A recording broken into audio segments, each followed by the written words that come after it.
in fact, started representing the constituency in Parliament. He is back in his constituency today.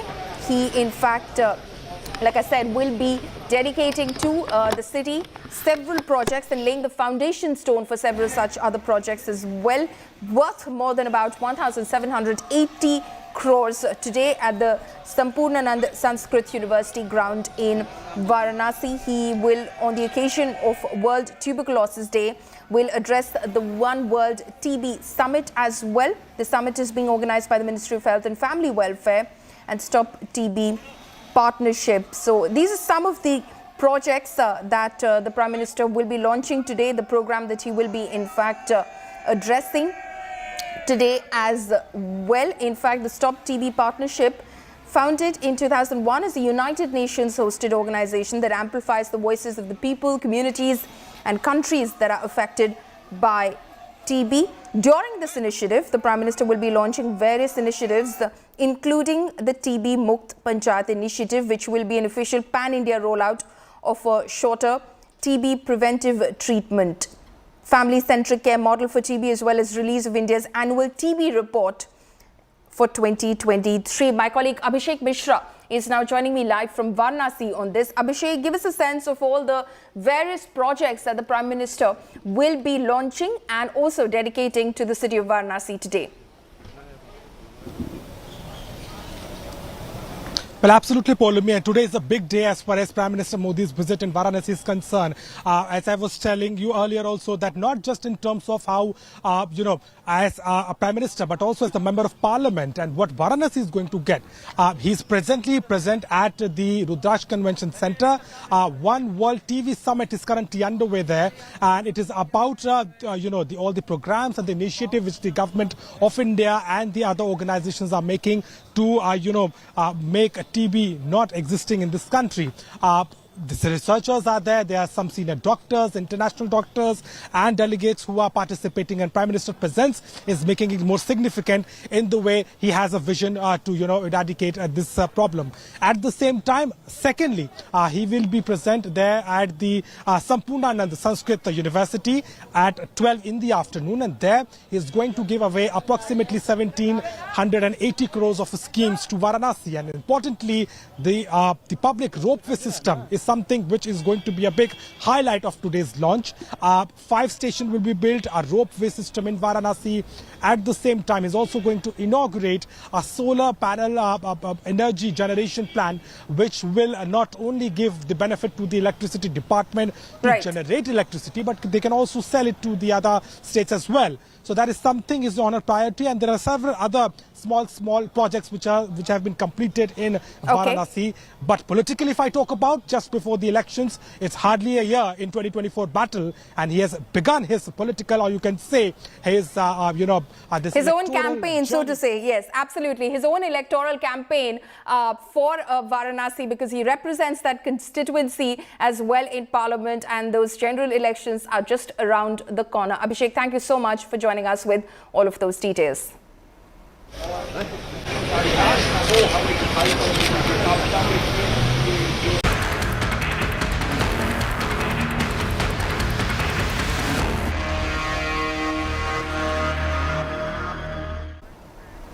Now, a massive political war has erupted over Rahul's conviction in the 2019 defamation case. The BJP has launched a scathing attack on the Congress Member of Parliament, Chief of the Saffron Party. JP Nadda called Rahul's remark pathetic and blamed him for reducing the level of political discourse. He said that people punished Rahul in 2019 and they will do it again in 2024. Union Minister Bhupendra Yadav too slammed Rahul Gandhi, calling his remark an insult to Modi Samaj, the Modi community. The Congress hit back at the BJP, saying that democracy is in danger. Congress Chief Mallikarjun Kharge will be chairing a key meeting of opposition leaders on the issue. In fact, later Congress leaders will be meeting the president over the issue as well. On the legal front, Rahul Gandhi's legal team will challenge the conviction before the Sessions Court in Gujarat. Rahul Gandhi ji पर और उनके परिवार पर उंगली उठाना और दोष लगाना ये एक राजनीतिक चाल है किसी ना किसी से तरह से उनको बदनाम किया जाए। राहुल गांधी जी का वो परिवार है जिसने देश की एकता और अखंडता के लिए अपनी दादी को खोया, अपने पिताजी को खोया। उनको किसी ना किसी तरह से अक्स के रूप में भारतीय जनता पार्टी को राहुल गांधी जी नजर आते हैं। राहुल गांधी को जिस तरह षड्यंत्र करके भाजपा ने गलत तथ्य रख के न्यायालय के समक्ष प्रस्तुत किए हैं, हम उसकी अपील में भी जाएंगे।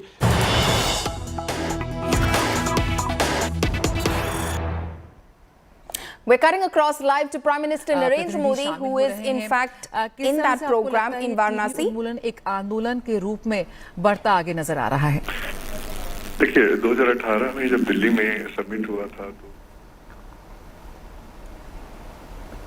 25 तक भारत टीबी मुक्त हो जाएगा और एक बहुत ही टफ टारगेट उन्होंने तय किया था क्योंकि एसडीजी गोल है। So that is of course the One World TB Summit where Prime Minister Modi is at the moment. You can see UP Chief Minister Mr. Yogi Adityanath over there, Health Minister Mr. Mansukh Mandavia, also Governor Anandiben Patel, and you can see Health Secretary Rajesh Bhushan there explaining some of the finer details of the project to Prime Minister Narendra Modi.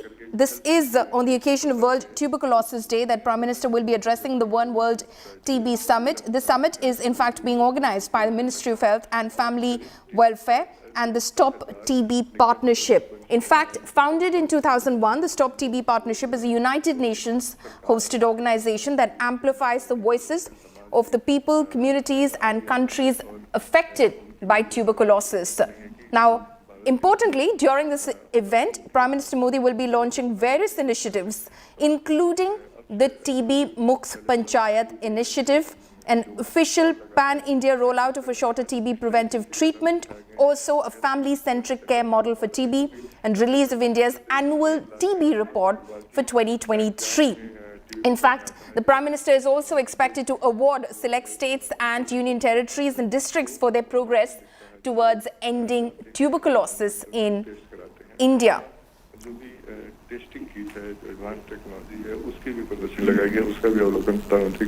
In fact, in March 2018, during the End TB Summit, which was held in New Delhi, Prime Minister Modi had called on India to achieve a TB-related SDG target by 2025. That's Sustainable Development Goals, 5 years ahead of stipulated time. One World TB Summit, which is where the Prime Minister is at the moment, will provide an opportunity, in fact, to further deliberate upon the targets as the country, in fact, moves forward to meet its TB elimination objectives. It will also be an opportunity, in fact, to showcase learnings from the national TB elimination programs. In fact, at this program itself, there are international delegates from over 30 countries who are present at the moment. So the Prime Minister is shortly expected to address the One World TB Summit, where he is at the moment. His first stop for the day in his parliamentary constituency of Varanasi. He's been given a tour of the various projects and the various initiatives that have been taken towards elimination of tuberculosis in India. Health Secretary Mr. Rajesh Bhushan giving him a tour of the summit venue and some of the projects that have set up camp over there at the venue in order to tell participants what exactly the ministry is doing in collaboration with the United Nations initiative. Abhishek Mishra is joining us at the moment. Abhishek, the Prime Minister is of course taking... Okay, we'll try and reconnect with Abhishek in a short while from now. The Prime Minister there at his first stop in Varanasi.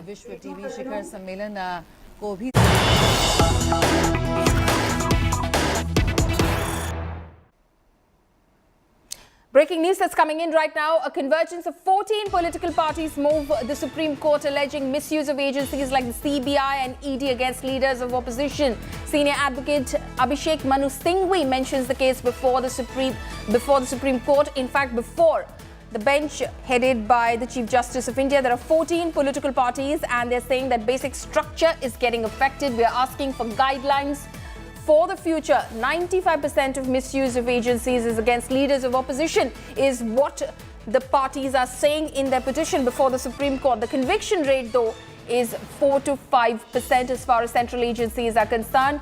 The petition also says we're asking for pre-arrest guidelines and bail guidelines. We don't want to affect any investigation in the past. This is what they've said. The Supreme Court is to hear this matter on the 5th of April. Srishti Ojha is over the phone line with me right now. Srishti, give us more details about what these 14 parties have said before the court today. Well, Pauline, as we know, the case has been filed by 14 political parties, and what we had the information that we received is that these parties include International Congress and DMK, RJD, PMCA and others. The case was mentioned before the Chief Justice of India by senior advocate A.M. Singhvi, who has said that a convergence of these 14 parties has come together, alleging misuse of agencies, investigating agencies like CBI and ED, especially against leaders of opposition. What he has pointed out is that 95% of misuse of these agencies is being done against opposition leaders, whereas the conviction rate is only found to be 4 to 5%. They've very specifically clarified that they're not seeking any interference with any pending investigation against these opposition and against any opposition leaders. All they're seeking is issuance of some guidelines as far as arrest and remand by these agencies is concerned. So what they want is pre-arrest guidelines, post-arrest guidelines, and also some guidelines regarding grant of bail, because we know that when some of these investigating agencies, especially ED, arrests a person or an accused in any money laundering case, getting bail gets really difficult because the bail law is really stringent as far as PMLA law is concerned. So that is what these parties have approached the Supreme Court for, and the Supreme Court has agreed to hear the case on 5th April. So we'll have to wait and watch to see to what extent would Supreme Court decide to interfere in this present case. Back to you. Okay, so what are they seeking? They're seeking guidelines, specifically pre-arrest guidelines. What more? Yes, what they're saying is that the basic structure that is a very important part of the Constitution is being affected in the way these investigating agencies have started operating.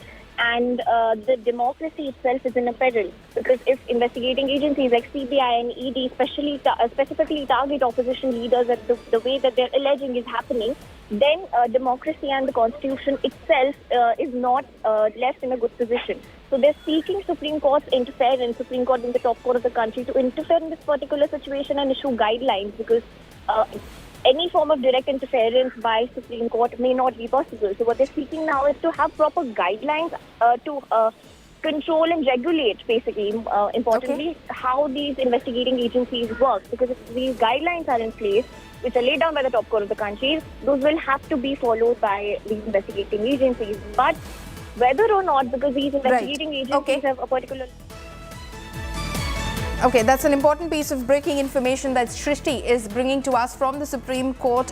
14 opposition parties have now moved the Supreme Court seeking proper guidelines for central agencies, alleging misuse of central agencies against specifically opposition leaders.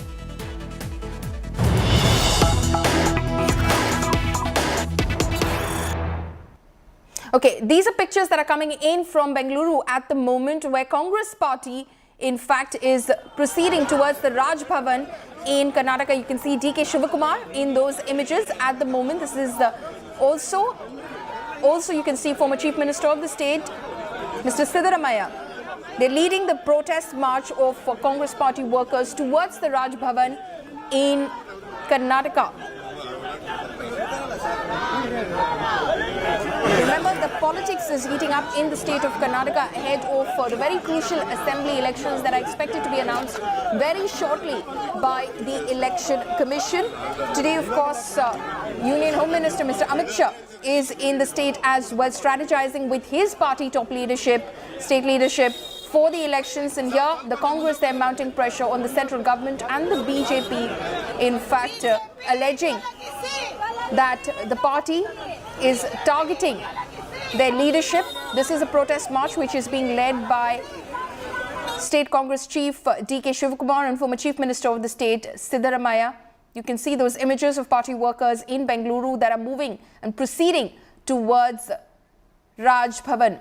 Nagarjun Dwarkanath is joining us live from the location at the moment. Nagarjun, what is this protest march about, and what is the memorandum or petition that they want to give the governor?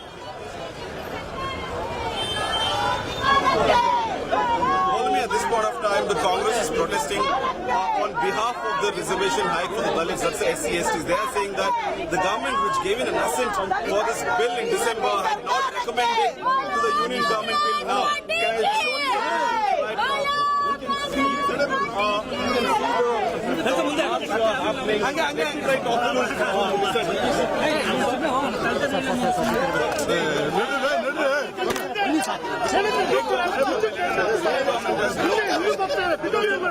union government. You know, writing a letter itself has shown that it is a cover act. They are cheating with the SC/ST people.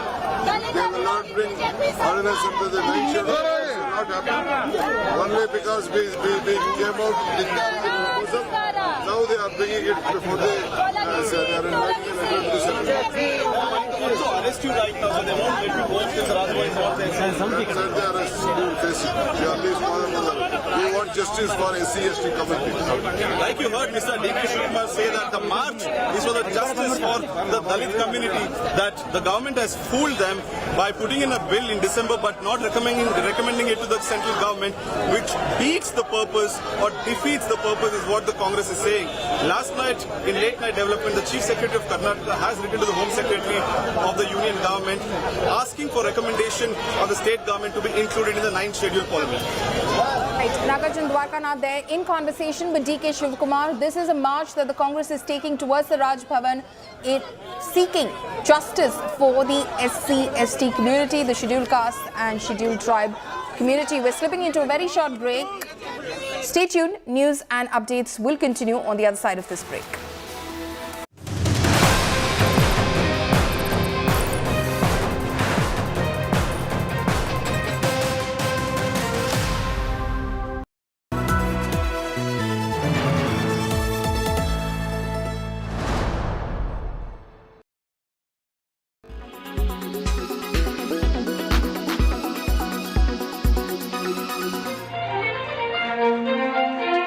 Honoring excellence, grit and the finest in the profession, the Ramnath Goenka Award is the most coveted in journalism.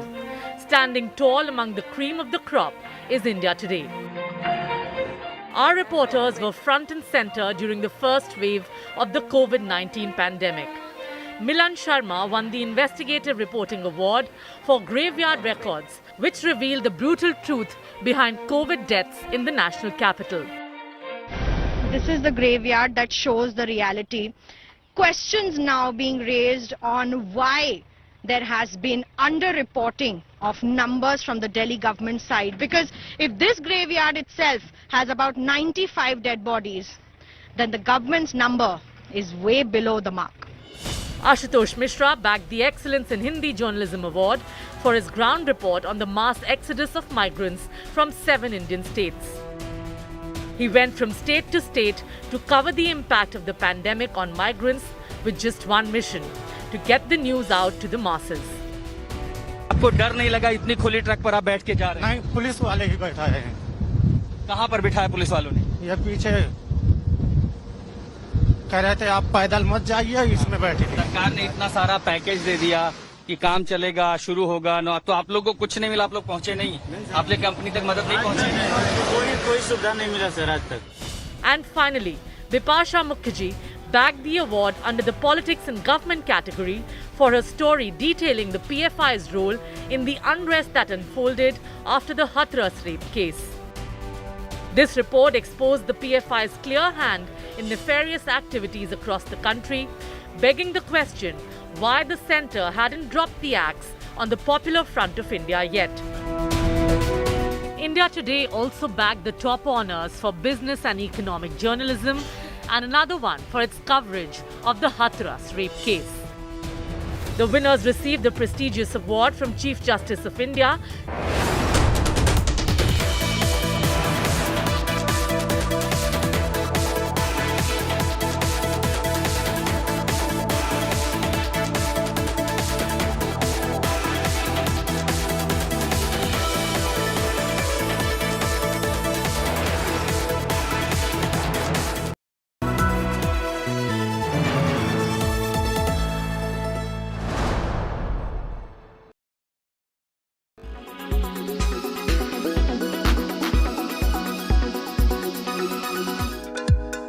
Meet Farah Siddiqui Khan, always at the forefront of the art market. She used to curate video and audio installations right ahead of our times and continues to bring innovation in the design and deco space now.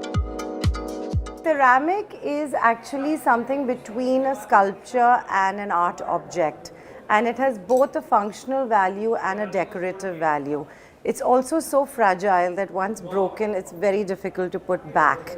So these are some of the things which I resonate with very deeply as a curator, and this is something very delicate and beautiful and functional and decorative, and that's why.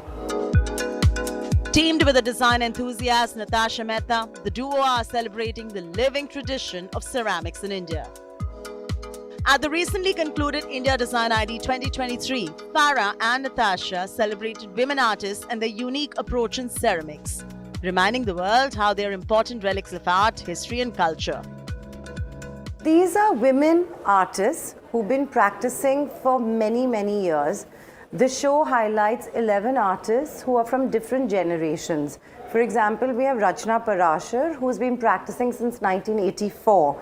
And then we have younger artists who've been practicing for less than 10 years. So we thought that it would be wonderful to highlight 11 artists from across India who have been very committed to this form of art. And that's why we have living traditions. These are collectibles and they hold value. They even serve as a decent investment option as an alternative asset. I think Indian artists are practicing this very, very seriously. And I think collectors, both young and old, established collectors, have been looking at ceramic. Ceramic collectibles can be valuable, depending on a variety of factors such as their age, rarity, condition, historical or cultural significance. But it is equally important to know that not all ceramic collectibles are valuable, and the market for such items can fluctuate over time. Additionally, condition is a key factor in determining the value. So even a rare or valuable piece may be worth much less if it is damaged or poorly preserved. In New Delhi, with Vaishnavi Kaharwar, Chaiti Narula for India Today.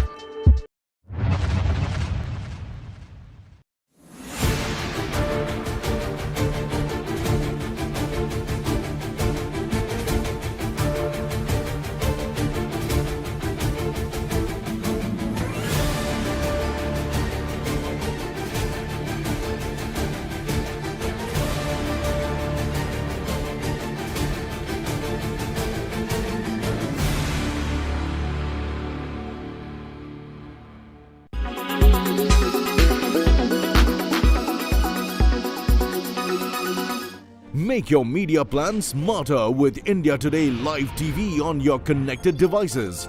Amplify your brand with 100 million smart internet viewers. To advertise, mail us at sales@aajtak.com.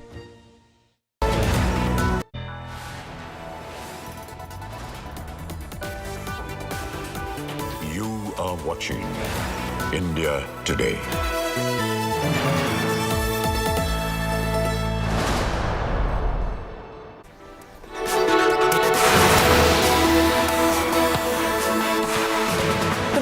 Welcome to India Today. I'm Paulami Saha. These are the headlines we're tracking at the top of the hour. After court orders 2-year imprisonment for Rahul, his parliament membership is under threat. Congress to take fight to the president. Calls opposition meet on Rahul jail sentence.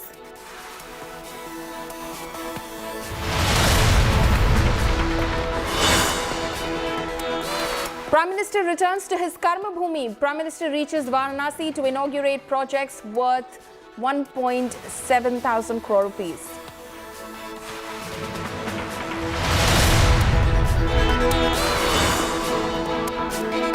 Hunt for Amarpal enters day 7. Alert across Nepal border for Khalistan Army Chief Amarpal.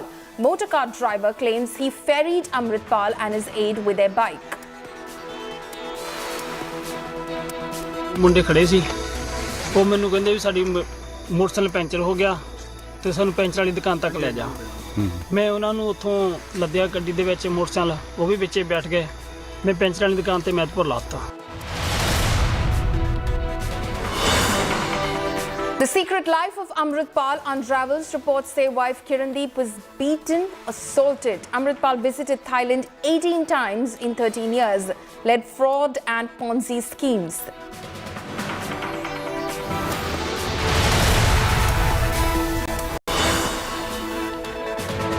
UK parliamentarians seek debate on Khalistan attack on Indian High Commission, demand increase in safety and security.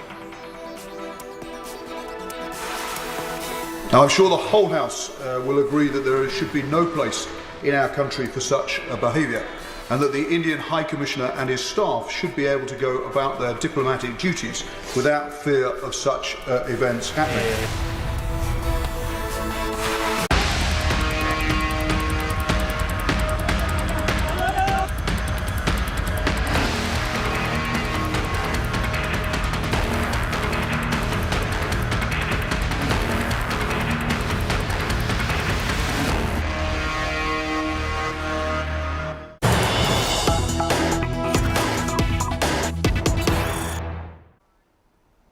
News coming in right now. In the case of disturbance in the front of Indian High Commission in London, the Ministry of Home Affairs has ordered Delhi Police to investigate and asked to register an FIR on receipt of a report from the Ministry of External Affairs on the incident that took place at the High Commission of India, London on the 19th of March. The Ministry of Home Affairs has now asked the Delhi Police to take appropriate legal action.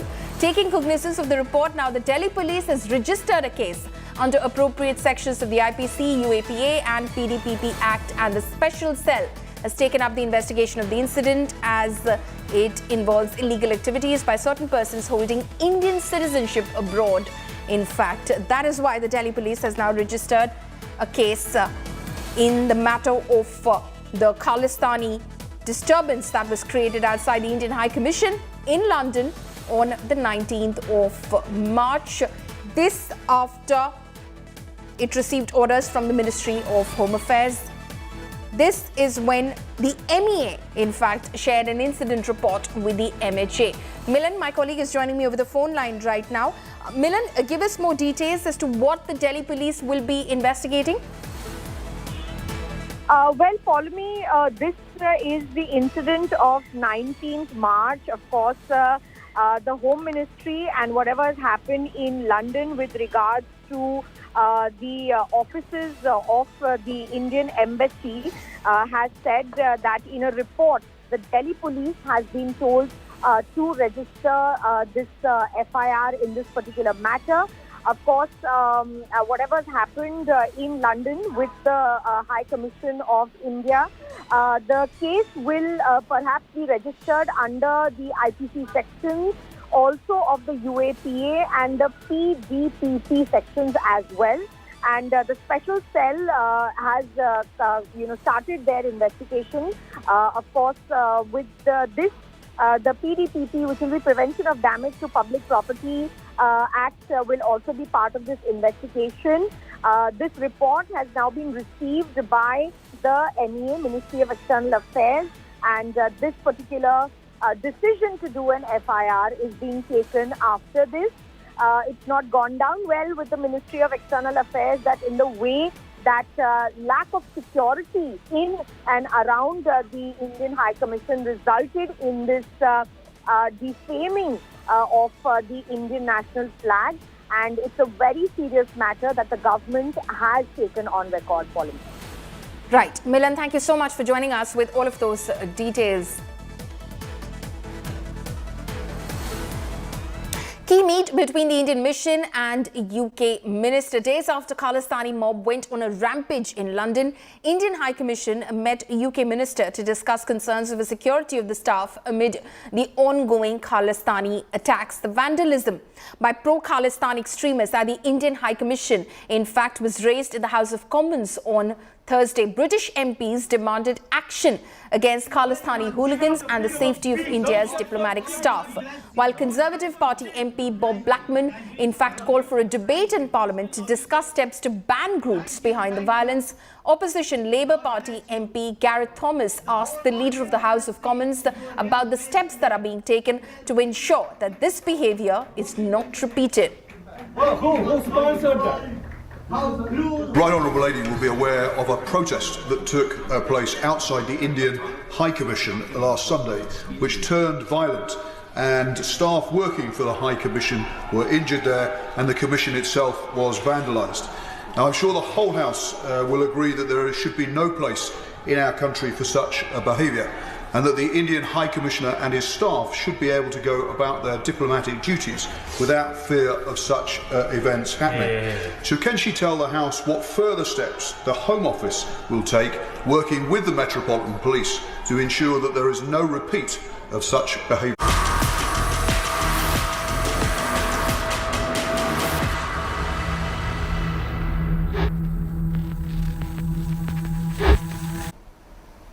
It is now the 7th day since the manhunt for Pakistani gangster Amarpal Singh was launched. A day after visuals of Amarpal and his accomplice Papalpreet sitting on a cart with a Platina motorcycle surfaced, the cart driver said that their bike got punctured near Udhowal village and later he dropped them at Mehetpur. Now, Mehetpur is the place from where the police in fact started chasing Amarpal's convoy on March 18. A close vigil is being kept on the India-Nepal border. Let's cut across now to the Rajya Sabha where Mallikarjun Kharge is speaking.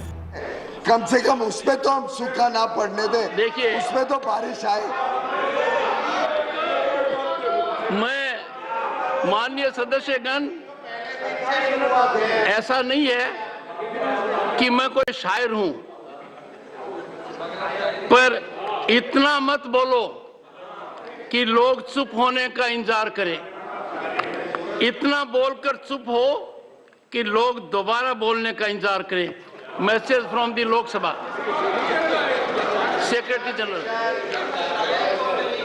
Sir, with your kind permission, I rise to report that the Lok Sabha at its sitting held on the 23rd March 2023 passed the Appropriation Bill 2023.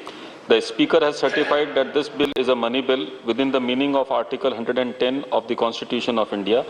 I lay a copy of the bill on the table. Reports of the Department-related Parliamentary Standing Committee on Commerce, Dr. Abhishek Manu Singhvi.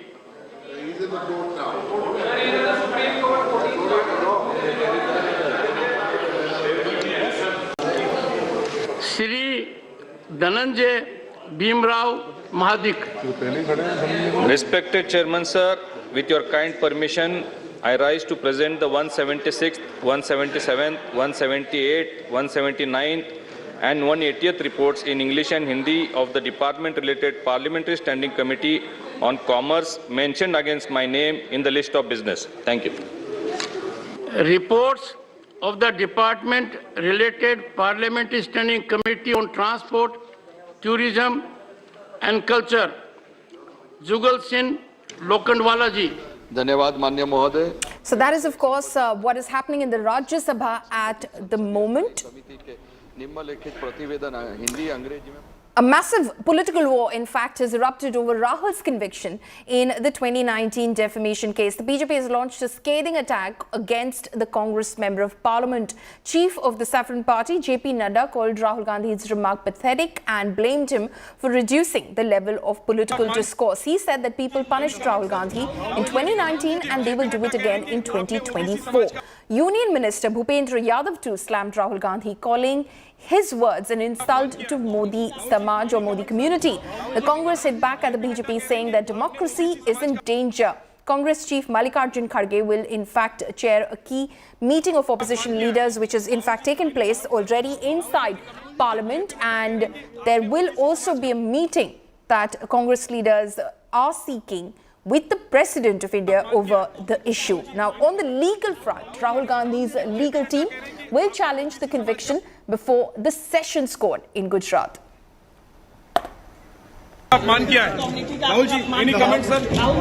Rahul Gandhi को जिस तरह षड्यंत्र करके भाजपा ने गलत तथ्य रख के न्यायालय के समक्ष प्रस्तुत किए हैं, हम उसकी अपील में भी जाएंगे, जनता की अदालत में भी जाएंगे और कहेंगे कि एक अडानी को बचाने के लिए अपने पूंजीपति मित्रों को बचाने के लिए भाजपा किस स्तर पर उतर आई है, जनता 80 के तरह 2024 में जवाब देगी और भारतीय जनता पार्टी को सजा देगी। सूरत कोर्ट का जो जजमेंट है, बैड जजमेंट है, मोटिवेटेड जजमेंट है। जज के बदलने के बाद में ये जजमेंट आया है और इसके पीछे का जो सोच है कि राहुल गांधी जी मेहुल चोकसी अडानी के मुद्दे पर चुप रहे, जो देश को लूट लिया है। हम नहीं चुप रहने वाले हैं, अपील करेंगे, लड़ेंगे। मैं उनसे क्लैरिफिकेशन मांगता हूं, किसके खिलाफ प्रोटेस्ट करते हैं। जहां तक मेरे जानकारी है, उन्होंने एक जाति का, ओबीसी का अपमान किया है। उसके बाद जहां तक मुझे जानकारी है, बार बार कोर्ट में उनको पूछा गया था कि आप माफ़ी मांगेंगे क्या, आप माफ़ी मांगेंगे क्या। उन्होंने सख्त इनकार की है। इस विषय पर स्पष्ट रूप से न्यायालय का निर्णय है। न्यायालय का निर्णय इसलिए आया है कि किसी भी व्यक्ति को इंटेंशनली, नोइंगली किसी भी दूसरे व्यक्ति को अपमानित करने का अधिकार नहीं है और किसी भी समाज को अपमानित करने का अधिकार नहीं है। राहुल गांधी ने सरनेम से पूरे ओबीसी समाज को चोर की श्रेणी में खड़ा किया और 4 साल के निर्णय के बाद वो निर्णय पूरी सारी विटनेसेस सब एग्जामिनेशन करने के बाद कोर्ट के सामने आया है। तो ये तो न्यायिक निर्णय है और न्यायिक निर्णय का पालन करना चाहिए। और वो 4 साल पहले भी इस तरीके से कहते थे, लेकिन अब पहले वो केवल लोकल स्तर पे कहते थे, अब वो लंदन में जाकर भी कहने लगे, वहां जाकर भी भारत के लोकतंत्र को अपमानित करने लगे और भारत के संसद को ही अपमानित करने लगे। संसद के जो अध्यक्ष निष्पक्षता से संसद को चलाते हैं, उस संसद की कार्यवाही पे ही प्रश्न चिन्ह उठाने लगे। तो ये तो कानूनी निर्णय है, इस पे जो कानूनी कार्यवाही होगी वो होगी। हर चीज में उनको मोदी सरकार नजर आती है, गलतियां खुद करेंगे, पूरे सरनेम को लेकर चोर कहेंगे और जब अदालतें उस पर फैसला करेंगी तो माफी नहीं मांगेंगे और फैसला होगा तो अदालतों के फैसलों के लिए भी मोदी सरकार को दोषी ठहराएंगे। इसका मतलब है उनका ये फैशन हो गया है, उनको मोदी सरकार का फोबिया हो गया है। ये जो केस हुआ, ये जो सजा हुई राहुल गांधी को, वो कोर्ट ने दी है, वो कोई किसी एजेंसी ने नहीं दी, वो किसी भाजपा ने नहीं दी। जिस प्रकार से वो अपने आप को दिखाना चाह रहे हैं कि क्लोज होना चाहता हूं मैं राहुल गांधी के, वो इसलिए वो ट्वीट कर रहे हैं। गठबंधन की राजनीति है, 2024 के लिए जो रेस चल रही है कि कौन कितना भ्रष्टाचारी इकट्ठा होगा, ये उसकी राजनीति है। Listen in to what senior advocates have to say about Rahul Gandhi's disqualification scare. Statute law says that he has a 3-month window, right? But Lily Thomas in 2013, there's a judgment which makes disqualification immediate, right? On the very day, they've actually struck down 8(4). A 2-judge bench of the Supreme Court has struck down Section 8(4) and said that it's not up to Parliament to postpone the date of disqualification, which 8(4) of the Representation of People's Act does. So it says that the disqualification is immediate, and the only way you can save yourself from that is by going to the appellate court and getting a stay on conviction, not even sentence. The sentence is concerned, he'll have to file an appeal and obviously get an order reversing this judgment. Otherwise, he will have to undergo the imprisonment. But as far as his membership to the parliament is concerned, under the Representation of People Act itself, there is a provision which makes it clear that this sentence will not affect into disqualification for a period of 3 months. And if he files an appeal within that period of 3 months, then that disqualification will not take effect till the decision in the appeal. So, really speaking, I don't see any scenario where his membership to the parliament will have any problem.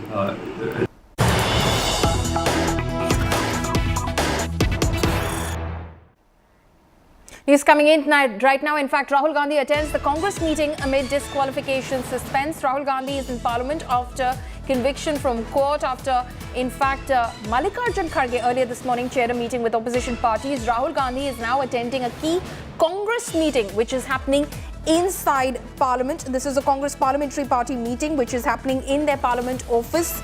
In fact, and Rahul Gandhi is attending that meeting. Party chief and leader of the opposition in Rajya Sabha, Mallikarjun Kharge, in fact, is chairing that meeting. Also in attendance, in fact, is Sonia Gandhi, who is present in that meeting, and all members of parliament from the Congress party are present in that meeting.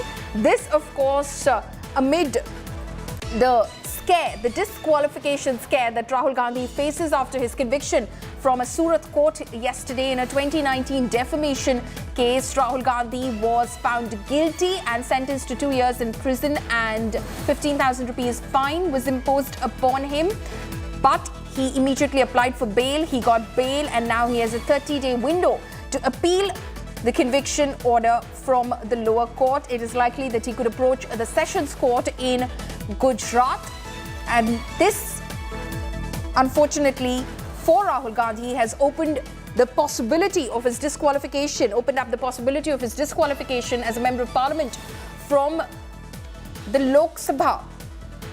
Earlier, you heard from some of the senior advocates over there. There are various opinions as to what could possibly happen, because as far as the Representation of People's Act is concerned, he and anyone, any MP, MLA, MLC who's convicted in a case and is sentenced to 2 years or more has a window of about 3 months to appeal that judgment, and during that 3 months period, until that matter in a higher court is disposed of, they cannot be disqualified. So there is a stay on any sort of possibility of disqualification that cannot be initiated. The proceedings cannot be initiated, but there is a judgment which is being cited by the BJP and the centre from 2013, the 10th of July 2013, Lily Thomas versus Union of India case, where it was in fact said by the Supreme Court that the disqualification has to be immediate. That window of 3 months has been done away with.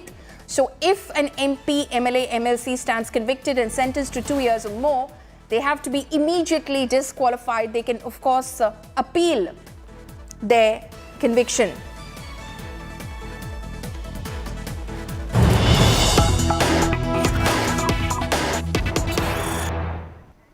We're cutting across live to Karnataka at the moment. As you can see, DK Shivakumar there has now been detained by the police. The Congress party workers were proceeding towards the Raj Bhavan, demanding better rights for SC/ST communities in the state of Karnataka. All of this symbolic of how politics is heating up in Karnataka ahead of the very crucial assembly elections. Nagarjun Dwarkanath is joining me live from Bengaluru. Nagarjun, take us through what's happening on the ground.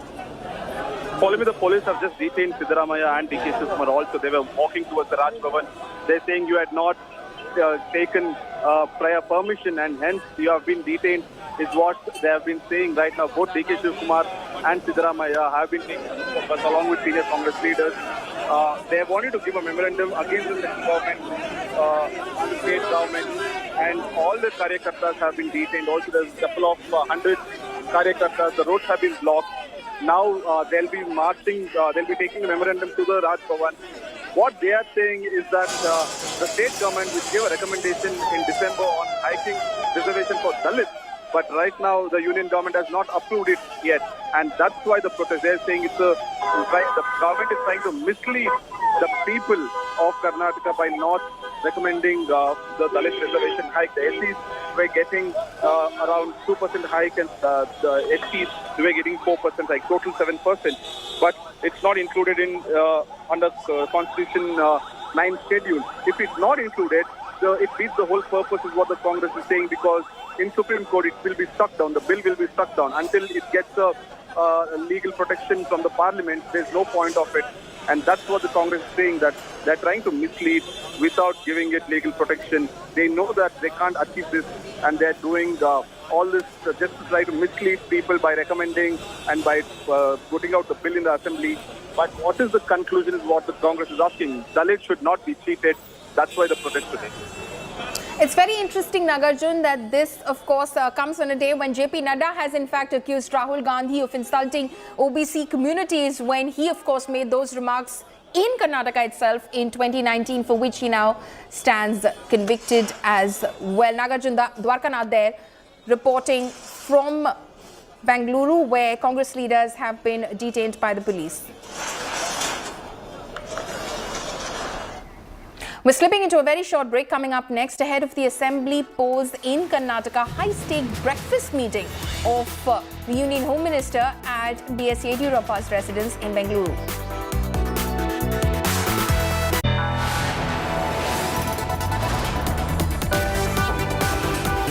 You are watching India Today.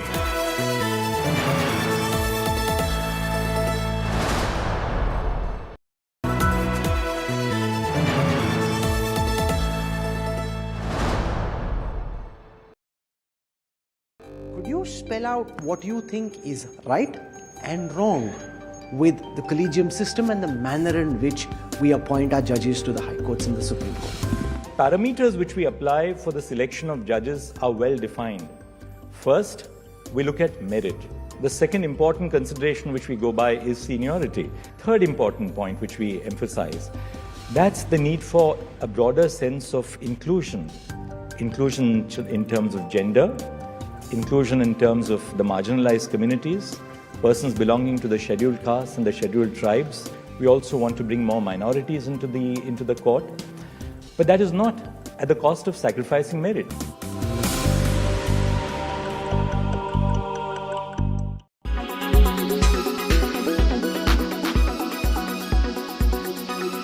How do you see competition in this space? Because, while you've got investment in and you're launching products and you've got a good team, but there are significant competitors like Kinetic, like Ola, even the incumbent players, legacy fuel players like Bajaj Auto. How do you see yourself locking horns with them? Well, it's a competitive marketplace. There is the companies you mentioned and more coming in all the time.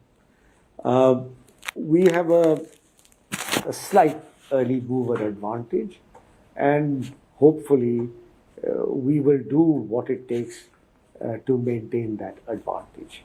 I don't think any legacy player has any particular advantage in this field, and as I said, it is a completely different product altogether. It needs a different outlook. So,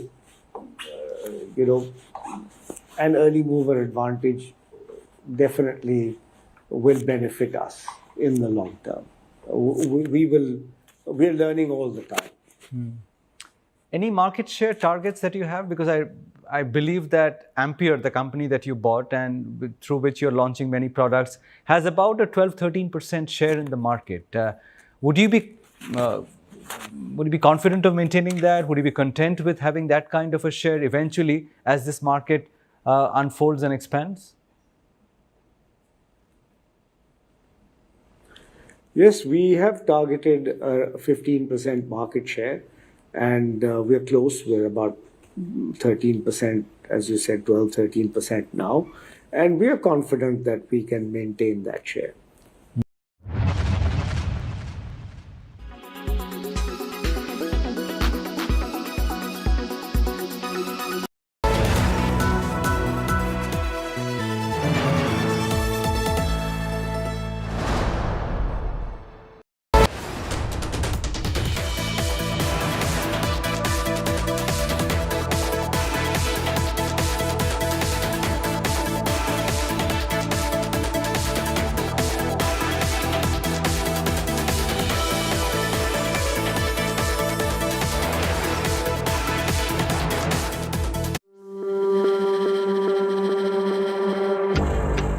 Make the question 100% clear. You're talking about the Indian team, I suppose.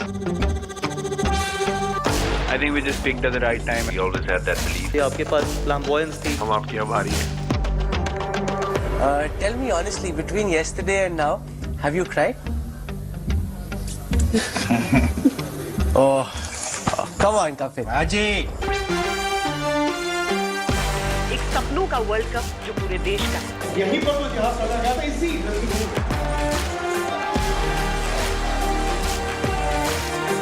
Wankhede stadium पे final है. Can you imagine तुम्हारे हाथ में वो world cup की trophy होगी.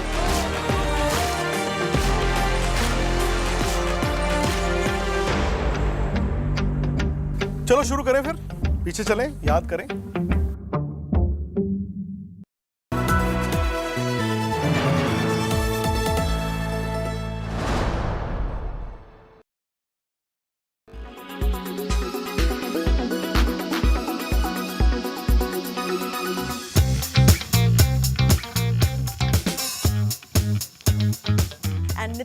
begin and tell our viewers first what the broad categories are when they start making their home. What should they know in terms of categories? I believe there's modern, contemporary, transitional, etc. If you can tell us those. Do you know your style? You know, that's the first question we ask. Yeah.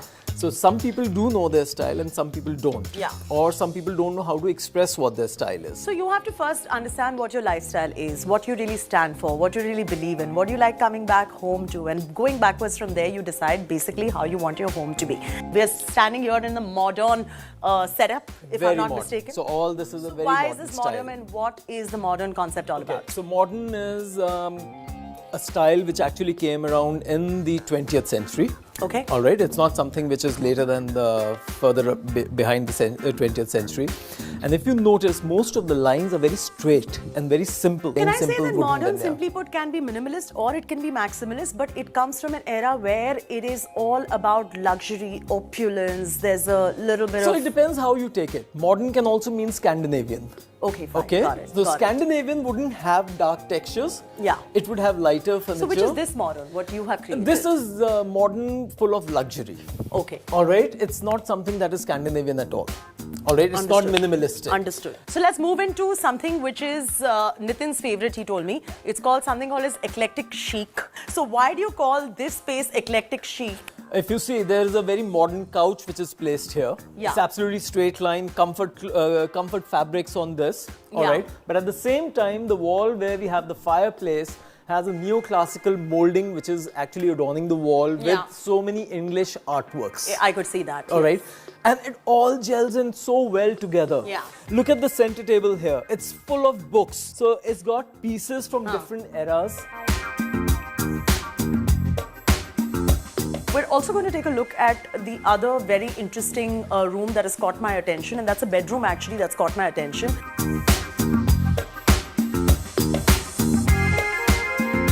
We have a bed which is more mid-century modern.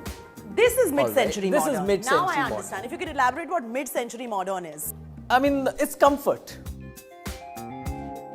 Kitchens are always a tricky one because I've noticed that many people like to have elaborate cooking done in their kitchen. Yeah. And when you have fancy looking modular kitchen with not too much space and very fancy looking, they eventually get messed up. I cannot imagine ever in my life that you're making mutton biryani and the kitchen looks like this.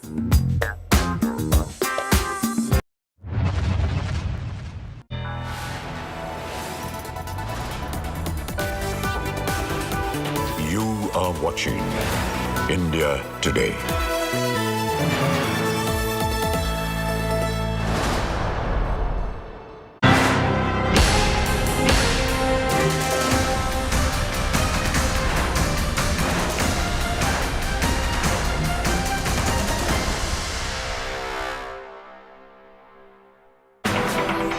Now, ahead of the Karnataka Assembly post high-stake breakfast meeting of Union Home Minister Amit Shah at BS Yeddyurappa's residence in Bengaluru this morning, Union Minister Amit Shah arrived at the former Chief Minister's residence with Chief Minister Basavaraj Bommai. Interestingly, BSY approached Shah with a bouquet, but the Home Minister insisted that BSY's son, BY Vijendra, in fact greet him first. Watch that moment.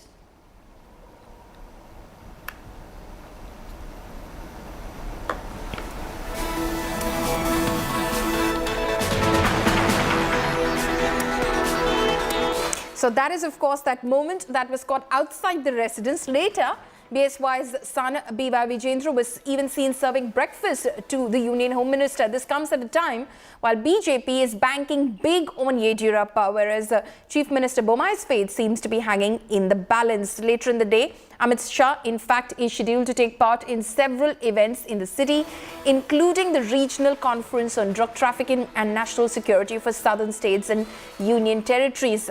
Apart from the conference, Shah will inaugurate various developmental works in Bengaluru.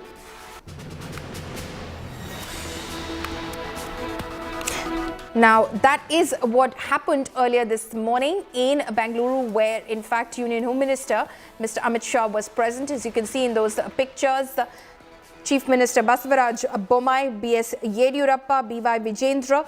These are some of the images of that breakfast meeting that took place earlier this morning at the residence of BY Vijendra and BS Yeddyurappa. Now, in an exclusive interview with India Today earlier, former Chief Minister of Karnataka BS Yeddyurappa spoke on his son Vijendra's future and who is going to take forward the BSY legacy. Listen in. In future, he will be given importance and he is going to contest from Shikaripura and he will get maximum support from the people of Shikaripura Taluk and he will come back to power. And afterwards, whatever the responsibility is going to give from the center and the center leadership, he will fulfill that demand. Now, because of so many developments, there are so many leaders in Karnataka to lead the government, and who should be the leader of the government, that will be decided by the central leadership. Nagarjun Dwarkanath is now joining us live on this. Nagarjun, a very interesting breakfast meeting that took place earlier this morning at BS Yeddyurappa's residence. Also in attendance was Chief Minister Basavaraj Bommai. Though the BJP has kept it open, we still don't know who is the chief ministerial face of the Bharatiya Janata Party going into these elections. What is the message that the BJP is trying to send out with this picture? Well, we had reported earlier that not everything was okay with BSY family and the High Command, but now you can see the High Command trying to cozying up with the Yeddyurappa and family. We saw the visuals how as soon as Amit Shah arrives at Yeddyurappa's house, he asks Yeddyurappa to give the bouquet or the flowers to Vijendra and then receives it from Vijendra. He pats his back. This also is a photo op message that maybe the legacy of Yeddyurappa will be taken forward by Vijendra. His seat is confirmed by Shikaripur. Remember, he also had mentioned in our interview that in future days, importance will be given to Vijendra is what Yeddyurappa had said. This endorses the fact that how close Amit Shah has become to the Yeddyurappa family, or at least during elections, is what Congress is saying. Congress, looking at all these photo ops, have said that this is just using and throwing of leadership here. High Command knows that without Yeddyurappa it's difficult to win Karnataka, and hence they're trying to get close to him. Please don't forget the tears is what Congress is saying. But on the other hand, BJP is saying Yeddyurappa's real value and he's the senior most leader in Karnataka and we are just respecting him. There's nothing wrong in meeting and being close to him. He's a senior most. He knows nook and corner of Karnataka and hence the High Command is close to him, taking his inputs for the state. Okay, but what is the signal that the BJP is trying to send out? Very recently in Bellary, of course, when Mr. Amit Shah was addressing a rally, he seemed to have forgotten to name the chief minister. He asked the voters to vote in the name of Prime Minister Narendra Modi and BS Yeddyurappa. But then, of course, on the other hand, when it was being speculated whether BS Yeddyurappa would be given a larger role in the party, the chief minister was made the election campaign committee chief. Okay, Nagarjun, we'll be back with you. Hectic developments there, political developments in the run-up to the assembly elections in Karnataka.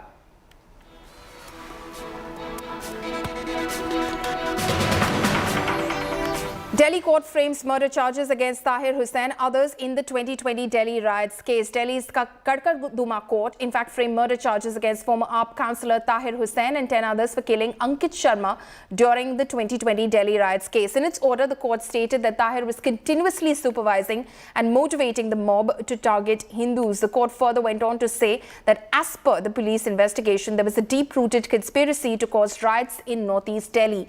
Tahir Hussain and 10 others were charged under sections 147, 148, 153A, 302, 365, 120B, 149, 198 and 153A of the Indian Penal Code. Tahir Hussain has also been charged under sections 505, 109 and 114 of the IPC. In one of its charge sheet filed on June 2nd, 2020, Delhi police had also named Tahir Hussain as the main conspirator. Remember, IB officer Ankit Sharma's body was recovered from a drain in northeast Delhi's Chandbagh area.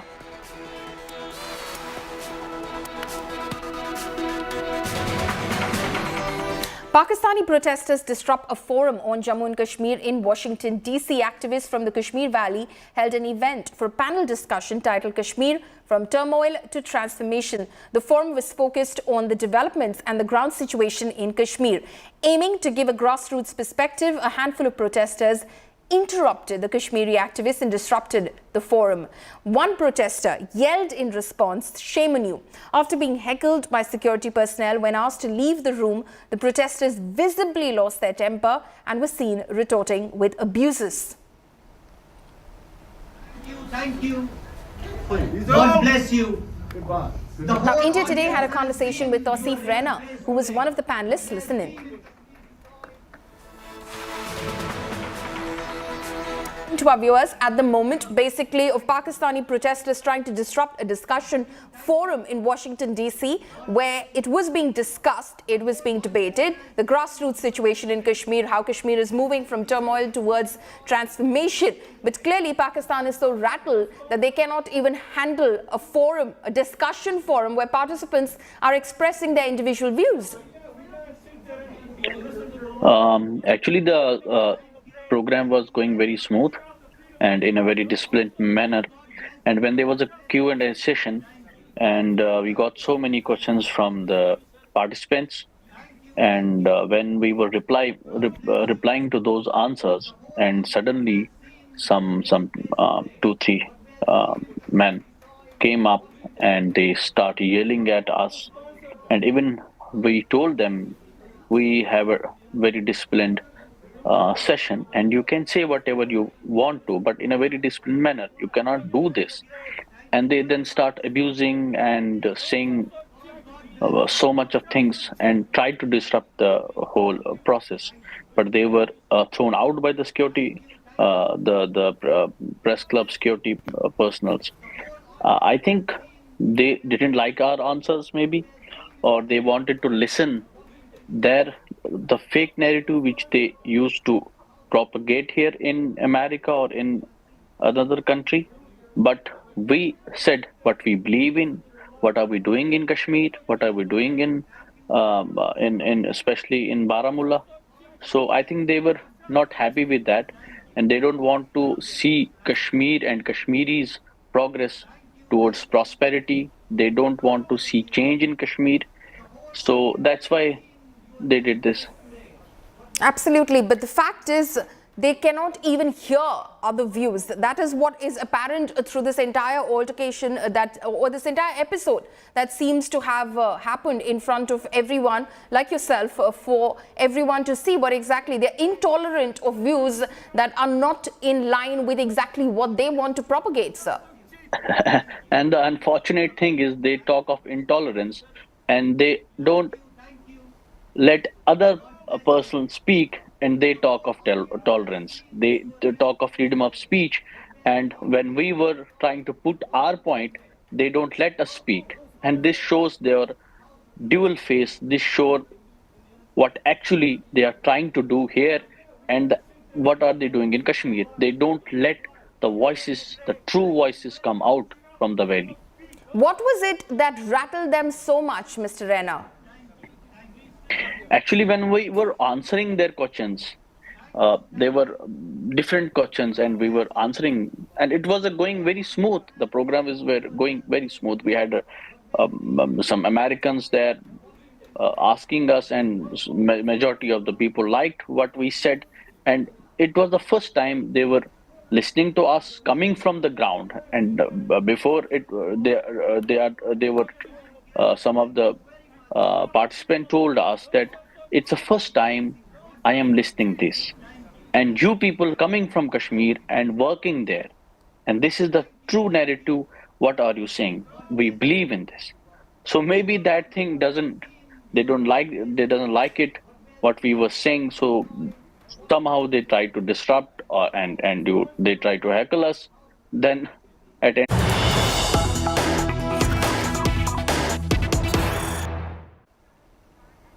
We're cutting across live to a protest which is being held by the Congress party. You can see Congress members of Parliament. नहीं चल पा रही है, तो उसमें विपक्ष और पक्ष दोनों को साथ में जुटकर संसद चलानी पड़ेगी। हम न्यायपालिका के खिलाफ नहीं है, न्यायपालिका की इज्जत करते हैं, कदर करते हैं, लेकिन हमें पूरा विश्वास है कि ये फैसला गलत है, ये फैसला तथ्यों पे नहीं है और वो प्रोसिक्यूशन ने गलत केस पेश किया हुआ है।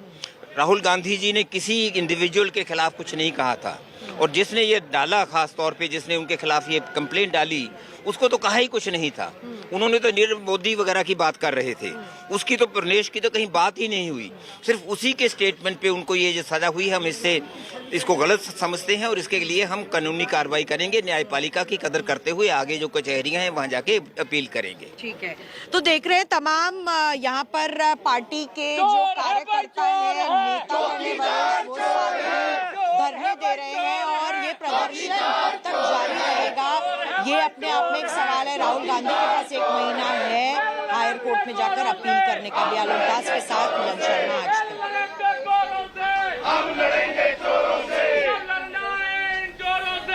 Okay, so those images of Congress party workers, they're protesting outside the Congress office right now. My colleague Milan Sharma is joining us live as well. She just spoke with Pawan Kumar Bansal as well. Milan, what is the Congress party saying? How are they going to proceed forward? Because the sword of disqualification looms large and hangs over Rahul Gandhi's head at the moment. Milan.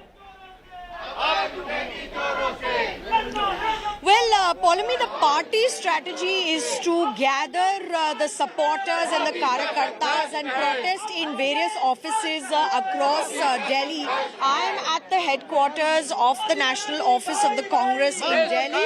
And of course, the party supporters have gathered since morning. And I also want to say here that they are being allowed to protest inside the offices at the moment, but they're not allowed to protest outside. There's a police barricading as well as heavy police deployment outside. Just let me pan and show you. My cameraman Alok Das will also come with me. Outside we see that the police has been deployed. So the message is very clear, Polami, that the protest can happen inside the offices. There are various offices that will be seeing a protest. We see a police deployment here as well, of course, and that's heavy to say for the Congress party offices. On the other side, we are seeing there's a police vehicle on standby. There is a CRPF also on standby, and completely the idea is to sort of not let the party workers come out on the street. Section 144 has also been imposed under the CRPC Acts, and the police here, as I'm trying to show you. So, of course, the party is trying to come out on the streets and raise this matter, raise the issue, but of course, they will not be allowed outside. Apart from this, Rahul Gandhi also has about a month, Polami, to look at an appeal in the higher courts against his conviction there. But the real question is the disqualification. When does he stand disqualified? This is something that we'll need to see, whether there'll be a notification in Parliament, whether he'll move that appeal earlier, because the BJP is saying that the OBC, the Samaj of the OBC or the community has been hurt by his comments. Of course, the Congress party says that he has not targeted the community and the statements that he made were meant in one particular context only there. Polami. Okay, so they're of course, saying that he did not want to target any community, but of course that disqualification scare continues to loom large. Milan there reporting from the Congress office in Delhi. Cutting across live now to Prime Minister Narendra Modi, who is in Varanasi at the One World TB Summit.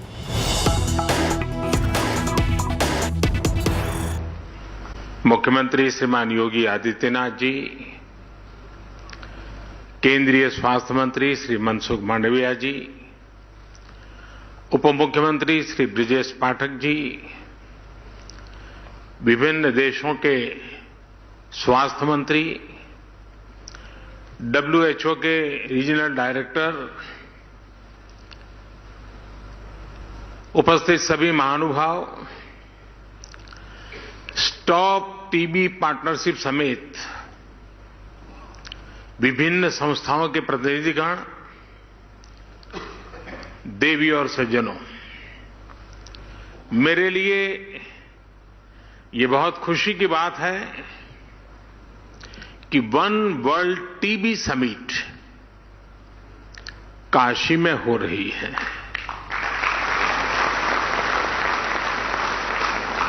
सौभाग्य से मैं काशी का सांसद भी हूं। काशी नगरी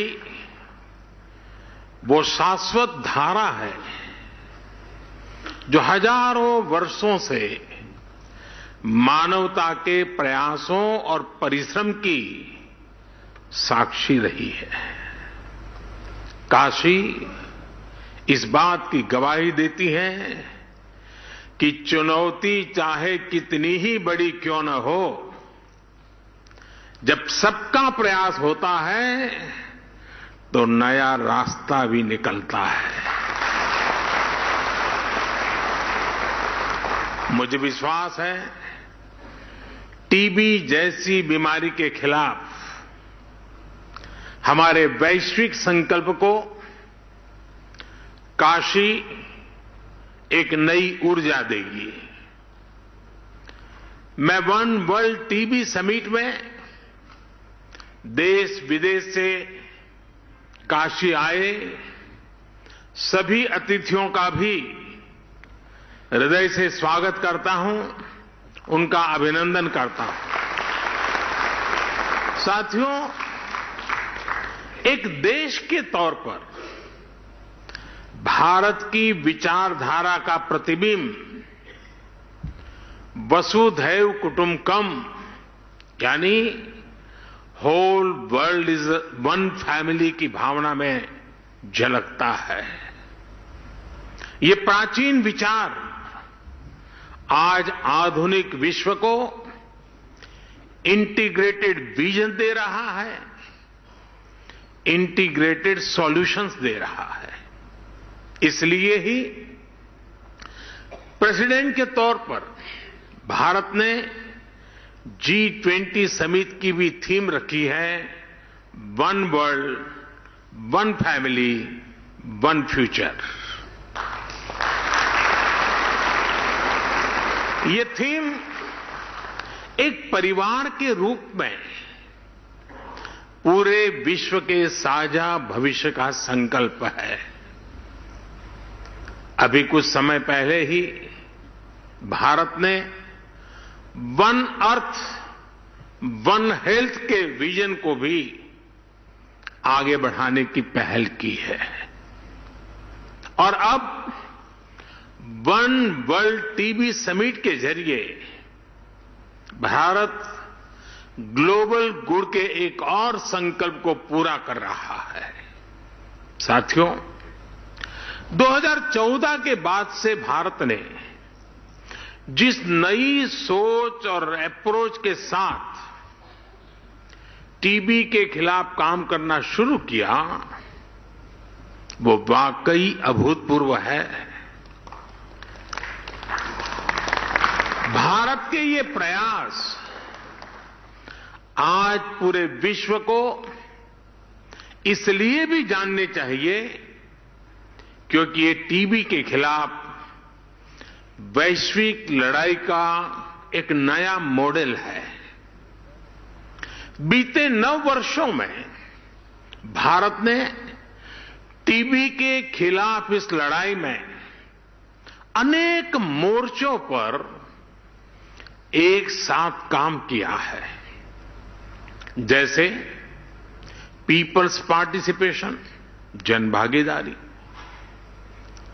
enhancing nutrition, पोषण के लिए विशेष अभियान, ट्रीटमेंट इनोवेशन, इलाज के लिए नई रणनीति, टेक इंटीग्रेशन, तकनीक का भरपूर इस्तेमाल और वेलनेस एंड प्रिवेंशन, अच्छी हेल्थ को बढ़ावा देने वाले फिट इंडिया, खेलो इंडिया, योग जैसे अभियान।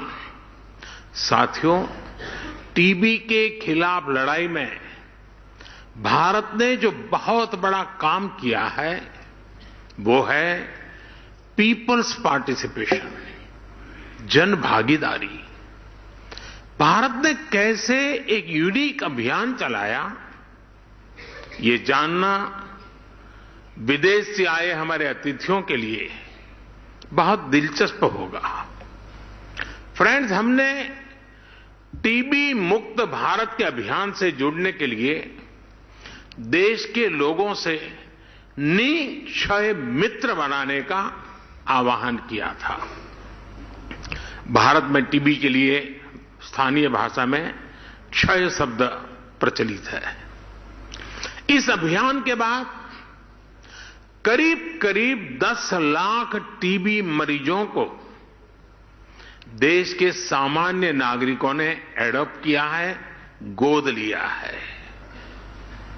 आपको जानकर हैरानी होगी, हमारे देश में 10-12 साल के बच्चे भी निक्षय मित्र बनकर टीबी के खिलाफ लड़ाई को आगे बढ़ा रहे हैं।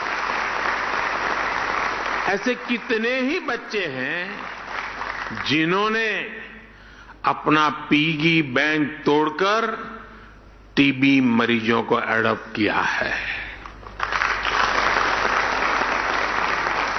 टीबी के मरीजों के लिए इन निक्षय मित्रों का आर्थिक सहयोग 1000 करोड़ रुपए से ऊपर पहुंच गया है। टीबी के खिलाफ दुनिया में इतना बड़ा कम्युनिटी इनिशिएटिव चलना अपने आप में बहुत प्रेरक है।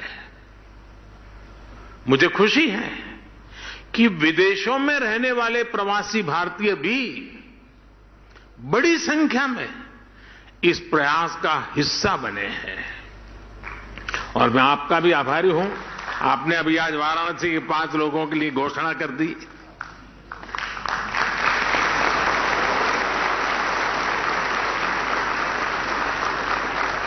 साथियों, निक्षय मित्र इस अभियान ने एक बड़े चैलेंज से निपटने में टीबी के मरीजों की बहुत मदद की है।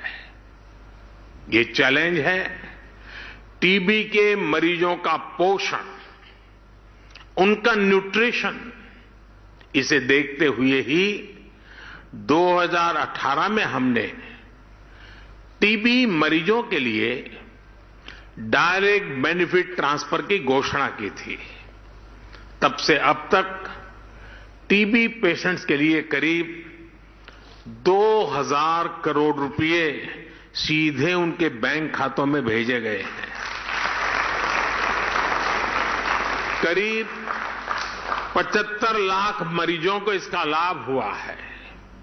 अब निक्षय मित्रों से मिली शक्ति टीबी के मरीजों को नई ऊर्जा दे रही है।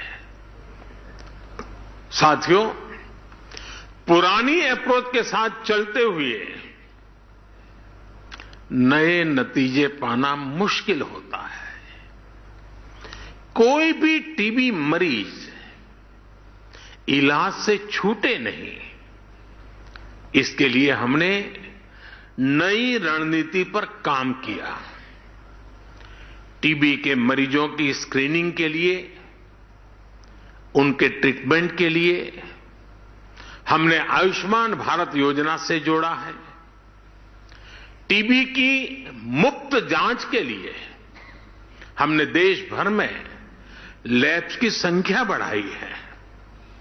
ऐसे स्थान जहां टीबी के मरीज ज्यादा है, वहां पर हम विशेष फोकस के रूप में कार्य योजना बनाते हैं। आज इसी कड़ी में, और ये बहुत बड़ा काम है, टीबी मुक्त पंचायत। इस टीबी मुक्त पंचायत में हर गांव के चुने हुए जनप्रतिनिधि मिलकर के संकल्प करेंगे कि अब हमारे गांव में एक भी टीबी का मरीज नहीं रहेगा, उनको हम स्वस्थ करके रहेंगे। हम टीबी की रोकथाम के लिए 6 महीने के कोर्स की जगह केवल 3 महीने का ट्रीटमेंट भी शुरू कर रहे हैं। पहले मरीजों को 6 महीने तक हर दिन दवाई लेनी होती थी। अब नई व्यवस्था में मरीज को हफ्ते में केवल 1 बार दवा लेनी होगी, यानी मरीज की सहूलियत भी बढ़ेगी और उसे दवाओं में भी आसानी होगी। साथियों, टीबी मुक्त होने के लिए भारत टेक्नोलॉजी का भी ज्यादा से ज्यादा इस्तेमाल कर रहा है। हर टीबी मरीज के लिए जरूरी केयर को ट्रैक करने के लिए हमने निक्षय पोर्टल बनाया है। हम इसके लिए डेटा साइंस का भी बेहद आधुनिक तरीकों से इस्तेमाल कर रहे हैं। हेल्थ मिनिस्ट्री और आईसीएमआर ने मिलकर सब नेशनल डिसीज सर्वेलेंस के लिए एक नया मेथड भी डिजाइन किया है। ग्लोबल लेवल पर WHO के अलावा भारत इस तरह का मॉडल बनाने वाला इकलौता देश है।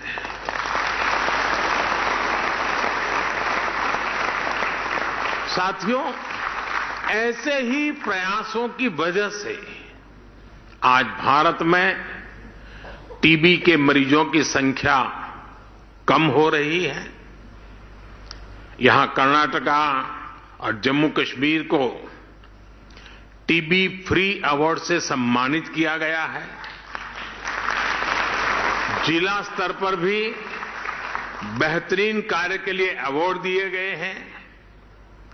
मैं इस सफलता को प्राप्त करने वाले सभी को बहुत बहुत बधाई देता हूं, शुभकामनाएं देता हूं। ऐसे ही नतीजों से प्रेरणा लेते हुए भारत ने एक बड़ा संकल्प लिया है। टीबी खत्म करने का ग्लोबल टारगेट 2030 है। भारत अब वर्ष 2025 तक टीबी खत्म करने के लक्ष्य पर काम कर रहा है। दुनिया से 5 साल पहले, और इतना बड़ा देश बहुत बड़ा संकल्प लिया है, और संकल्प लिया है देशवासियों के भरोसे। भारत में हमने कोविड के दौरान हेल्थ इंफ्रास्ट्रक्चर का कैपेसिटी एनहांसमेंट किया है। हम trace, test, track, treat and technology पर काम कर रहे हैं। ये स्ट्रैटेजी टीबी के खिलाफ हमारी लड़ाई में भी काफी मदद कर रही है। भारत की इस लोकल अप्रोच में बड़ा ग्लोबल पोटेंशियल मौजूद है, जिसका हमें साथ मिलकर इस्तेमाल करना है। आज टीबी के इलाज के लिए 80% दवाएं भारत में बनती हैं। भारत की फार्मा कंपनियों का यह सामर्थ्य टीबी के खिलाफ वैश्विक अभियान की बहुत बड़ी ताकत है। मैं चाहूंगा भारत के ऐसे सभी अभियानों का, सभी इनोवेशंस का, आधुनिक टेक्नोलॉजी का, इन सारे प्रयासों का लाभ ज्यादा से ज्यादा देशों को मिले, क्योंकि हम ग्लोबल गुड के लिए कमिटेड हैं। इस समिट में शामिल हम सभी देश इसके लिए एक मैकेनिज्म डेवलप कर सकते हैं। मुझे विश्वास है हमारा ये संकल्प जरूर सिद्ध होगा। Yes, we can end TB.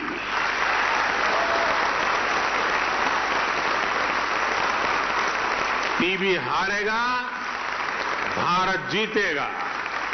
और जैसा आपने कहा, टीबी हारेगा, दुनिया जीतेगी।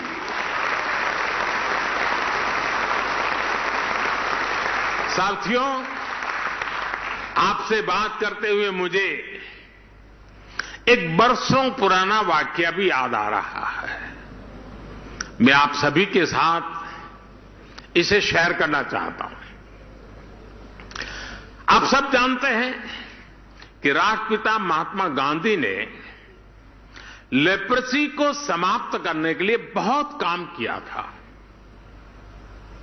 और जब वो साबरमती आश्रम में रहते थे, एक बार उन्हें अहमदाबाद के एक लेप्रेसी हॉस्पिटल का उद्घाटन करने के लिए बुलाया गया।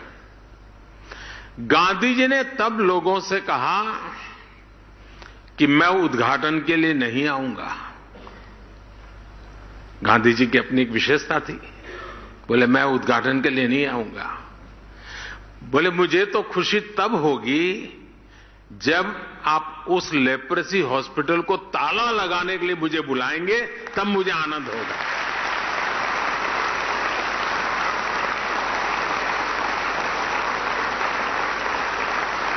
यानी वो लेप्रेसी को समाप्त करके उस अस्पताल को ही बंद करना चाहते थे। गांधी जी के निधन के बाद भी वो अस्पताल दशकों तक ऐसे ही चलता रहा। साल 2001 में जब गुजरात के लोगों ने मुझे सेवा का अवसर दिया, तो मेरे मन में था कि गांधी जी का एक काम रह गया है, ताला लगाने का। चलिए मैं कुछ कोशिश करूं। तो लेप्रेसी के खिलाफ अभियान को नई गति दी गई और नतीजा क्या हुआ? गुजरात में लेप्रेसी का रेट 23% से घट करके 1% से भी कम हो गया। साल 2007 में मेरे मुख्यमंत्री रहते वो लेप्रेसी हॉस्पिटल को ताला लगा, हॉस्पिटल बंद हुआ। गांधी जी का सपना पूरा किया। इसमें बहुत से सामाजिक संगठनों ने, जन भागीदारी ने बड़ी भूमिका निभाई और इसलिए ही मैं टीबी के खिलाफ भारत की सफलता को लेकर बहुत आश्वस्त हूं। आज का नया भारत अपने लक्ष्यों को प्राप्त करने के लिए जाना जाता है। भारत ने ओपन डेफिकेशन फ्री होने का संकल्प लिया और उसे प्राप्त करके दिखाया। भारत ने सोलर पावर जनरेशन कैपेसिटी का लक्ष्य भी समय से पहले हासिल करके दिखा दिया। भारत ने पेट्रोल में तय % की इथेनॉल ब्लेंडिंग का लक्ष्य भी तय समय से पहले प्राप्त करके दिखाया। जन भागीदारी की यह ताकत पूरी दुनिया का विश्वास बढ़ा रही है। टीबी के खिलाफ भी भारत की लड़ाई जिस सफलता से आगे बढ़ रही है, उसके पीछे भी जन भागीदारी की ही ताकत है। हां, मेरा आपसे एक आग्रह भी है। टीबी के मरीजों में अक्सर जागरूकता की कमी दिखती है। कुछ न कुछ पुरानी सामाजिक सोच के कारण उनमें ये बीमारी छिपाने की कोशिश दिखती है। इसलिए हमें इन मरीजों को ज्यादा से ज्यादा जागरूक करने पर भी उतना ही ध्यान देना होगा। साथियों, बीते वर्षों में काशी में स्वास्थ्य सेवाओं के तेजी से विस्तार से भी टीबी समेत विभिन्न बीमारियों के मरीजों को बहुत मदद मिली है। आज यहां national centre for disease control की वाराणसी ब्रांच का भी शिलान्यास हुआ है। पब्लिक हेल्थ सर्विलांस यूनिट का काम भी शुरू हुआ है। आज बीएचयू में चाइल्ड केयर इंस्टीट्यूट हो, ब्लड बैंक का मॉडर्नाइजेशन हो, आधुनिक ट्रॉमा सेंटर का निर्माण हो, सुपर स्पेशलिटी ब्लॉक हो, बनारस के लोगों के बहुत काम आ रहा है। पंडित मदन मोहन मालवीय कैंसर सेंटर में अब तक 70,000 से अधिक मरीजों का इलाज किया गया है। इन लोगों को इलाज के लिए लखनऊ, दिल्ली या मुंबई जाने की जरूरत नहीं पड़ी है। इसी तरह बनारस में कबीर चौरा हॉस्पिटल हो, जिला चिकित्सालय हो, डायलिसिस, सीटी स्कैन जैसी अनेक सुविधाओं को बढ़ाया गया है। काशी क्षेत्र के गांवों में भी आधुनिक स्वास्थ्य सुविधाएं विकसित की जा रही है। स्वास्थ्य केंद्रों पर ऑक्सीजन प्लांट लगाए जा रहे हैं। ऑक्सीजन युक्त बेड उपलब्ध कराए गए हैं। जिले में हेल्थ एंड वेलनेस सेंटर्स को भी अनेक सुविधाओं से युक्त किया गया है। आयुष्मान भारत योजना के तहत बनारस के 1.5 लाख से अधिक लोगों ने अस्पताल में भर्ती होकर अपना मुफ्त इलाज कराया है। करीब 70 जगहों पर जन औषधि केंद्रों से मरीजों को सस्ती दवाइयां भी मिल रही है।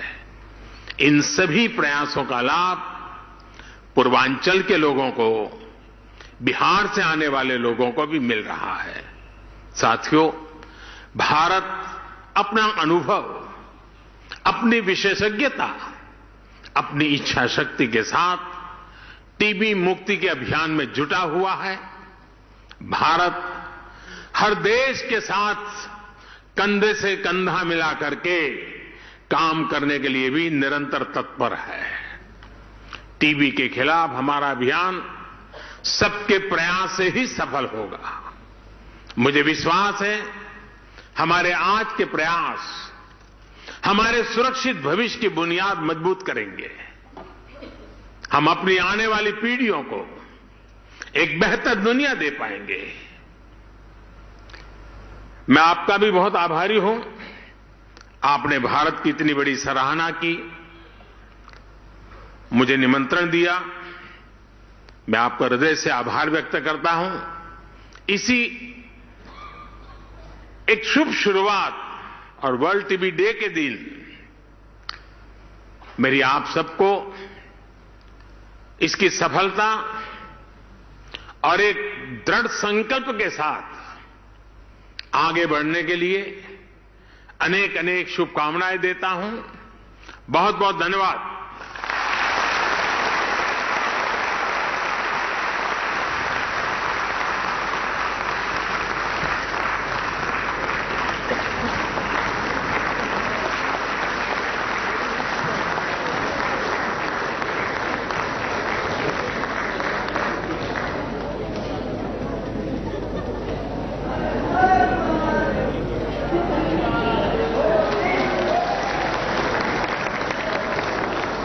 इसके साथ ही मैं ब्राजील के माननीय उप स्वास्थ्य मंत्री डॉक्टर इथेल लियोना लोइना मैशेल, नीति आयोग के सदस्य डॉक्टर वी के पॉल, WHO सीआरओ की क्षेत्रीय निदेशक डॉक्टर पूर्व।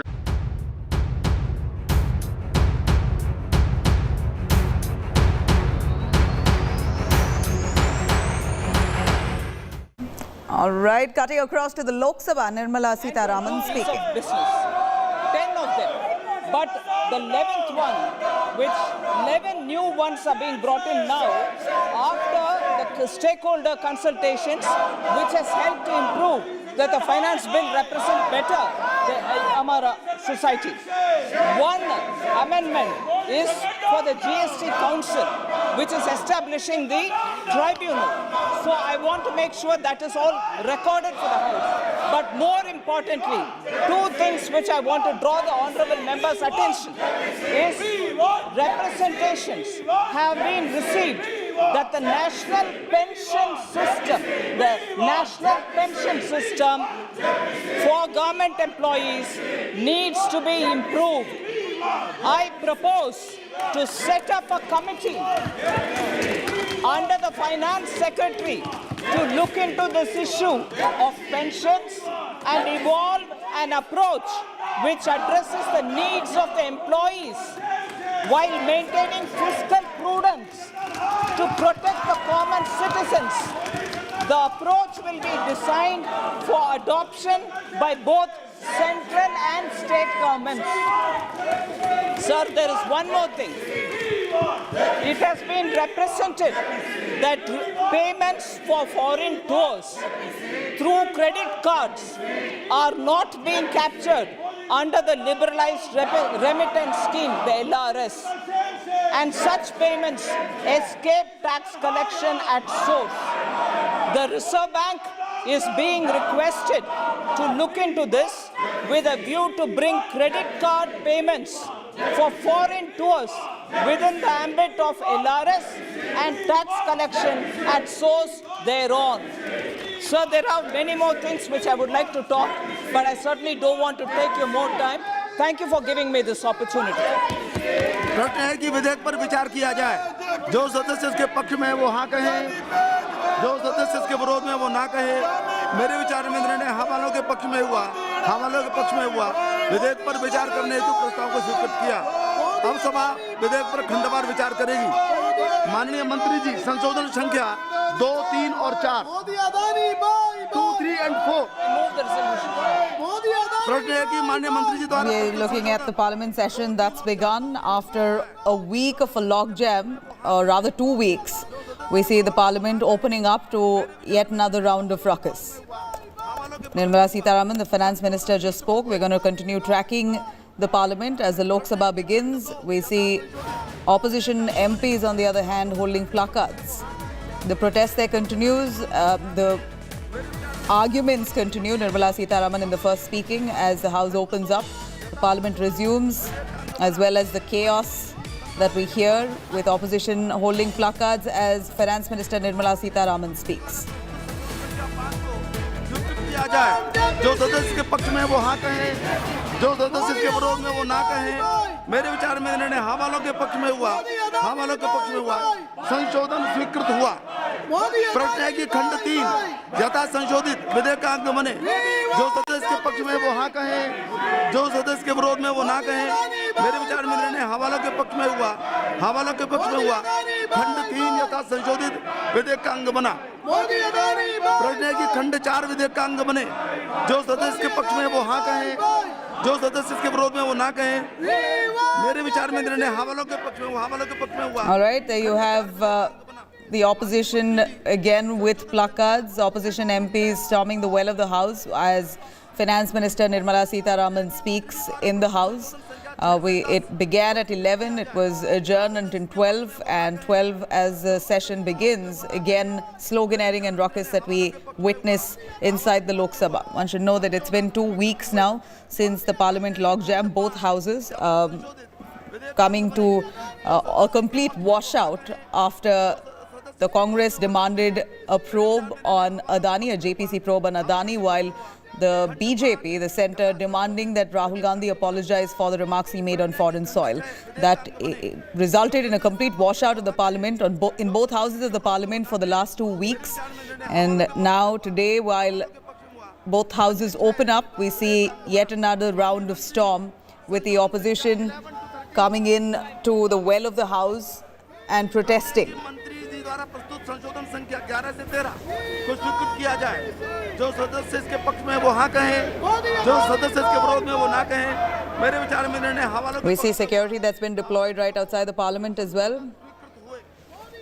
In fact, Congress's chief Mallikarjun Kharge as well held a meeting with all the opposition leaders, trying to deliberate on the strategy that's in the हवालों के पक्ष में हुआ।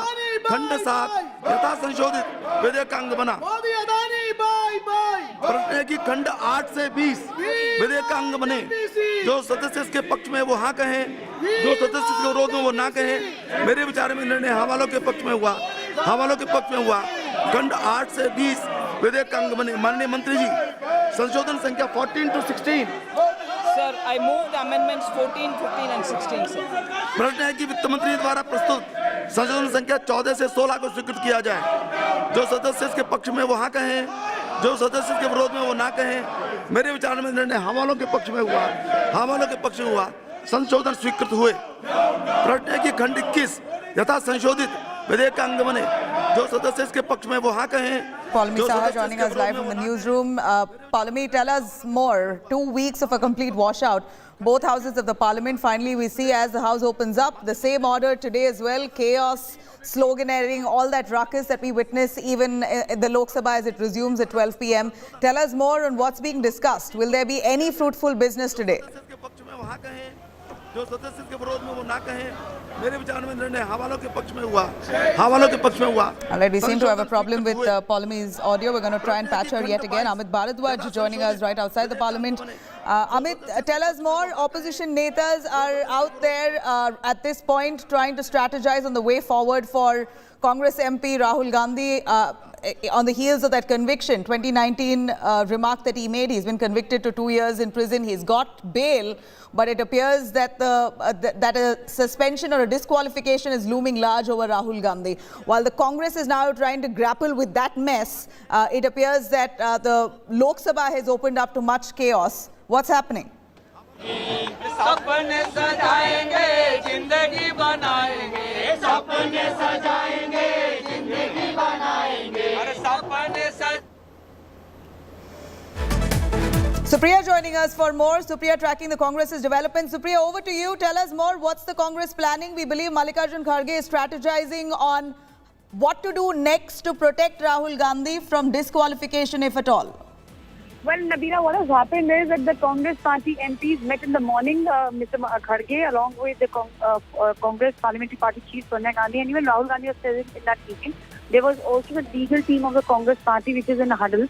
And right now in Lok Sabha, again, we can see the ruckus which has erupted.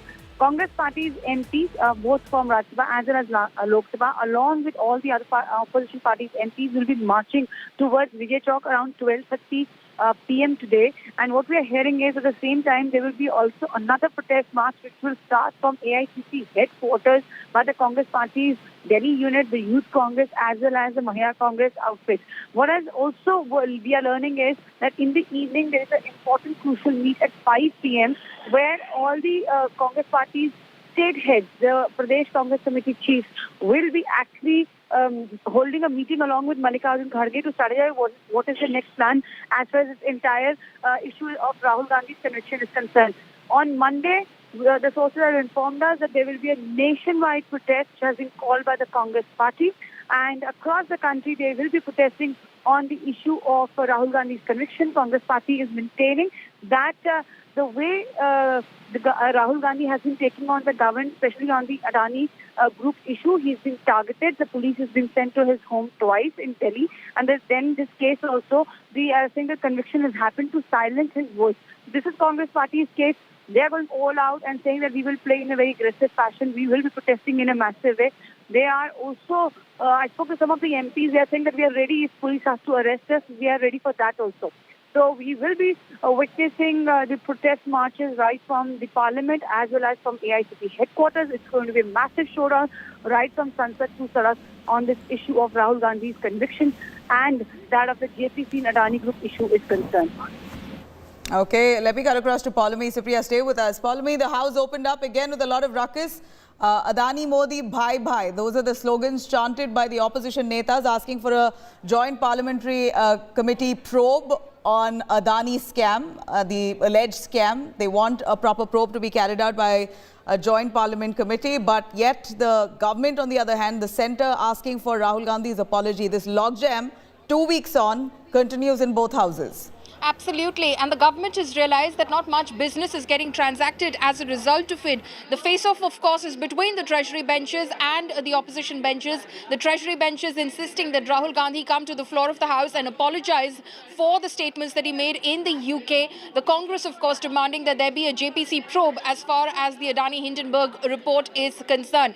In the middle of all this, the government now is, of course, pushing through with some very crucial bills, which include the general budget, which was presented by the Finance Minister earlier. The Finance Minister right now has in fact introduced for passing in consideration the finance bill in the Lok Sabha. Subsequently, it will reach the Rajya Sabha next week, and there is of course a speculation among opposition circles that the government could adjourn Parliament this session, the budget session of Parliament, sine die, ahead of its scheduled conclusion on April 6th. So the budget could be passed by Parliament earlier next week itself. So that is what the government government is focused on at the moment. Meanwhile, the Congress, as Supriya was telling you earlier as well, is mounting pressure as far as the BJP is concerned, as far as the central government is concerned, saying what happened in court yesterday, the conviction, the case in fact which was brought forward by BJP MLA from Gujarat, Purnesh Modi, against Rahul Gandhi, was a politically motivated case. Rahul Gandhi refuses to apologize. Rahul Gandhi says, allow me an opportunity to speak on the floor of the House. That hasn't been considered by the Speaker at the moment. And then, of course, that big decision on whether Rahul Gandhi will be disqualified or not as a Member of Parliament, of course, at the Speaker's table as well, Nabila, at the moment. All right. Stay with us, Palami. I'm cutting across to Amit Bharadwaj, who's tracking the opposition protests right outside the Parliament. Amit, we see huge police deployment in case of a protest or if there is commotion outside the Parliament, that they're ready to handle that. Tell us more on what's the opposition strategy today to corner the government as we see the ruckus inside the House spilling outside the Parliament as well. Right, Nabila, you know, Congress party and like-minded opposition parties are to march from Parliament to Vijay Chowk today, but similar scenes are being seen at the AICC headquarters as well, where the Congress party is actually gearing up for a protest of sorts. And what you will see here is that these are Seva Dal workers who are, you know, constantly sloganeering since morning, singing songs in favor of Rahul Gandhi and against the Modi government. On the other side, what I'll show you is that it's not just the Seva Dal workers who are protesting, preparing for a protest. You have an NSUI activists who have gathered at the AICC as well. On the other side are the Youth Congress workers who have gathered in big numbers with placards in their hands. And all this is happening to, you know, garner support for Rahul Gandhi. So clearly, Congress is gearing up for a massive protest. Yesterday, we had seen that as soon as the judgment of the Gujarat court had come against Rahul Gandhi, Indian Youth Congress was the first group to respond to it, to protest on the ground. And today what you are seeing is that outside the AICC headquarters, 144 has been imposed already. So we do not know as to whether these Congress workers will be allowed to step out of the office or not, but they are certainly preparing for a massive protest. Sir, सवाल यही है कि आप लोगों का विरोध प्रदर्शन जो पार्लियामेंट में हो रहा है उसको लेके है या राहुल गांधी की सदस्यता आप छीन सकती है इसको लेके? देखिए, इनकी चाल और साजिश है वो तो राहुल जी की सदस्यता का छीनकर राहुल जी को पार्लियामेंट में वो मोदी और अदानी का मोदानी मॉडल को एक्सपोज करने से उनको बचना है। राहुल जी लगातार जो जनता की आवाज उठा रहे हैं, खास करके गरीबों की, वंचितों की, आदिवासियों की, किसानों की, आम जनता की, महिलाओं की आवाज बन के एक चेहरा है देश के अंदर। और राहुल गांधी के समर्थन में विरोध प्रदर्शन है या जेपीसी नहीं मिल रही उस वजह से? नहीं, देखिए, एक तरफ राहुल जी जो आवाज उठा रहे हैं, राहुल जी को क्यों वो लोग, ये जो जैसे कल मैं सूरत में था, कोर्ट की पूरी कार्यवाही के दौरान भी मैंने देखा जो घटनाक्रम हुआ है, हमारे देश की न्यायपालिका जो है वो आज के तानाशाहों के कंट्रोल में है, वो दिखता है। और इसीलिए 144 लागू हो गया है। आपके ऑफिस के बाहर 144 लागू है, अब क्या करेंगे? ये तो 144 लगाना इनकी फितरत है, लगातार लगाते हैं। ईडी के टाइम पे भी लगाते थे, एक तरफ ईडी के टाइम पे नोटिस देकर राहुल जी को बुलाते थे और दूसरी तरफ 144 लगाते थे। तो मैं मानता हूँ हमारा दो तरफा लड़ाई है, एक सत्य के लिए लड़ाई है। Nabila, so visuals coming from here. Many wings of the Congress party are actually gearing up for a protest. Back to you, Nabila. All right. Well, you have live visuals of the Parliament that we see coming on our screens. There you have it. Rahul Gandhi inside the Parliament. Live visuals coming in. These are live shots from inside the Parliament at this point. The Lok Sabha still in chaos. As we see, the Rajya Sabha has been adjourned until 2:30. This is another day. In fact, Nirmala Sitharaman has already presented the budget as well. There was barely any discussion. It appears that a lot of business has happened, but not too much discussed over it. I'm going to slip into a short break. We're going to come back with that right on the other side. Stay with us.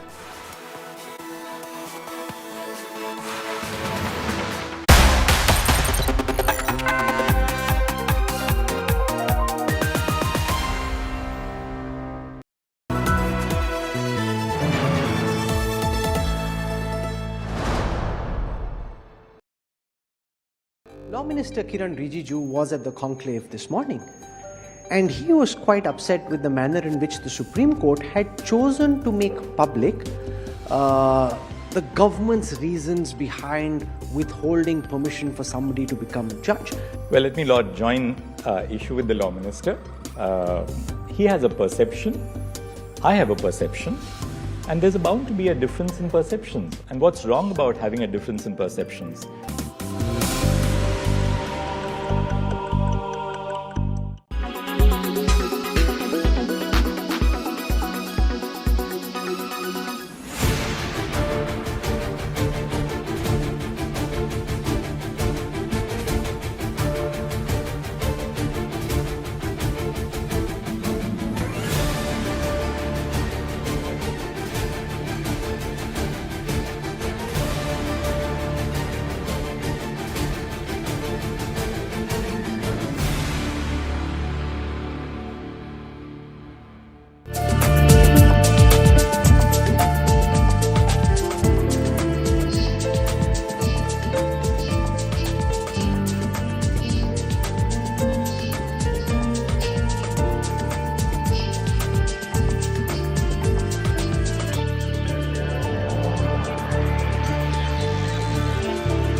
Traveling from different parts. Armed with facts, Looking at political black. she takes the news by its horns. Do you think the future of these students are not hampered?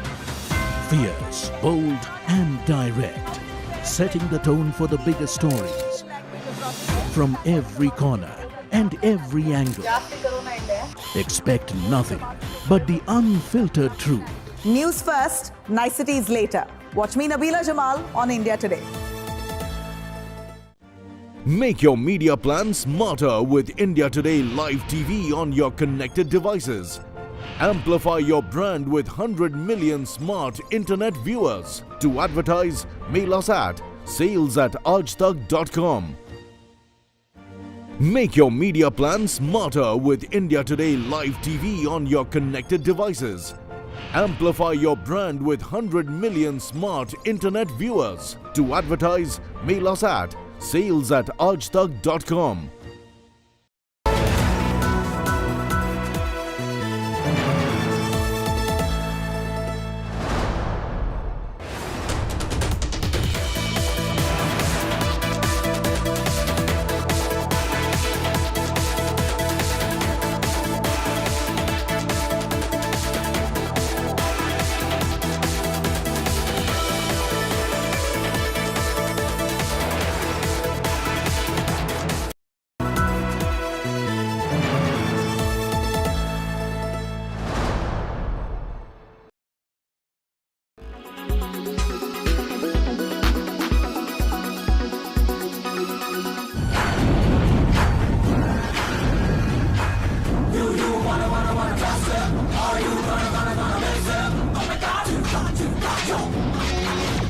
Ram Charan is one of the biggest stars of the Telugu film industry. The actor who made his debut in 2007 with Chiruta has proved his acting credentials time and again and delivered some of the biggest Telugu hits. Magadira. His career might have gotten off to a slow start, but the turning point in Charan's career came in 2009 with the release of Magadira.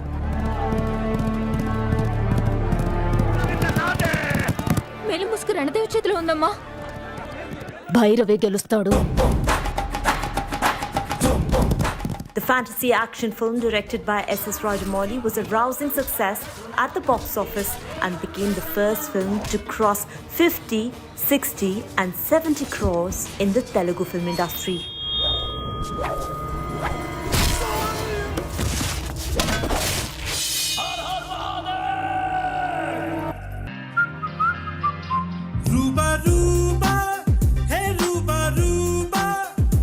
Orange. Ram Charan then starred in 2010's Orange. The romantic drama, which was directed by Bhaskar, might have failed to deliver at the box office but has gained cult status over the years. Backed by terrific music, both fans and critics appreciated Charan's performance. నా కర్మ కొద్ది అది కూడా పోతుంది. ఇంకొంచెం ప్రేమించడానికి try చేస్తా.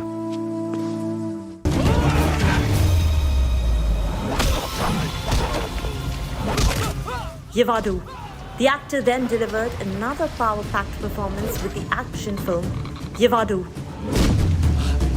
his third film in which the actor was seen in a dual role. The actor played both characters with different shades and variations. The film went on to collect about 60 crores at the box office. Yevadu! నాకు ఒక important goal ఉంది. Dhruva. Ram then played an IPS officer in 2016, starrer Dhruva. The film, which also starred Rakul Preet as the female lead, was high on action and drama.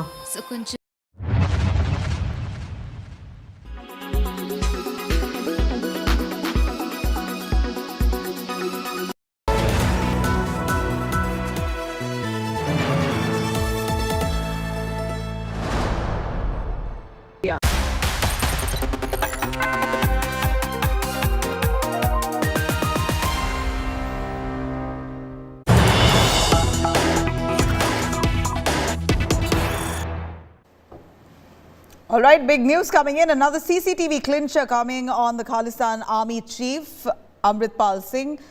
He boards a Haryana state bus on the 20th of March. Amarpal Singh caught on camera boarding that state bus. Punjab police now grilling that driver and the conductor. The probe on where he deboarded the bus underway. Amarpal was spotted at Kurukshetra bus stop. Amarpal and Papal Preet, who is his close aide, were sitting in that Haryana Roadways bus on the 20th of March, and that's what the CCTV footage here shows. Punjab police now tracking the bus and the driver, conductor of that bus, all being questioned. Amarpal and Papal Preet Singh were sitting inside the Haryana Roadways bus at 2 p.m. from Kurukshetra bus stand. The Punjab police is now questioning the driver and the conductor as to where the two deboarded. In fact, the bus driver, the conductor, some people in the bus are also being questioned. You see that visual there, we're pointing out to you, circled very clearly, Amarpal Singh and Papal Preet Singh, who is said to be Amarpal's close associate and aide, both of them walking away after deboarding that bus from Kurukshetra bus stand in Haryana. Akshay Dongre joining us live for more on that. Akshay, we're looking at least 7 days and counting. Amarpal Singh is still on the run. He's really, with such finesse, managed to escape from the cops, get into narrow lanes, board buses, get on bikes, abandon it near a canal, jump into another vehicle, run away from state to state, border to border that he passes through with great impunity. And so far, the police have failed to nab him. Well, Nabila, in fact, that is the biggest concern for the Punjab police, because Amarpal, along with his aide, along with his close aide Papal Preet, has been able to escape from the borders of Punjab. He has gone to Haryana, and from Haryana as well, now there are reports coming in that he may have fled to Uttar Pradesh or Uttarakhand. The plan is very clear.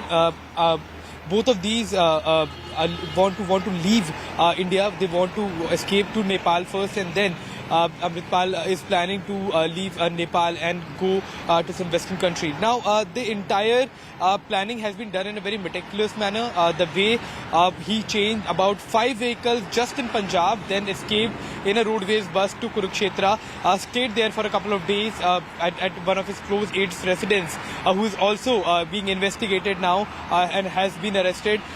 Now now the police is trying to trace that where exactly he may have went off to.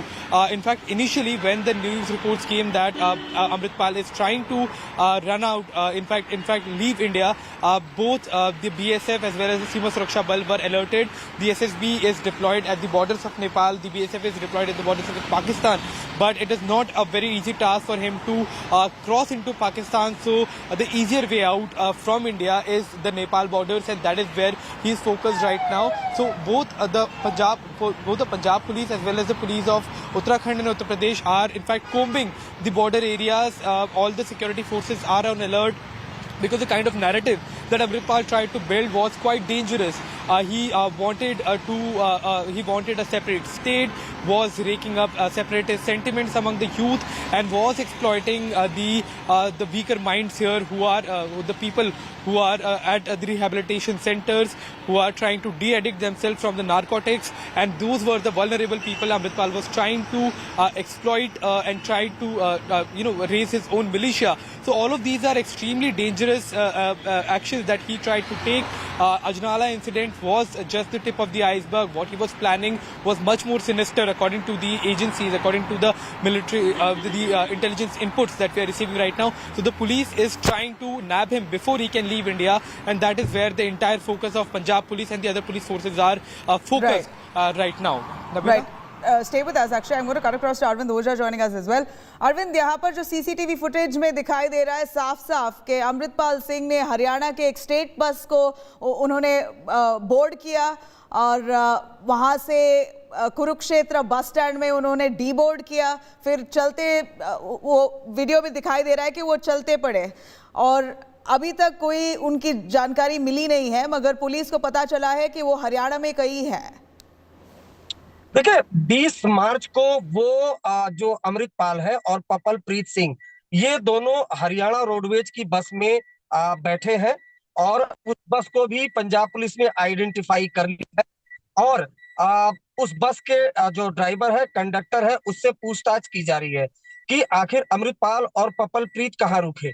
अब जो Punjab police है उसको शक है कि वो हरियाणा के करनाल या फिर दिल्ली के रास्ते, दिल्ली बॉर्डर के अंदर घुसने की कोशिश कर सकता है। इधर दिल्ली पुलिस भी अलर्ट हो गई है, उधर उत्तराखंड पुलिस भी अलर्ट हो गई है और जो पंजाब पुलिस है उसका कहना है कि बहुत जल्द वो अमृतपाल को अरेस्ट कर लेंगे। लेकिन हैरानी की बात यह है कि जब अमृतपाल भागा तो काफी वक्त तक पंजाब में रुका, जालंधर, लुधियाना, पटियाला, इन तमाम जगहों पर रुका। अब उसकी जो लोकेशन है, लास्ट लोकेशन, वो हरियाणा में ट्रैक की गई है। तो ऐसे में अंदाजा ये लगाया जा रहा है कि या फिर उत्तराखंड या फिर दिल्ली की तरफ जो अमृतपाल है वो भाग सकता है। इस वजह से तमाम जो स्टेट की पुलिस है वो काफी ज्यादा अलर्ट पर हो गई है। नंबर 2, ये भी जो कल बलजीत कौर जिसने शेल्टर दिया था हरियाणा में, उसको पंजाब पुलिस ने अरेस्ट किया। उसने खुलासा किया है कि अब अमृतपाल ने अपना नया हुलिया बदल लिया है। अब वो पगड़ी नहीं पहन रहा है, उसके बाल खुले हुए हैं। तो एक नया जो हुलिया है वो भी पंजाब पुलिस को पता चला है। हरियाणा में फिलहाल लास्ट लोकेशन उसकी ट्रैक की गई है। जिस बस में वो डिबोर्ड हुआ था उस बस को ट्रैक कर लिया गया है। उसके ड्राइवर और कंडक्टर से पूछताछ की जा रही है कि आखिरकार अमृतपाल बस में सवार होकर किस लोकेशन पर उतरा था पपनप्रीत के साथ। जी, अब तो ये जो विजुअल्स जो है साफ दिखाई दे रहा है कि अमृतपाल अभी भी फरार है और 7 दिन हो गए पंजाब पुलिस को, they haven't been able to arrest him so far, 7 days in counting, and it appears that 7 states border police have been kept on high alert. 7 days since the manhunt for Pakistani gangster Amarpal Singh that was lodged a day after visuals of Amritpal and his accomplice Papal Preet sitting on a cart with a Platina motorcycle surfaced. The cart driver had said that their bike got punctured near Udhoval village and later he dropped them at Mehatpur. Mehatpur is a place from where police started chasing Amritpal's convoy on the 18th of March. A close vigil is now being kept on the India-Nepal border as well, so he does not escape to Nepal. Photographs of Amritpal and his aides have also been put up. In fact, while an 8-state search operation has been launched to find Amritpal, India Today has accessed this new CCTV footage showing how he managed to evade the police officials so far. Amarpal was last seen in Kurukshetra. In one video, he's also seen hiding his face with an umbrella, while in another video, he was seen fleeing with his aide, Papal Preet, at a bus stand in Kurukshetra.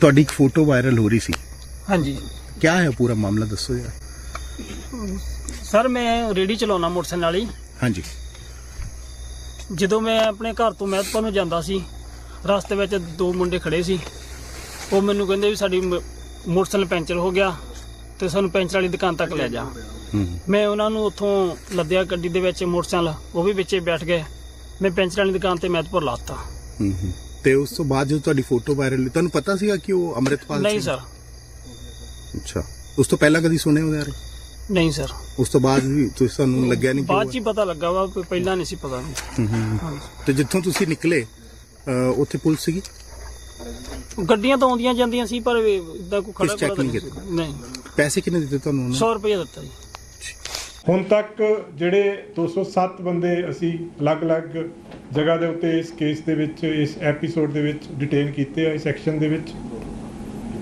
ਉਹਨਾਂ ਵਿੱਚੋਂ 30 ਲੋਕ ਐਸੇ ਆ 30 ਬੰਦੇ ਐਸੇ ਆ ਜਿਹੜੇ criminal cases ਦੇ ਵਿੱਚ ਜਿਨ੍ਹਾਂ ਦੀ ਗ੍ਰਿਫਤਾਰੀ ਪਾਈ ਜਾਏਗੀ ਬਾਕੀ 177 ਜਿਹੜੇ ਇਹ 'ਚ ਡਿਟੇਨ ਕੀਤੇ ਆ ਉਹਨਾਂ ਦੇ ਖਿਲਾਫ ਪ੍ਰੀਵੈਂਟਿਵ ਐਕਸ਼ਨ ਲਿਆ ਗਿਆ ਹੈ ਕਿ ਸਟੇਟ ਦੇ ਵਿੱਚ ਪੀਸ ਨੂੰ ਮੇਨਟੇਨ ਕਰਨ ਵਾਸਤੇ ਟੈਂਪਰੇਰੀ ਤੌਰ ਤੇ ਐਕਸ਼ਨ ਲਿਆ ਗਿਆ ਹੈ ਔਰ ਉਹ 177 ਨੂੰ ਅਸੀਂ ਵੈਰੀਫਾਈ ਕਰਕੇ ਜਲਦੀ ਅਸੀਂ ਰਿਲੀਜ਼ ਕਰਾਂਗੇ ਉਹਨਾਂ ਨੂੰ ਲੰਬਾ ਟਾਈਮ ਲਈ ਅੰਦਰ ਨਹੀਂ ਰੱਖਿਆ ਜਾਊਗਾ ਉਹਨਾਂ ਨੂੰ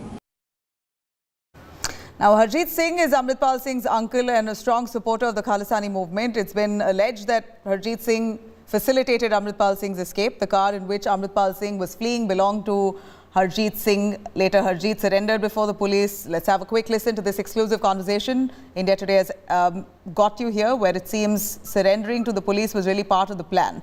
Harjeet Singh is asking men to surrender if they get caught to keep their anti-India plan safe and uninterrupted. ਉਹ ਯਾਰ ਇੱਕ ਕਿਤੇ ਮੈਨੂੰ ਵੇਖੋ ਲੱਗਦਾ ਵੀ ਆਪਣੇ ਬੰਦੇ ਨਾ ਕੋਈ ਰਲੇ ਰੁਲੇ ਆ ਸਰਕਾਰ ਦੇ ਨਾਲ ਤੇ ਇਹ ਨਾ ਵੀ ਭਾਈ ਸਾਹਿਬ ਦਾ ਨੁਕਸਾਨ ਹੋ ਜੇ ਤੇ ਕਿਤੇ ਜੇ ਕਿਤੇ ਤੁਹਾਨੂੰ ਕਿਤੇ ਮੈਸੇਜ ਆਉਂਦਾ ਨਾ ਤੇ ਮੈਂ ਤੇ ਗ੍ਰਿਫਤਾਰੀ ਦੇ ਦੇਣ ਲੱਗਾ ਵਾਂ ਤੇ ਉਹਨਾਂ ਨੇ ਵੀ ਕਹੋ ਵੀ ਗ੍ਰਿਫਤਾਰੀ ਦੇ ਦੇਣ ਕਿਤੇ ਇਹ ਨਾ ਹੋਵੇ ਮਤਲਬ ਆਪਾਂ ਉਹ ਬਾਅਦ 'ਚ ਇਹ ਫੜੇ ਜਾਣ ਕਿਉਂਕਿ ਫੜਾ ਉਹਨਾਂ ਨੇ ਕਿਸੇ ਨਾ ਕਿਸੇ ਆਪਣੇ ਬੰਦੇ ਨੇ ਦੇਣਾ ਵਾ ਹੈ ਤੇ ਇਹਦੇ ਨੂੰ ਚੰਗਾ ਵਾ ਵੀ ਮਤਲਬ ਜੇ ਕਿਤੇ ਤੇਰੇ ਨਾਲ ਕਿਤੇ ਮਾੜਾ ਮੋਟਾ ਵੀ ਰਾਬਤਾ ਹੋਇਆ ਨਾ ਜਦੋਂ ਵੀ ਕਿਤੇ ਹੁੰਦਾ ਤੇ ਇਹਦੇ ਤੋਂ ਬਚਾਅ ਹੋ ਜਾਵੇ ਕਿਉਂਕਿ ਆਪਣੀ ਬੇਇੱਜ਼ਤੀ ਬੜੀ ਹੋਣੀ ਹੈ ਗੱਲ ਦੇ ਵਿੱਚ ਜੇ ਮਤਲਬ ਪੁਲਿਸ ਫੜ ਲੈਂਦੀ ਜੇ ਆਪਾਂ ਆਪਣੇ ਤੌਰ ਤੇ ਦਿੰਦੇ ਆ ਨਾ ਗ੍ਰਿਫਤਾਰੀ ਤੇ ਉਹਦੇ 'ਚ ਸਾਡੀ ਸ਼ਾਨ ਹੈ ਗੱਲ ਦੇ ਵਿੱਚ Now, pro-Khalistan outfits' shocking video has now emerged. Fugitive Amarpal Singh was trying to form militia Anandpur Khalsa Fauj. Video of Anandpur Khalsa Fauj's drill showed multiple rounds of firing, cache of rifles that has also been spotted there.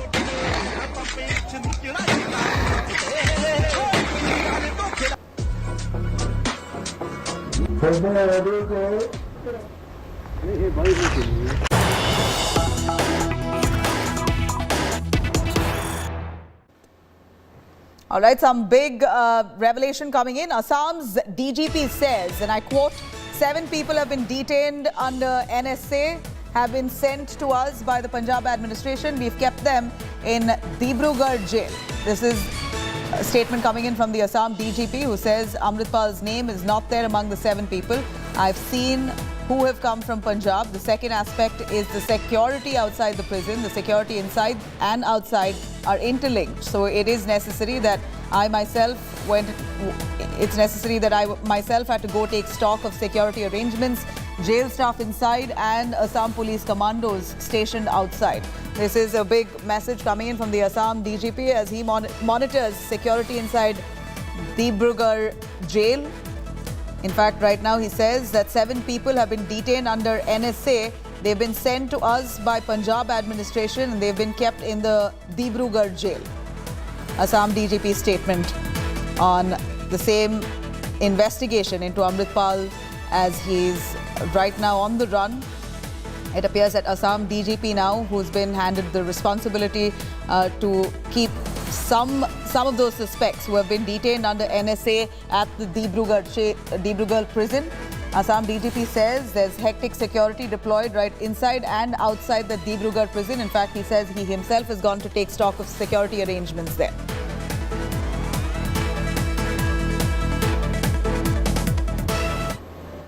अभी कितने लोग आसाम की jail में, डिब्रूगढ़ की jail में बंद हैं? हमारे पास पंजाब एडमिनिस्ट्रेशन की तरफ से 7 राष्ट्रीय सुरक्षा अधिनियम के तहत हिरासत में लिए गए लोगों को भेजा गया है और इनको हमने डिब्रूगढ़ केंद्रीय कारागार में रखा है।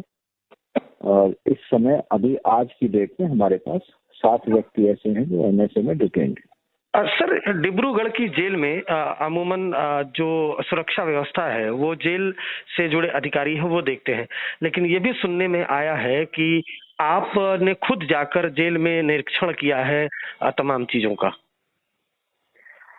जेल की सिक्योरिटी में 2 पहलू हैं। एक पहलू है जेल का अंदर का सुरक्षा और अंदर की व्यवस्था जो कि जेल प्रशासन देखता है। दूसरा पहलू है बाहर की सुरक्षा और बाहर की व्यवस्था, क्योंकि दोनों आपस में जुड़े हुए हैं। इसलिए ये आवश्यक है कि सीनियर लेवल पे इनका अवलोकन किया जाए। तो मेरे साथ जो आईजी प्रेजेंस हैं वो भी गए थे और जिला दंडाधीश जो कि जेल के स्थानीय लेवल पे इंचार्ज हैं वो भी गए थे और हम लोगों ने सुरक्षा का अवलोकन किया, मूल्यांकन किया और जहाँ जहाँ हमको लगा कि इसमें कुछ भी एडिशनल देने की आवश्यकता है वो व्यवस्था की गई है। इस समय वहाँ पर अंदर जेल का स्टाफ है और बाहर आसाम पुलिस के कमांडोज और आसाम पुलिस बटालियन के लोग वहाँ पे इस समय पदस्थापित हैं। इसके अलावा जो अप्रोच रोड है उन अप्रोच रोड से हमारी तरफ से सीआरपीएफ की भी व्यवस्था की गई है। जितने भी लोग वहाँ मिलने आते हैं उन सभी लोगों की पूरी जांच की जा रही है और जो यहाँ के एयरपोर्ट्स और रेलवे स्टेशन है उस पर भी वॉच रखी जा रही है। सर, ये कयास लगाया जा रहा है कि डीजीपी आसाम का खुद जाना, ऐसे में ऐसा अंदाजा लगाया जा रहा है कि कोई खास कैदी अमूमन, क्या अमृतपाल भी डिब्रूगढ़ की जेल में पहुंच चुका है, इस वजह से डीजीपी आसाम गए थे? नहीं, मैं तो इन हिरासत में लिए हुए लोगों के आने से पहले ही जब हमको सूचना प्राप्त हुई थी हम उसी समय जाकर अवलोकन कर आए थे जी। और हिरासत में आने के बाद वहाँ पे आईजी लॉ एंड ऑर्डर गए, उन्होंने अपना व्यवस्था को पूरा देखा है और जो 7 लोग आए हैं उनके नाम आप पंजाब एडमिनिस्ट्रेशन से ले सकते हैं क्योंकि हिरासत उनकी है, इसलिए नाम उनसे लें तो वो ज्यादा उचित होगा।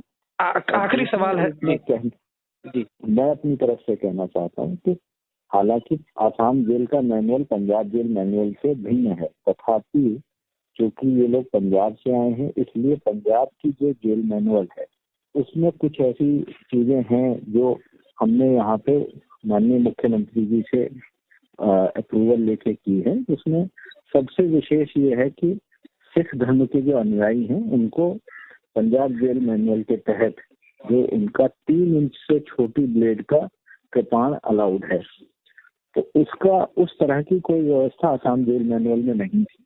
तो क्योंकि ये एक हम लोगों को सबको मालूम है कि ये एक आवश्यक अंग है सिख धर्म का, इसलिए माननीय मुख्यमंत्री जी से इसका अनुमोदन लेकर यहाँ भी जेल प्रशासन ने 3 इंच से कम ब्लेड के कृपाण की परमिशन इन एनएसए में डिटेन लोगों को दी है।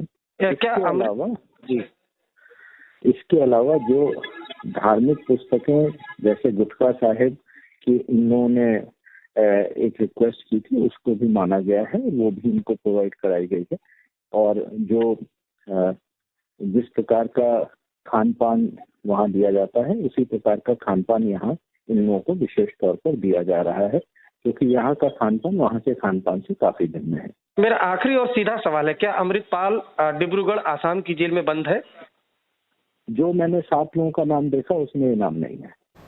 All right, let me cut across to Suryagni Roy joining us live from Dibrugarh, Assam. Suryagni, we believe 7 people who are suspects, a list given by the Punjab police to the Assam police, have now been placed at the Dibrugarh jail, the prison in Assam, and hectic security has been deployed there. They've all been detained under sections of the NSA. Tell us more about who these people are, and we believe the Assam police say that Amarpal Singh's name is not on that list.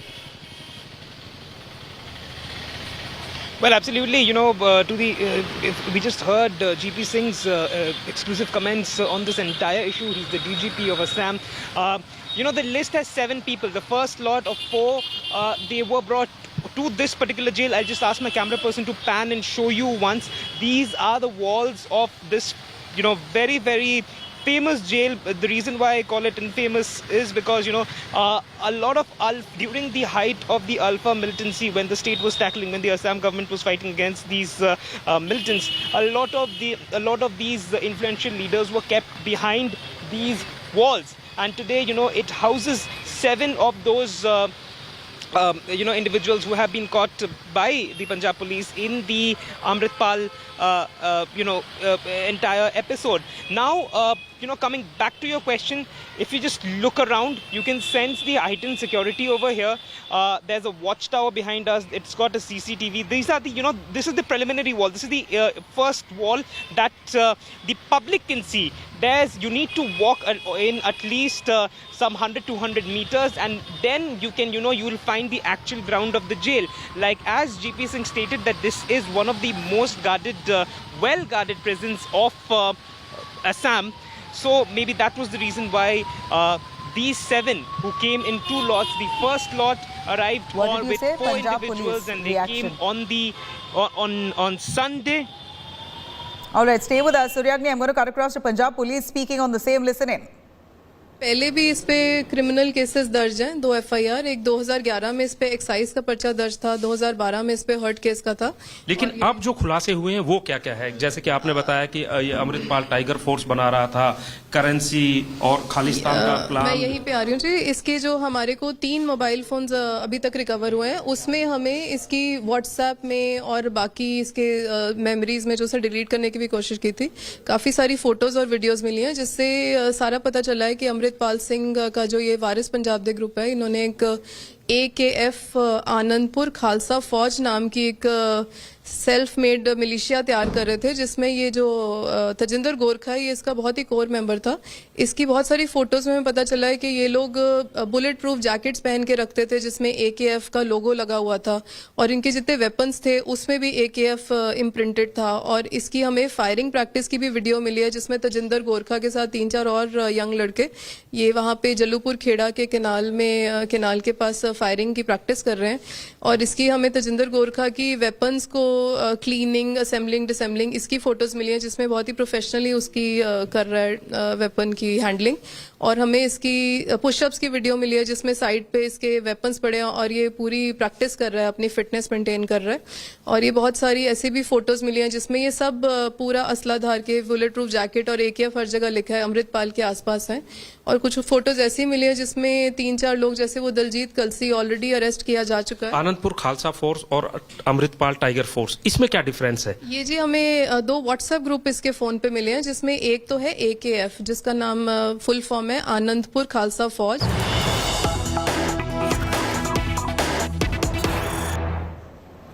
Cutting across to Prime Minister Narendra Modi, visuals coming in of him in Banaras. Here's a look. नहीं पाते थे, या कि उन जगहों ऐसे लोगों को जो है पहचान की गई, खोजा गया, उनके दरवाजे से, उनके घर से, मोहल्लों से खोजा गया। और उस खोज के बाद जो है उनका निःशुल्क ऑपरेशन करके उन्हें एक नई जीवन ज्योति जो है दी गई, उनकी आंखों में प्रकाश दिया गया। और निश्चित रूप से जब आप किसी की आंखों में रोशनी देते हैं तो आपके अभिभूत होने का मौका जरूर होता है, और वही अभिभूत जो है प्रधानमंत्री नरेंद्र मोदी के साथ भी है। और सबसे अहम बात यहाँ पर यह है कि ये जो पूरा अभियान चलाया गया आशुतोष, इसमें घर घर जाकर 1 साल पहले इसका एक प्रारूप तैयार किया गया कि कैसे जो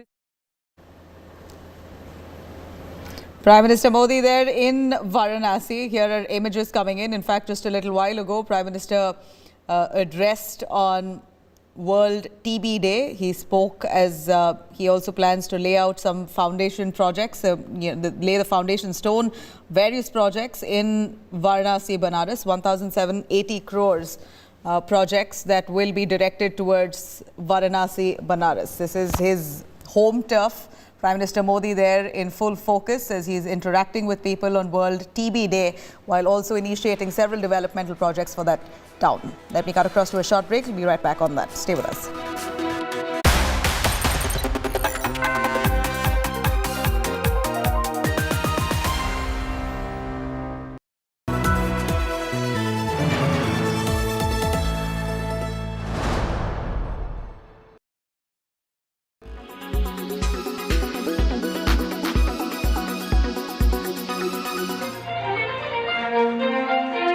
Honoring excellence, grit and the finest in the profession, the Ramnath Goenka Award is the most coveted in journalism. Standing tall among the cream of the crop is India Today. Our reporters were front and center during the first wave of the COVID-19 pandemic. Milan Sharma won the Investigative Reporting Award for Graveyard Records, which revealed the brutal truth behind COVID deaths in the national capital. This is the graveyard that shows the reality. Questions now being raised on why there has been underreporting of numbers from the Delhi government side. Because if this graveyard itself has about 95 dead bodies, then the government's number is way below the mark. Ashutosh Mishra bagged the Excellence in Hindi Journalism Award for his ground report on the mass exodus of migrants from 7 Indian states. He went from state to state to cover the impact of the pandemic on migrants with just one mission: to get the news out to the masses. आपको डर नहीं लगा इतनी खुली truck पर आप बैठ के जा रहे हैं? नहीं, पुलिस वाले ही बैठाए हैं। कहाँ पर बिठाया पुलिस वालों ने? ये पीछे कह रहे थे आप पैदल मत जाइए, इसमें बैठे। सरकार ने इतना सारा पैकेज दे दिया कि काम चलेगा, शुरू होगा, ना तो आप लोगों को कुछ नहीं मिला, आप लोग पहुंचे नहीं, आपने कंपनी तक मदद नहीं पहुंची, कोई सुविधा नहीं मिला सर आज तक। And finally, Bipasha Mukherjee bagged the award under the Politics and Government category for her story detailing the PFI's role in the unrest that unfolded after the Hathras rape case. This report exposed the PFI's clear hand in nefarious activities across the country, begging the question why the centre hadn't dropped the axe on the Popular Front of India yet. India Today also bagged the top honours for business and economic journalism and another one for its coverage of the Hathras rape case. The winners received the prestigious award from Chief Justice of India, D.Y. Chandrachud. Fearful times also gave rise to fearless journalists, which is why we celebrate these awards today as symbolizing our eternal sense of optimism on which we hope the nation will continue. Celebrating excellence, acknowledging courage. These awards are a testimony to India Today's gold standard of journalism. Bureau Report, India Today.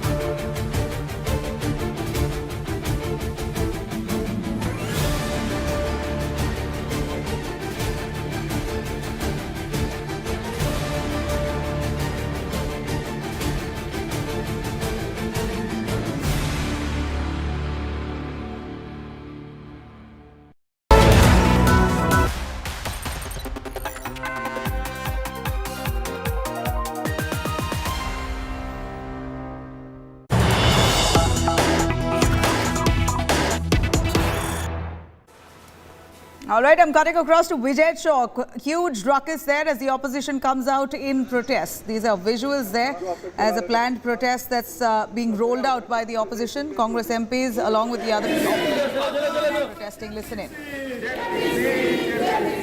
नहीं चलेगी, नहीं चलेगी।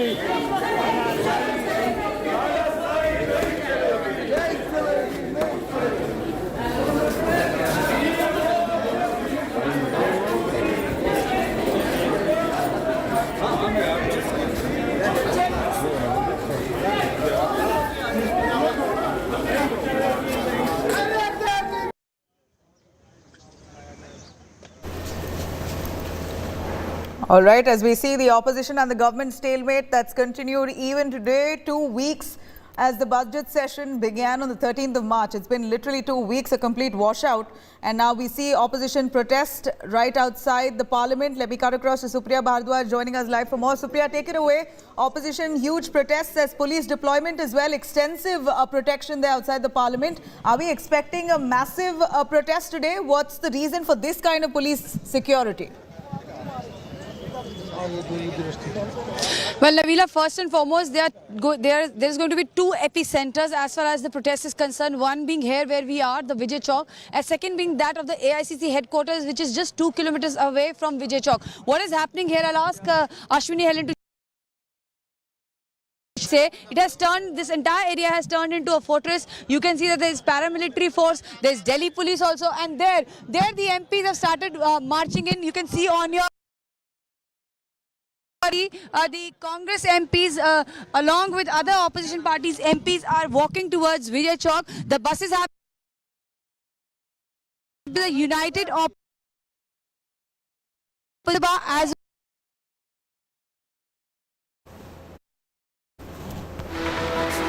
all right, we're going to try and patch Supriya's audio there. Seems to be a problem, but right outside the parliament there we see a huge protest launched by the opposition parties, opposition MPs there. Again, as we see no business inside the parliament, both houses, as we see a complete logjam for 2 weeks and on. Here is the, all right, you see a huge banner there coming in as the Congress Neta is holding a huge banner that says democracy in danger.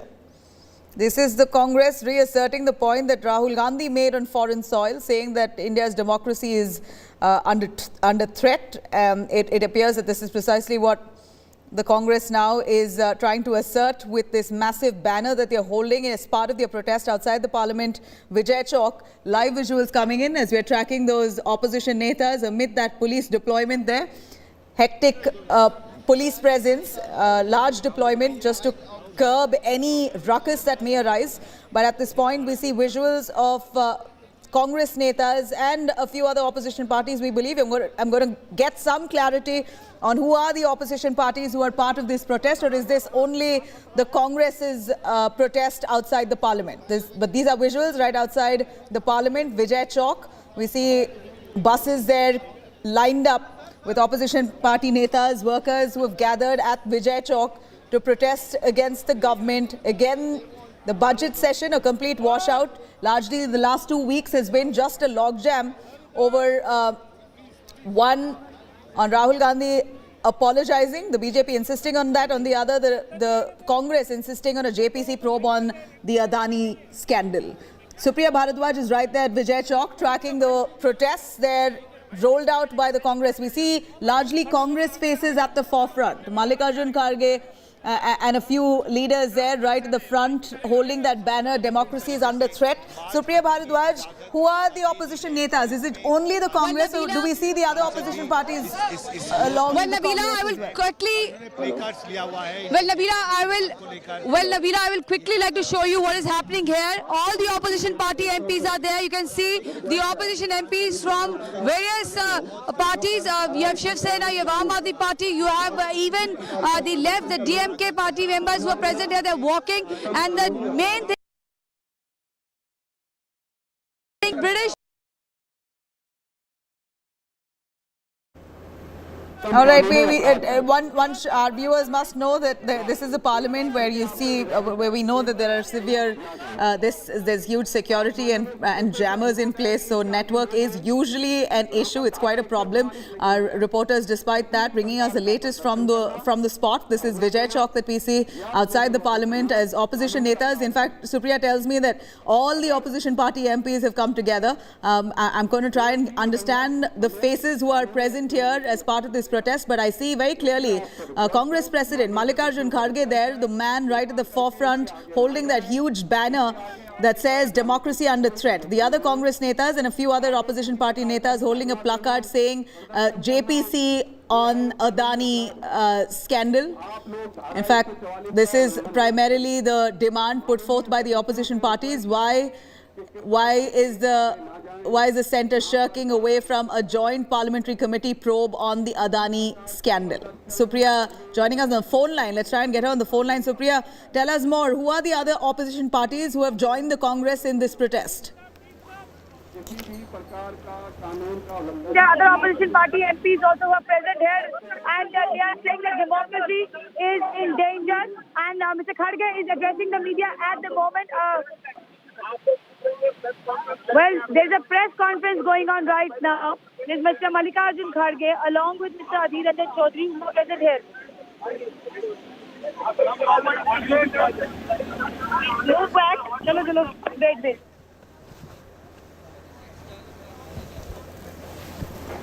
All right, there you have visuals of protests right outside the parliament. This is a stalemate that continues inside the parliament, while outside we see huge protests by the opposition party netas who insist on a joint parliamentary committee probe on the Adani scandal. और इन्हें police अलग-अलग तरीके से अंदर घसीट रही है। जी देखिए, इस वक्त कांग्रेस के दफ्तर के बाहर अफरा तफरी मची हुई है क्योंकि पुलिस की तरफ से यहाँ धारा 144 लगा दी गई थी और आप देख रहे हैं कि श्रीनिवास बी से लेकर तमाम यहाँ पर कार्यकर्ता जो यूथ कांग्रेस विंग के ऑफिस से बाहर निकलते ही, कांग्रेस के दफ्तर से बाहर निकलते ही यहाँ पर पकड़ लिए गए। पुलिस प्रशासनिक बल के साथ पूरी तैयारी में यहाँ पर था और इस वक्त भी हम आपको दिखा रहे हैं कि एक एक करके इनको बसों में भर के यहाँ से ले जाया जाएगा, इनको डिटेन किया जाएगा क्योंकि पुलिस प्रशासन की तरफ से यहाँ पर जो प्रोटेस्ट करने की यहाँ पे कोई परमिशन नहीं। आपको दिखाऊं, देखिए पीछे कितने सारे यहाँ पर सीआरपीएफ और पुलिस के जो कर्मी हैं वो दिखाई दे रहे हैं। इस वक्त आपको भारी प्रशासनिक बल दिख रहा है क्योंकि धारा 144 लगने की वजह से यहाँ पर बिल्कुल भी धरना करने की जो परमिशन है कांग्रेस कार्यकर्ताओं को नहीं दी गई थी। इसलिए एक तरफ जो एक झुंड निकला कार्यकर्ताओं को, उनको इस वक्त पुलिस ने अनाउंसमेंट्स करके धारा 144 लगा के, मैं चाहूंगी आलोक दास थोड़ा सा आगे आए मेरे साथ, कि पुलिस उनको बर्बरता से अंदर घसीटती हुई इस वक्त ले जा रही है और दरवाजे बंद कर रही है। तो ये बस एक भर के जो कार्यकर्ता है उन्हें यहाँ से ले जाया जा रहा है दिल्ली पुलिस के प्रशासन के द्वारा और बाकी पुलिसकर्मी भी सभी पार्टी के एमपीज और फ्लोर लीडर्स हमारी जो डिमांड जेपीसी का था और है, उस डिमांड को लेकर हम सभी लोग आज फिर एक बार यहाँ विजय चौक पे प्रदर्शन कर रहे हैं। एक बात तो इससे साफ और जाहिर होता है कि मोदी जी जनता से कुछ छुपाना चाहते हैं। हालांकि नीरव मोदी, चौकसी, ललित मोदी, मल्ल्या ऐसे लोग करोड़ों, हजारों करोड़ रुपए सरकार से लूट के बाहर चले गए, लेकिन उनके बारे में मोदी जी मुंह नहीं खोल रहे हैं और हमेशा दूसरों को टीका करने में वो बहुत अच्छा समझते हैं। आज मैंने बीजेपी का एक कमेंट सुना कि कांग्रेस और अपोजिशन के लोग बैकवर्ड क्लास के खिलाफ बात कर रहे हैं। अरे भाई, बैकवर्ड क्लास जो चोरी करके भाग गए वो बैकवर्ड क्लास के हैं? बताओ मेरे को कोई बैकवर्ड क्लास का आदमी हजारों करोड़ लेके चले गया, घपला किया और 12 लाख 2.5 साल में अगर किसी ने कमाया है तो अदानी ने कमाया है। वो कमाने के लिए अगर कोई मदद किया है तो मोदी जी ने किया है। हम अदानी की बात कर रहे हैं तो ये बीच में झगड़ा लगाने के लिए बैकवर्ड क्लास, फॉरवर्ड क्लास बोल रहे हैं। अरे पैसे जो हड़प कर रहे हैं उसके लिए हम तो जेपीसी चाहते हैं।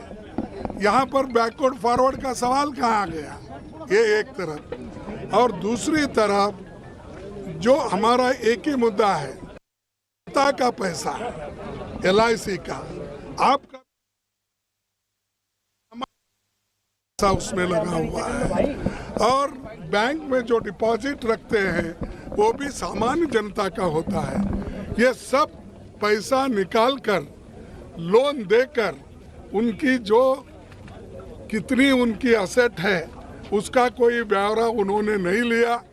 जैसा पूछते गए वैसा देते गए और आज उनका जो शेयर वैल्यू भी गिर रहा है तो हमारे पैसे जो LIC के उसमें है उसका भी वो भी कमज़ोर हो रहा है, बैंक्स कमज़ोर हो रहे हैं। ये सारी चीज़ें बाहर आने दो, इसीलिए हम जॉइंट प्रेस कॉन्फ्रेंस जॉइंट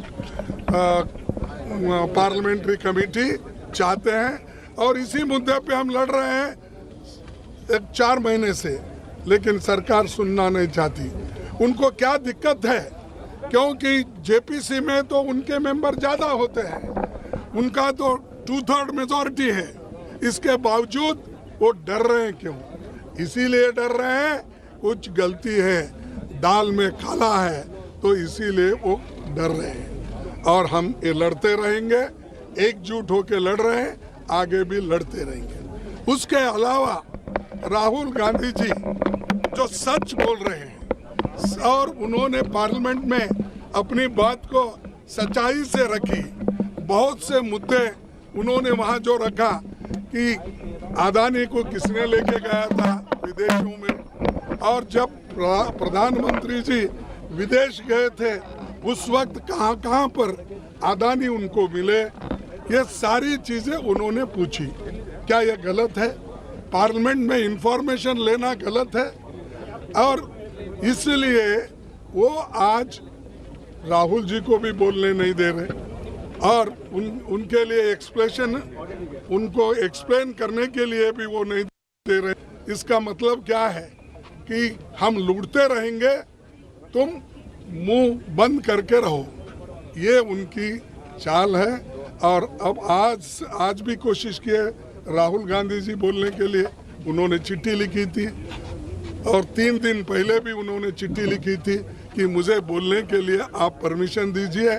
मेरे खिलाफ 4 मिनिस्टर्स पार्लियामेंट में बोले हैं, मुझे भी वही हक दो जो जिस मेंबर्स को या जिस मिनिस्टर को आपने हक दिया है। तो फिर भी उन्होंने माना नहीं। इससे ये जाहिर होता है कि डेमोक्रेसी को ख़त्म करने का, फ्रीडम ऑफ एक्सप्रेशन को ख़त्म करने का, फ्रीडम ऑफ स्पीच को ख़त्म करने का, और आगे एक दिन ऐसा आएगा अगर यही चाल से वो चले और चल रहे हैं जिस राह से, तो इस देश में ऑटोक्रेसी आएगी, डिक्टेटरशिप आएगी और सबके बंद हो जाएंगे। हम बोलने वालों का भी बंद हो जाएगा मुंह। आप जो आज रिकॉर्डिंग करके सो टीवी में दिखाते हैं, लिखते हैं, वो भी बंद हो जाएगा। तो इसीलिए सबके लिए लड़ रहे हैं हम, जमहूरियत को टिकाने के लिए, संविधान को बचाने के लिए, freedom of speech and expression को बचाने के लिए हम कोशिश कर रहे हैं। और जो सच बोलते हैं उनको जेल में डालने की कोशिश वो करते हैं। सिर्फ एक ही पार्टी का नहीं, कांग्रेस का मैं बोल रहा हूँ, सभी पार्टी के लोग आज जितने भी अपोजिशन पार्टीज है जो सच बोल रहे हैं, ठीक ढंग से है, उनको भी सताने का काम कर रहे हैं। तो एक पार्टी सभी पार्टियों को अपना डंडा चला रहे हैं। तो ईडी का धमकी दे रहे हैं, सीबीआई का धमकी दे रहे हैं, और ये धमकियां जो वो लोग दे रहे हैं इसलिए दे रहे हैं कि डेमोक्रेसी में कोई बात न करे और उनके खिलाफ कोई बात न करे। ये उनकी मंशा है, लेकिन हम रुकेंगे नहीं, हम अपनी बात को रखते जाएंगे, लड़ते जाएंगे और देश बचाने के लिए, डेमोक्रेसी बचाने के लिए, संविधान बचाने के लिए पूरी कोशिश हम सभी लोग मिलकर करेंगे। पीएम के से राजा बात करेंगे। हाँ ठीक है। ಕನ್ನಡದಾಗ ಹೇಳಿದ್ದಲ್ಲ, ಏನಂದ್ರೆ ಇದು ಏನು ಹೇಳಿದ್ದೀನಿ ಅದೇ, ಅದನ್ನ ನೀವು ಸರಿಯಾಗಿ ಮಾಡ್ಬಿಡಿ। संजय सिंह जी आम आदमी पार्टी से बात रखेंगे।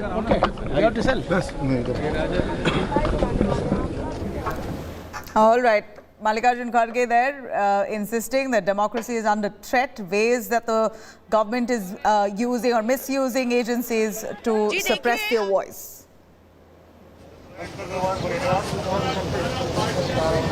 आज कई दिनों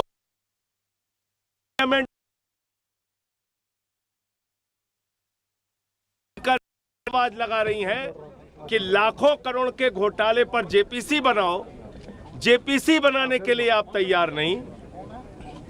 इसका मतलब ये पूरी की पूरी सरकार मोदी जी की ऊपर से लेकर नीचे तक भ्रष्टाचार में शामिल है और देश के प्रधानमंत्री का हाथ इस घोटाले के जांच में है, इसलिए वो जेपीसी से भाग रहे हैं। हमारी लड़ाई जारी रहेगी।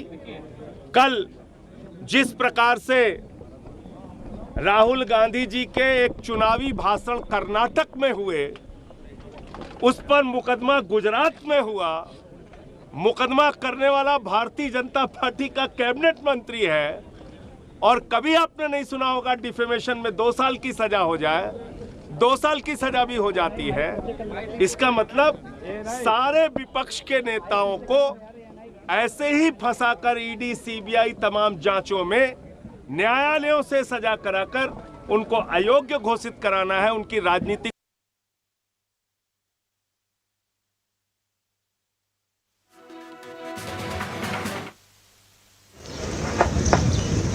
है, इसकी हम निंदा करते हैं और ऐसा नहीं होना चाहिए। अगर हम आजादी से बोल भी नहीं सकते तो फिर लोकतंत्र और संविधान का क्या मतलब होगा? राजा, ये Raja ji from DMK. Today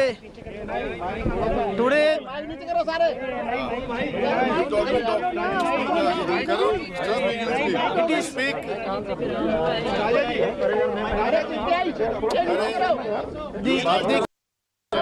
The country ये सर्वोच्च है, सर्वोपरि है और जाहिर सी बात है गांधी परिवार को लेके यहाँ धारा 144 लगा दी गई थी और आप देख today the country witnessing a rule of autocracy coupled with lawlessness. Today country witnessing a government which is having no accountability towards the parliament, where the 140 crore people aspiration is going to be reflected. So complete lawlessness, complete darkness, unless and until democracy is restored, until the lawlessness is removed, our united fight will continue. Thank you. चलिए। Priyanka Chaturvedi ji from Shiv Sena. मैं बस यहाँ पर ये कहना चाहते हैं, हम सब जो रोज मांग कर रहे हैं कि एक जेपीसी का गठन हो, उसको अवॉइड करने के लिए धन्ना सेठों को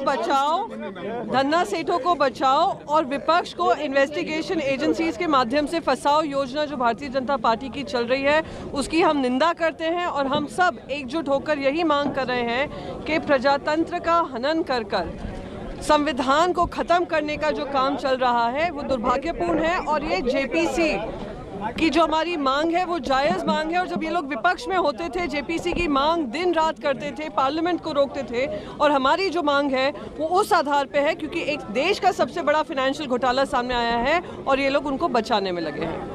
Anil Hegde from JDU. On the issue of money laundering and corrupt practices of the Adani Group, the entire opposition has been demanding JPC. We have been demanding discussion in the parliament, but the BJP, the ruling government, ruling party is running away from. All right. There you have all the opposition leaders addressing the media there, one after the other. You heard from the Congress, of course.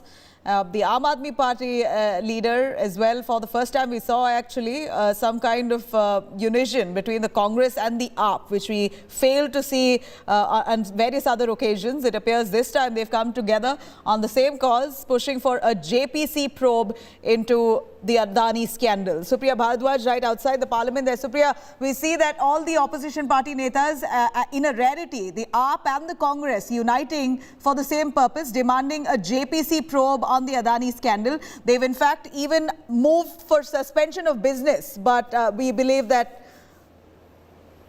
All right, cutting across to Amit Bharadwaj as we have some commotion being reported right outside the parliament. Amit, over to you. Well, Nabila, you know, action at the Congress office continues, and continuously there are attempts by the Congress workers, the youth Congress workers and the NSCI workers to break these barricades. And what you are seeing right now is the state of barricades. You know, Congress workers literally tried to bring down these barricades in order to breach it, and Delhi police officials are constantly struggling to maintain the status quo. These Congress workers are not being allowed to step out of the AICC headquarters, and confrontation between the Congress workers and the Delhi police right there. Again, Mahila Congress workers trying to breach barricades, trying to head towards the Vijay Chowk where the opposition MPs are holding protests, and the moment these Congress workers are stepping down, they are getting detained by the Delhi police, Delhi police officials, and several buses are lined up here. Several buses have been lined up. What we saw in the first round of detention, IYC's Srinivas and his youth Congress workers were detained. After that, NSCI workers were detained, and right now, Mahila Congress workers are getting detained one after other. आप लोग कहाँ मार्च करने की कोशिश कर रहे थे? हम विजय चौक, हम मोदी के वहाँ पहुँचेंगे. विजय चौक. विरोध. Parliament. Right there, these are all Mahila Congress workers who are protesting at the Congress headquarters. किस बात को लेके विरोध प्रदर्शन है? हम राहुल गांधी जी के साथ हैं. जैसे मोदी अत्याचार कर रहे हैं हमारे राहुल गांधी से डरते हुए, और उनको तो कोर्ट ने सजा सुनाई है ना, फिर विरोध प्रदर्शन इसलिए कि मोदी की चाल है ये. Right there, Nabila, you know, action happening, and if you look at the kind of police deployment which has been done, the entire AICC headquarters have been barricaded. You have Delhi police officials right there, and right after that, CRP jawans are standing with a rope, creating a wall of sorts. And what we saw today is that several placards are supporting Rahul Gandhi. And remember, this protest is happening barely a day after Rahul Gandhi was convicted in the defamation case in Gujarat. And action happened yesterday. Youth Congress workers protested yesterday and today. It appears that on one hand, the Congress and opposition parties are protesting at Vijay Chowk, trying to take out a march. And the other side, you have the Congress workers, of different wings, trying to march from the AICC headquarters to Vijay Chowk, where the Delhi police officials are constantly making efforts to make sure that these workers are not allowed to step out, because the parliament is in session right now, and that is precisely why these workers of the Congress party are not being allowed to step out. And we'll try to get closer to these protesters to speak to them as to what is their contention, because apparently Rahul Gandhi has been convicted by the court. Ma'am, आप लोग विरोध प्रदर्शन करके कहाँ जाना चाह रही हैं? हम गिरफ्तारी देना चाह रहे हैं अपने राहुल गांधी जी के लिए. अदद पर तैयार है. राहुल गांधी जी कहे किनारा डरो मत. कहाँ जाएंगे आप? जहाँ भी पुलिस ले जाएगी वहीं जाने के लिए तैयार है, लेकिन ये बैरिकेडिंग हटवाओ. तो हिरासत में जाने के लिए तैयार है? बिल्कुल तैयार है जी. बैरिकेड्स इसी तरह से तोड़ते रहेंगे अभी? हाँ, तोड़ने की पूरी कोशिश कर रहे हैं और जाने की भी कोशिश कर रहे हैं. Right there, you know, Congress workers are actually prepared today for any sort of final action, be it detention, arrest, and all this action is happening a day after Rahul Gandhi was convicted by the Gujarat court in the defamation case. Nabila, more importantly, what we are seeing is that the entire opposition is coming together over Rahul Gandhi's conviction in the Gujarat defamation case. And along with that, in the parliament, the ruckus continues, the hangama continues, and the opposition continues to press its demand that JPC should be formed on the Adani issue. So clearly, on one side, the government is training guns at Rahul Gandhi, accusing Rahul Gandhi of defaming the country on a foreign soil. On the other side, the deadlock in the parliament continues because the opposition parties maintain that joint parliamentary committee is the only way to solve the deadlock in the parliament, and JPC must be formed to investigate, to probe, to look into the Adani issue. And continuously, ever since this budget session was started, what we have seen that opposition in a log jam situation, and right there, visuals like this have become a constant in this entire process. अभी आप लोगों का विरोध अडानी के मामले पे है, JPC के मुद्दे पे है या राहुल गांधी के समर्थन में है? देखिए, सबसे पहली बात, ये जो जजमेंट आया है, इस जजमेंट से साफ निर्देशित होता है कि इसका टाइमिंग और इसका इंटेंट ही गलत है। क्या इंटेंट? देखिए, जब सरकार को घेरने का काम किया जा रहा है, जब जेपीसी की मांग की जा रही है, जब अडानी के स्कैम के ऊपर इन्वेस्टिगेशन मांगी जा रही है, तो प्रधानमंत्री का ऑफिस क्लीन चिट क्यों दे रहा है?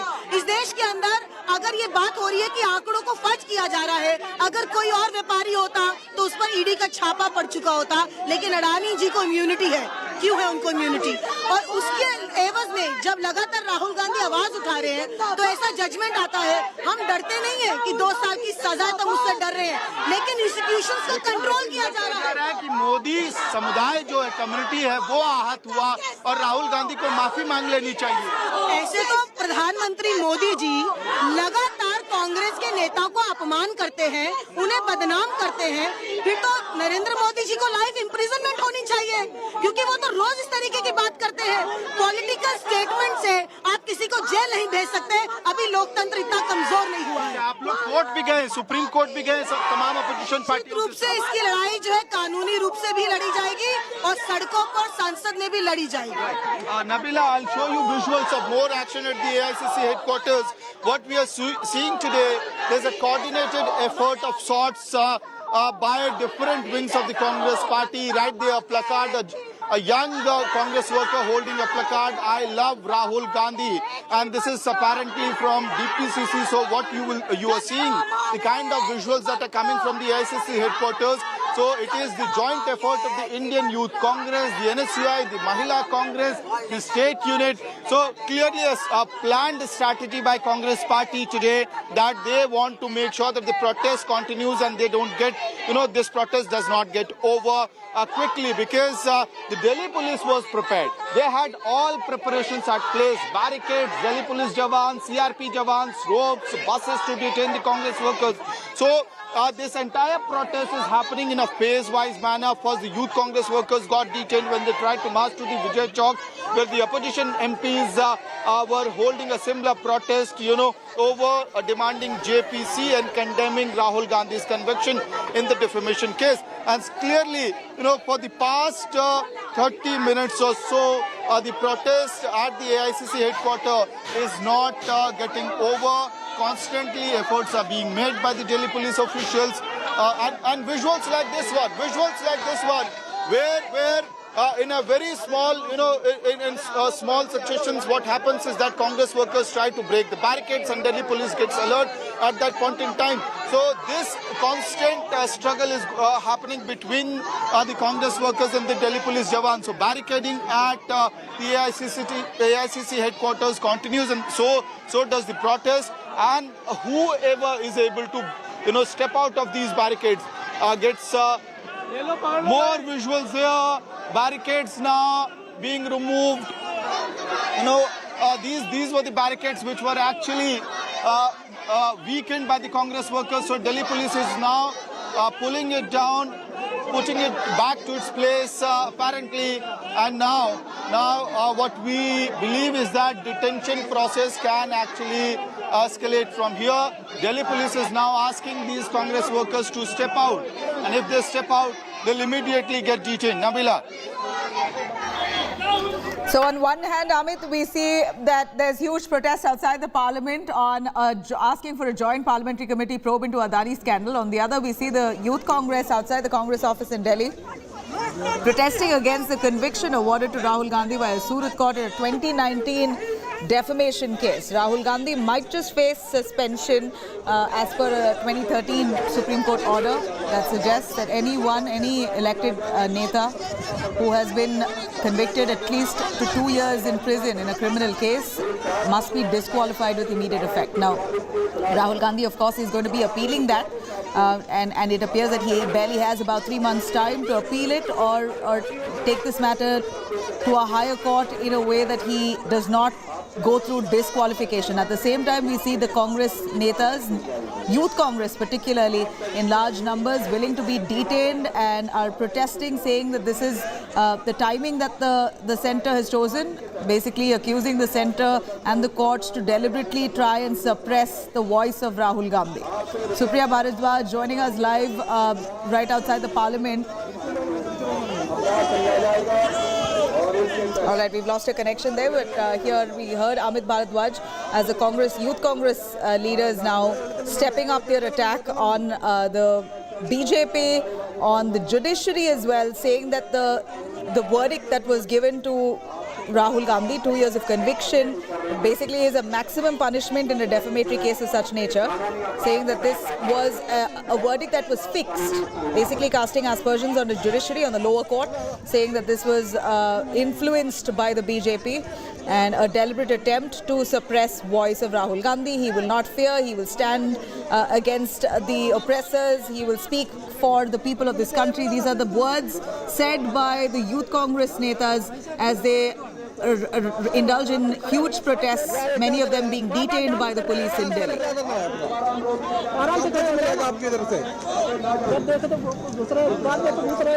You see Youth Congress netas there jumping over barricades. It's a deliberate attempt to create a ruckus and basically ensure that they are visible, their protests are visible, and that this commotion is captured on cameras enough so to establish their point that they are making or they are trying to make, saying that the centre is trying to suppress opposition voice. This is not just the Youth Congress. You saw collectively the opposition party netas who came together outside the parliament address the media as well, saying that cases like this are being slapped on Rahul Gandhi and leaders of such nature because they want to suppress the voice. And central agencies are probing several opposition netas while they're refusing to initiate a probe into the Adani scandal. Supriya Bharadwaj outside the parliament. Supriya, tell us more. Opposition party netas have all come together outside the parliament.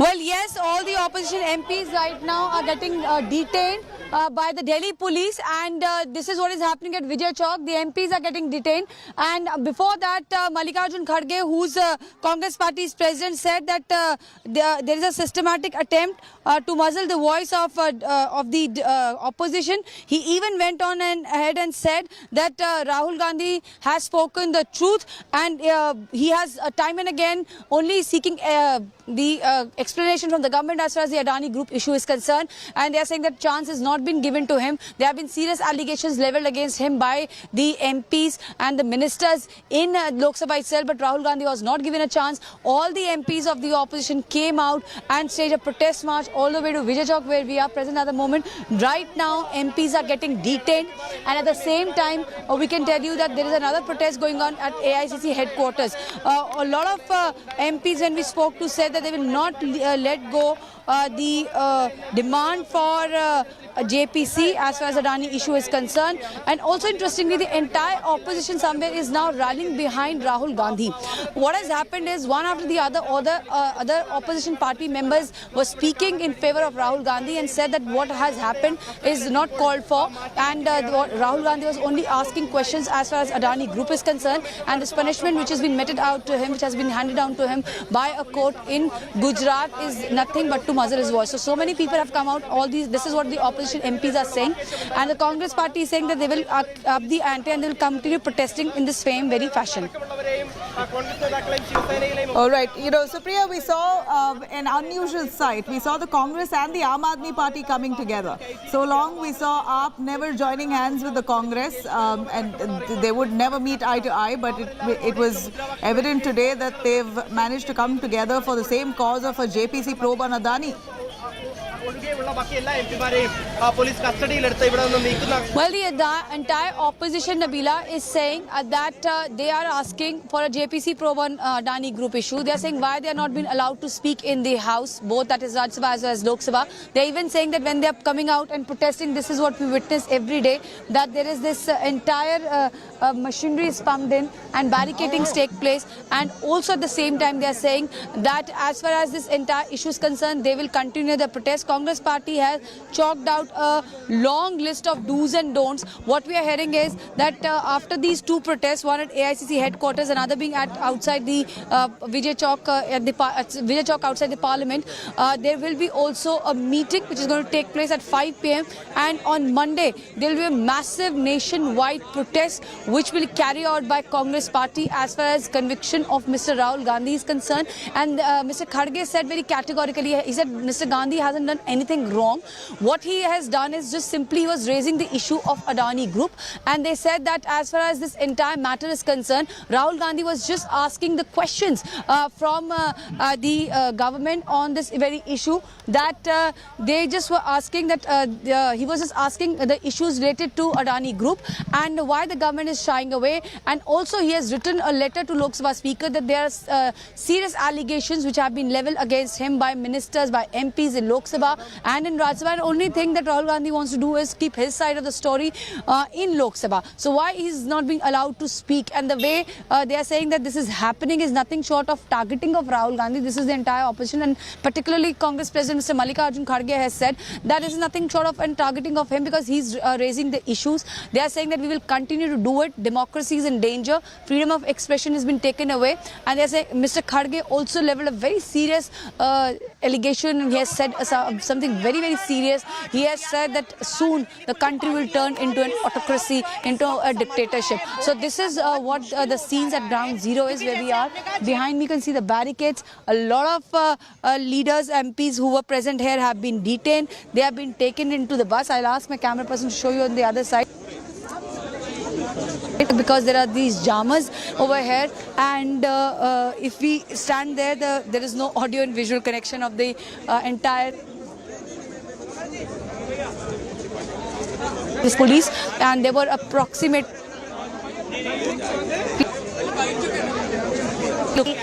MPs have been detained by Stay with us. Supriya, I'm cutting across to Amit Bharadwaj as well. Amit, we see many of the youth Congress leaders, Congress netas being detained by the police. Show us some visuals. What are they? What are the Congress workers saying? They are protesting against Rahul Gandhi's conviction in the defamatory case. But here, indulging in this commotion is not going to solve the problem, is it? Right, Nabila, you know, the protest started against the Gujarat court's verdict yesterday itself. You had youth Congress workers protesting yesterday. But today there's a coordinated effort by the Youth Congress, Mahila Congress, IYC, NSUI, all these different wings of the Congress party. And since morning, for the past 1 hour rather, we have seen that Congress workers were trying to breach these barricades. Many of the Congress workers have been already detained. But now there's a different kind of visual coming up from the AICC headquarters. On one side, you have the CRP Jawans, the Delhi police are standing to make sure that these barricades are not broken. On the other side, you have Mahila Congress workers who are singing Raghupati Raghav Rajaram in a sense of protest as to what is happening in the parliament and with Rahul Gandhi's case. I'll just, let you hear the songs which are being right now sung by the Mahila Congress workers. Yes.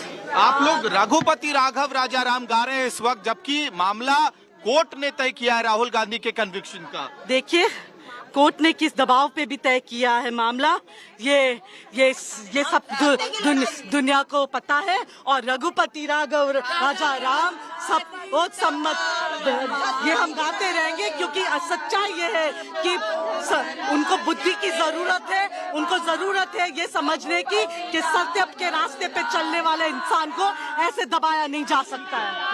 लेकिन आप लोग क्या इस तैयारी के साथ आए थे कि आज हिरासत देनी है, आप लोगों को डिटेन होना है? हम अपने दफ्तर आए थे यहाँ पे और हम सोच रहे थे कि हम भी वहाँ पे जाए, जो चौक पे वो सब जो चल रहे हैं हम भी वहाँ पे शामिल हो। लेकिन अपोजिशन के नेताओं को डिटेन कर लिया गया है, वो भी डिटेन हो गए। बिल्कुल, अपोजिशन के नेताओं को डिटेन किया। यहाँ पे AICC को तो इन्होंने यहाँ पे जिस तरीके से यहाँ पे बैरिकेड्स लगाए, हमें ऐसा लग रहा है जैसे कि ये लोकतंत्र नहीं, ये तानाशाही में जी रहे हैं। Okay, Nabila, very interesting visuals coming from the AICC. On one side, you have heavy police deployment. On the other side, Mahila Congress workers singing singing Raghupati Raghav Raja Ram. So unique visuals coming from the national capital, and as Supriya was saying, you know, at Vijay Chowk, these were the like-minded opposition parties who had gotten together over the demand of JPC in the Adani issue and condemning the way Rahul Gandhi has been convicted. In fact, Nabila, you were referring as to how Aam Aadmi Party has also jumped into the entire issue and is for the first time probably Arvind Kejriwal also very categorically said that despite political differences, he's going to support Rahul Gandhi over this issue. Because remember, Nabila, you know, similar kind of cases are going on against Aam Aadmi Party leaders as well. So it seems that different opposition party leaders who are facing the agencies right now, they are also trying to get together over the issue to trying to create a narrative that the central government is misusing the agencies. And in fact, Nabila, on the days when this protest is happening, that very day, you have the opposition parties, 14 opposition parties who have reached out to the Supreme Court with the plea that how central agencies are being misused for political agenda. And Congress, BRS, TMC, Aam Aadmi Party are part of the 14 opposition parties who have gotten together. In fact, even Jharkhand Mukti Morcha, because remember, even Hemant Soren's party is facing similar crackdown by the central agencies in different cases. So you have the opposition parties coming together, approaching the Supreme Court, protesting at Vijay Chowk, and Congress workers on the other side, you know, sending these visuals, sending the message that their leader Rahul Gandhi is being punished because he was speaking against Narendra Modi government over the issue of Adani. And in order to muzzle Rahul Gandhi's voice, in order to clamp down on the opposition parties, this sort of conviction order has come. So clearly they are also questioning the timing of the verdict of the Gujarat court in the defamation case. Back to you, Nabila. So we see the Congress outside the Parliament and right outside the Congress office, stepping up the attack on the centre. On one hand, demanding a JPC probe on the Adani group, for which all the parliamentarians, basically every opposition leader mostly, have come together on the same cause, demanding that Adani be probed, a joint parliamentary committee be formed to probe the Adani issue.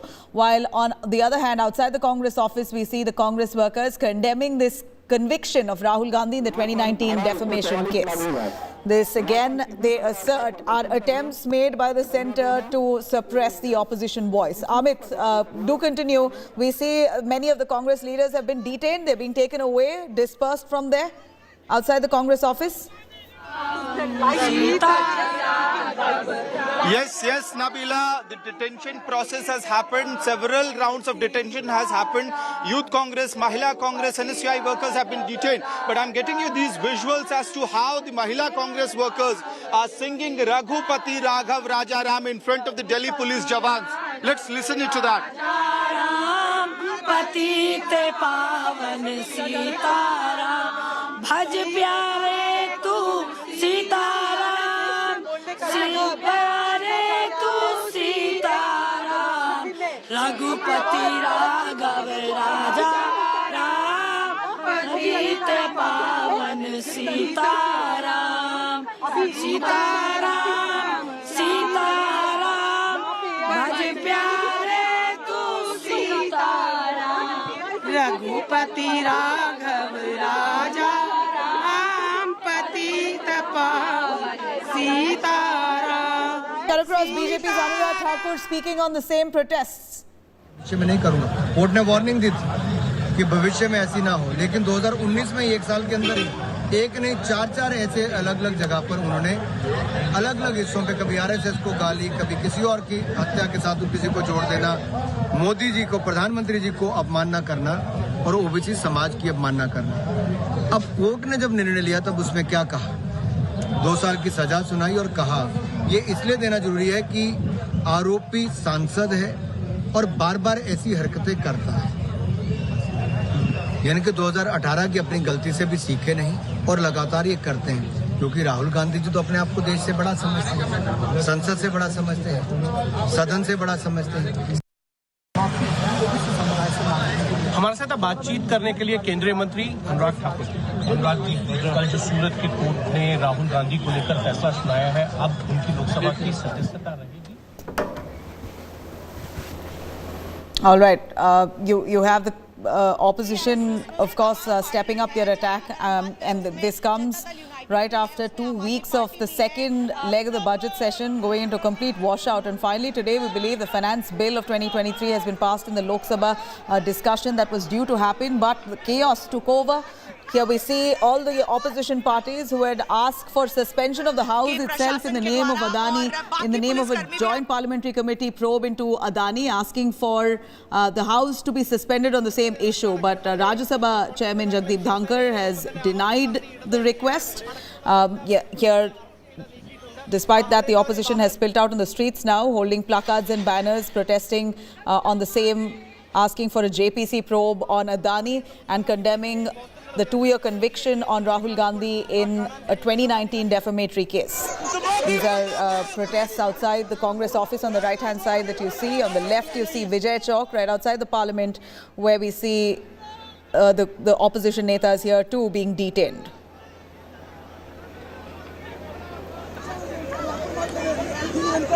Let me cut across to Yogi Adityanath of the BJP speaking on the same.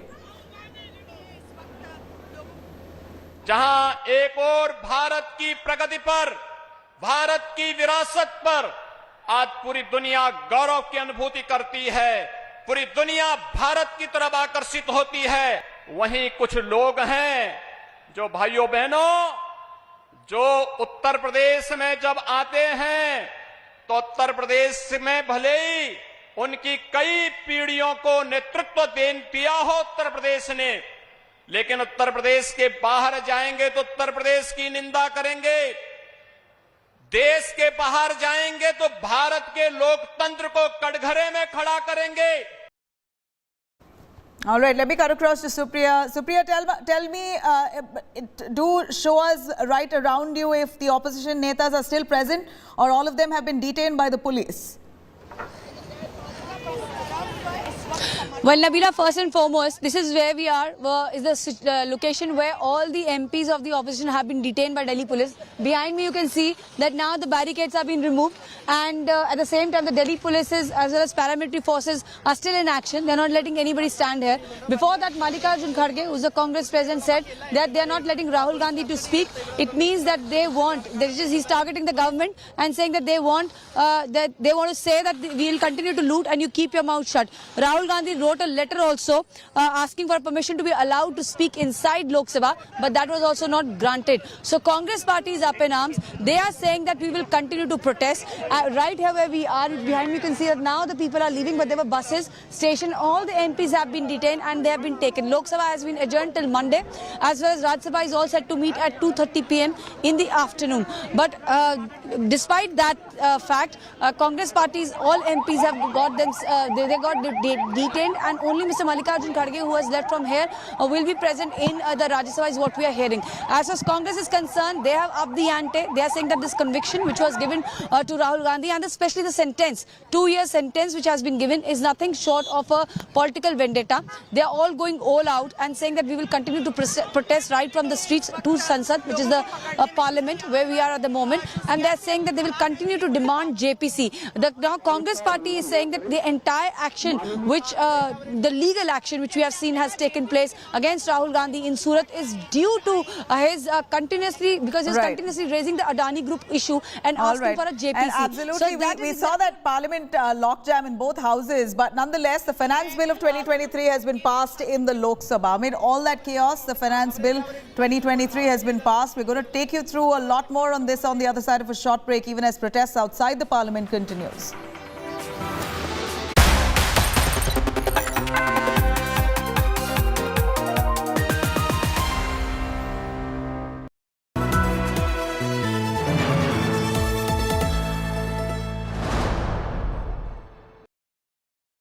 Judges should be appointed by people other than just judges.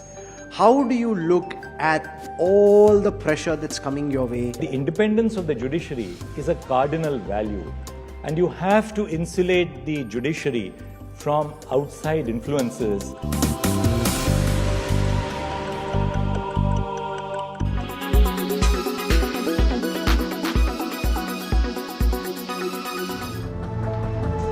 The story of Lakshmi is a source of inspiration. Despite frugal means, Lakshmi has built a business she's proud of. But it did not come easy. After working in a wide array of jobs, Lakshmi got headlong into the dry cleaning and ironing business.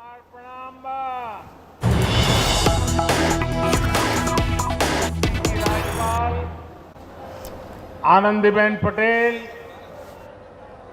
मुख्यमंत्री योगी आदित्यनाथ, केंद्रीय मंत्रिमंडल के मेरे सहयोगीगण, राज्य सरकार के मंत्रीगण, विधायकगण, अन्य महानुभाव और मेरी काशी के मेरे प्रिय भाइयों और बहनों,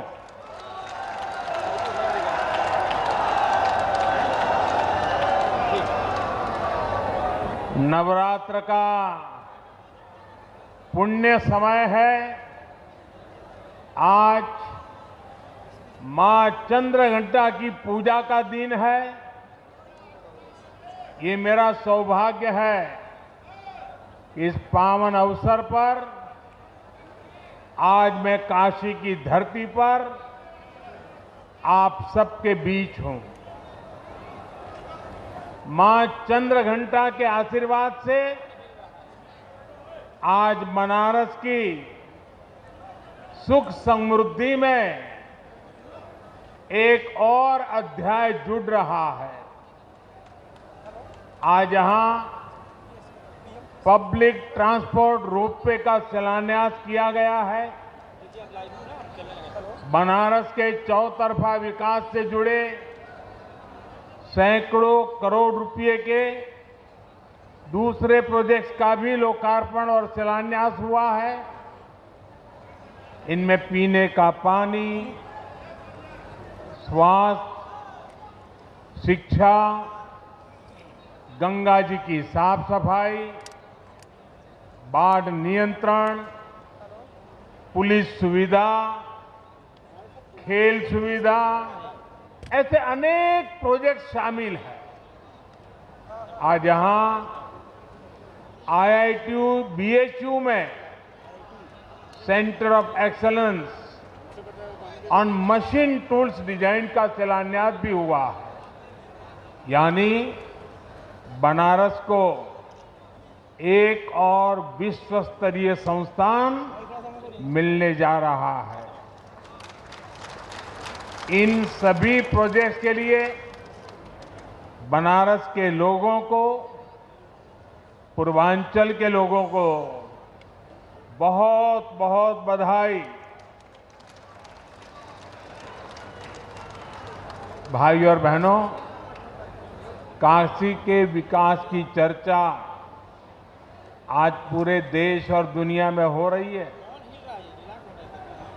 जो भी काशी आ रहा है वो यहां से नई ऊर्जा लेकर जा रहा है। भाइयों और बहनों, काशी के विकास की चर्चा आज पूरे देश और दुनिया में हो रही है। जो भी काशी आ रहा है वो यहां से नई ऊर्जा लेकर जा रहा है। आप याद कीजिए, 8-9 वर्ष पहले जब काशी के लोगों ने अपने शहर के कायाकल्प का संकल्प लिया था तो बहुत लोग ऐसे थे जिनको आशंकाएं थी। कई लोगों को लगता था कि बनारस में कुछ बदलाव नहीं हो पाएगा, काशी के लोग सफल नहीं हो पाएंगे। लेकिन काशी के लोगों ने, आप सबने आज अपनी मेहनत से हर आशंका को गलत साबित कर दिया। साथियों, आज काशी में पुरातन और नूतन दोनों स्वरूपों के दर्शन एक साथ हो रहे हैं। मुझे देश विदेश में मिलने वाले लोग बताते हैं कि वो किस तरह विश्वनाथ धाम के पुनर्निर्माण से मंत्रमुग्ध है। लोग गंगा घाट पर हुए काम से प्रभावित है। हाल ही में जब दुनिया का सबसे लंबा रिवर क्रूज हमारी काशी से चला, उसकी भी बहुत चर्चा हुई है। एक समय था जब गंगा जी में इसके बारे में सोचना भी असंभव था, लेकिन बनारस के लोगों ने ये भी करके दिखाया। आप लोगों के इन्हीं प्रयासों की वजह से एक साल के भीतर 7 करोड़ से अधिक पर्यटक काशी आए। और आप मुझे बताइए, ये जो 7 करोड़ लोग यहां आ रहे हैं, वो बनारस में ही तो ठहर रहे हैं। वो कभी पूड़ी कचौड़ी खा रहे हैं, कभी जलेबी लौंगलता का आनंद ले रहे हैं, वो कभी लस्सी का पान ले रहे हैं, तो कभी ठंडई का मजा लिया जा रहा है। और अपना बनारसी पान, यहाँ के लकड़ी के खिलौने, ये बनारसी साड़ी, कालीन का काम, इन सब के लिए हर महीने 50 लाख से ज्यादा लोग बनारस आ रहे हैं। महादेव के आशीर्वाद से ये बहुत बड़ा काम हुआ है। बनारस आने वाले ये लोग अपने साथ बनारस के हर परिवार के लिए आय के साधन ला रहे हैं। यहां आने वाले पर्यटक रोजगार के, स्वरोजगार के नए अवसर बना रहे हैं। साथियों, 8-9 वर्षों के विकास कार्यों के बाद जिस तेजी से बनारस का विकास हो रहा है, अब उसे नई गति देने का भी समय आ गया है। आज यहां टूरिज्म से जुड़े, शहर के सुंदरीकरण से जुड़े कई प्रोजेक्ट्स का लोकार्पण और शिलान्यास हुआ है। रोड हो, पुल हो, रेल हो, एयरपोर्ट हो, कनेक्टिविटी के तमाम नए साधनों ने काशी आना जाना बहुत आसान कर दिया है। लेकिन अब हमें एक कदम और आगे बढ़ना है। अब जो ये रोपवे यहां बन रहा है, इससे काशी की सुविधा और काशी का आकर्षण दोनों बढ़ेगा। रोपवे बनने के बाद बनारस कैंट रेलवे स्टेशन और काशी विश्वनाथ कॉरिडोर के बीच की दूरी बस कुछ मिनटों में ही रह जाएगी। इससे बनारस के लोगों की सुविधा और बढ़ जाएगी। इससे कैंट स्टेशन से गदौलिया के बीच ट्रैफिक जाम की समस्या भी बहुत कम हो जाएगी। साथियों, वाराणसी में आसपास के शहरों से, दूसरे राज्यों से लोग अलग अलग काम से भी आते हैं। वर्षों से वो वाराणसी किसी एक इलाके में आते हैं, काम खत्म करके रेलवे या बस स्टैंड चले जाते हैं। उनका मन होता है बनारस घूमने का, लेकिन सोचते हैं इतना जाम है, कौन जाएगा। वो बचा हुआ समय स्टेशन पर ही बिताना पसंद करते हैं। इस रोपवे से ऐसे लोगों को भी बहुत फायदा होगा।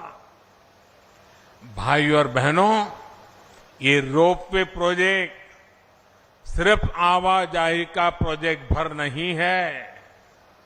कैंट रेलवे स्टेशन के ऊपर ही रोपवे का स्टेशन बनेगा ताकि आप लोग इसका सीधा लाभ ले सके। ऑटोमेटिक सीढ़ियां, lift, wheelchair ramp, rest room और पार्किंग जैसी सुविधाएं भी वहीं उपलब्ध हो जाएगी। रोपवे स्टेशनों में खाने पीने की सुविधा, खरीदारी की सुविधा भी होगी। ये काशी में बिजनेस और रोजगार के एक और सेंटर के रूप में विकसित होंगे। साथियों, आज बनारस की एयर कनेक्टिविटी को मजबूत करने की दिशा में भी बड़ा काम हुआ है। बाबतपुर हवाई अड्डे में आज नए एटीसी टावर का लोकार्पण हुआ है।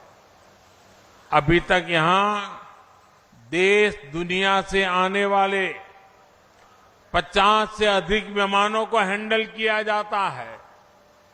नया एटीसी टावर बनने से ये क्षमता बढ़ जाएगी। इससे भविष्य में एयरपोर्ट का विस्तार करना आसान होगा।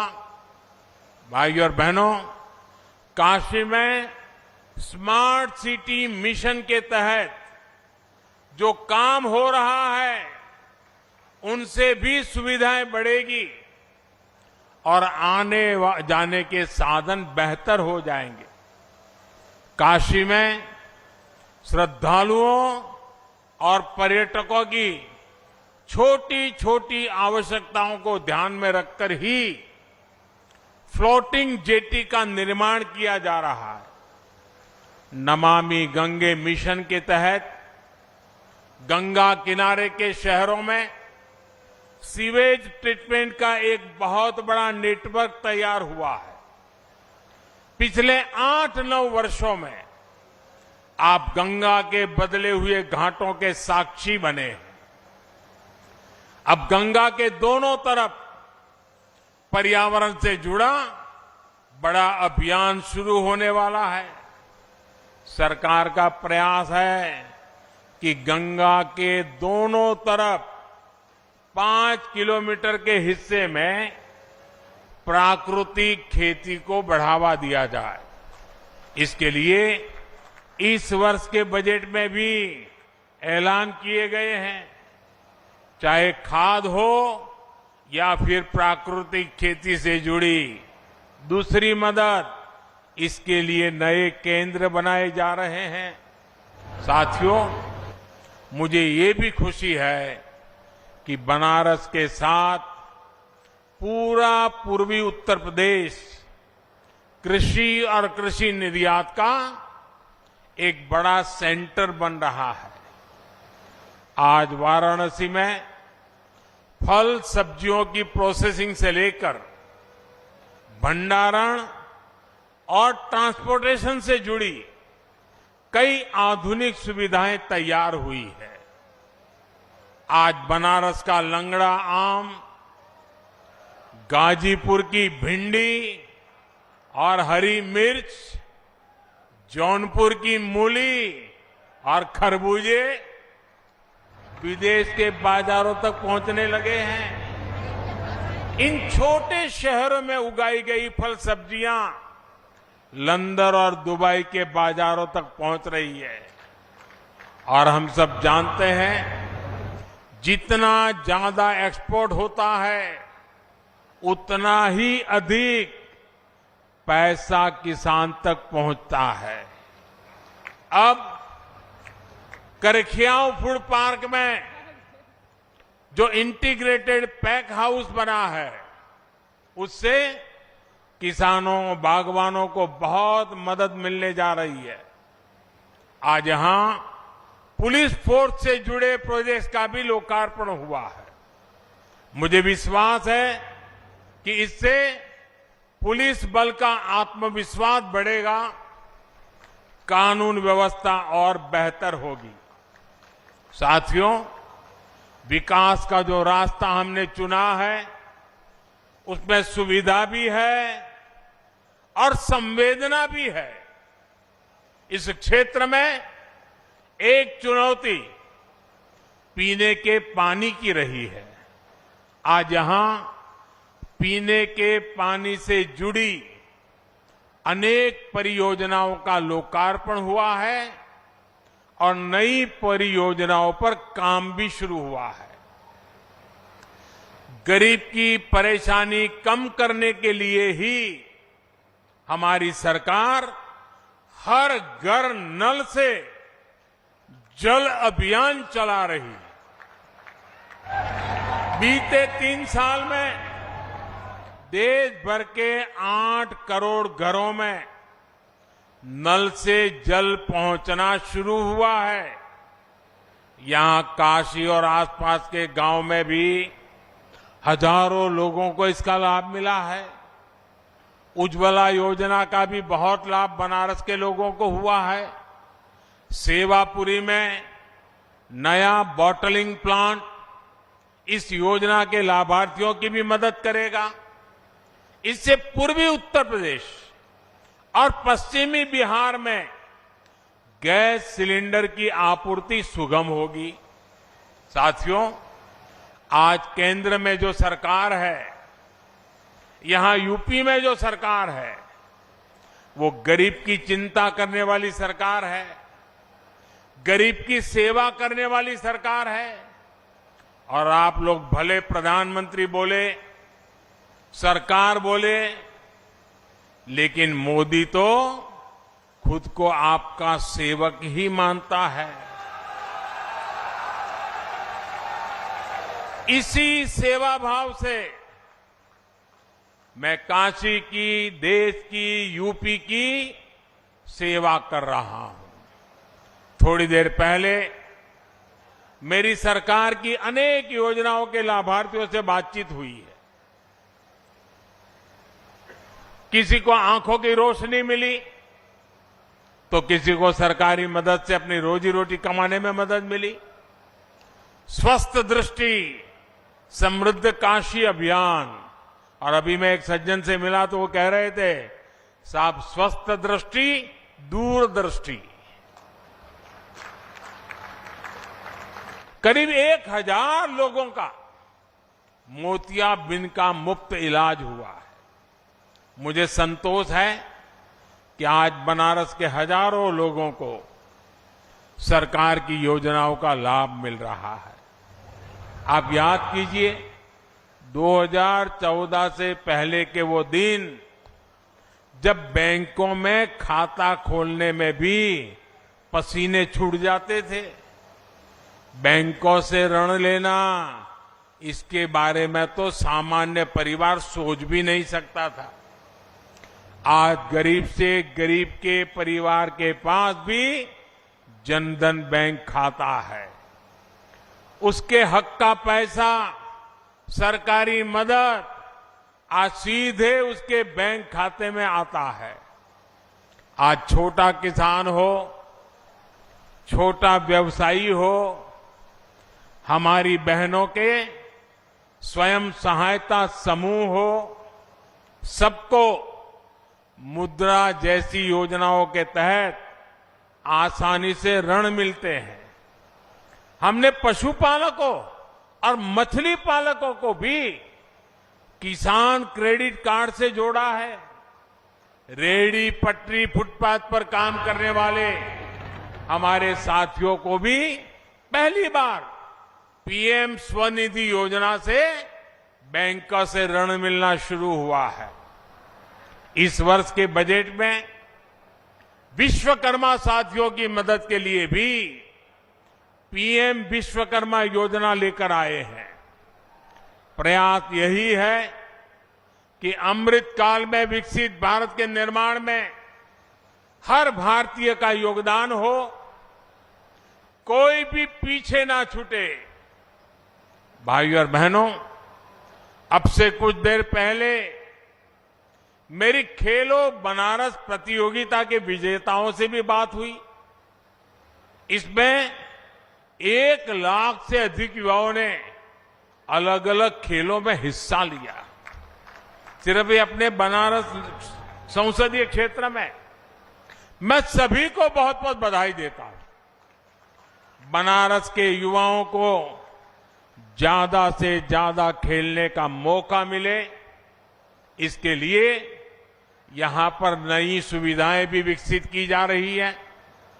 पिछले वर्ष सीगरा स्टेडियम के पुनर्विकास का फेज 1 शुरू हुआ। आज फेज 2 और फेज 3 का भी शिलान्यास किया गया है। इससे यहां अब अलग अलग खेलों की, हॉस्टल की आधुनिक सुविधाएं विकसित होगी। अब तो वाराणसी में इंटरनेशनल क्रिकेट स्टेडियम भी बनने जा रहा है। जब स्टेडियम बनकर तैयार होगा तो एक और आकर्षण काशी में भी जुड़ जाएगा। भाइयों और बहनों, आज यूपी विकास के हर क्षेत्र में नए आयाम स्थापित कर रहा है। कल यानी 25 मार्च को योगी जी की दूसरी पारी का 1 वर्ष पूरा हो रहा है। 2-3 दिन पहले योगी जी ने लगातार सबसे ज्यादा समय तक यूपी के मुख्यमंत्री होने का रिकॉर्ड भी बनाया है। निराशा की पुरानी छवि से बाहर निकलकर यूपी आशा और आकांक्षा की नई दिशा में बढ़ चला है।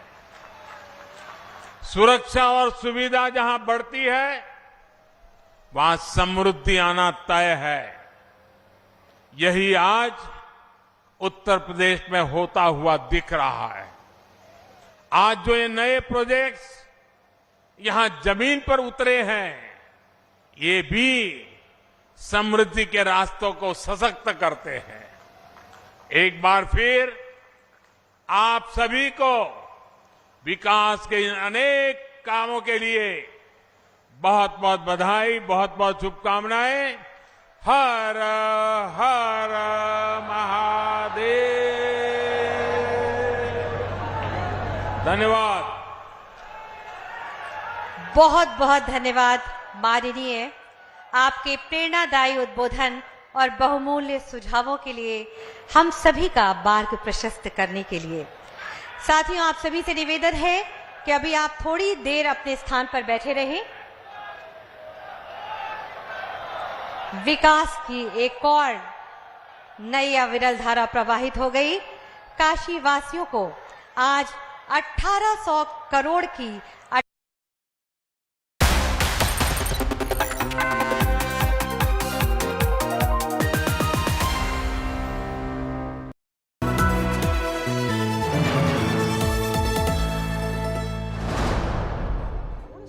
by asking you straight up about the challenges. There are about 4.32 crore total pending cases. 69,000 of them in the Supreme Court, a backlog of about 59 lakh across 25 high courts. Another way of looking at it is, I think it's reflective of the faith of the people in coming to court in the first place, which is not to justify the backlog. We should be discharging the faith of the people by being more efficient and by reducing the backlog. But that's just an indicator of the kind of faith people have.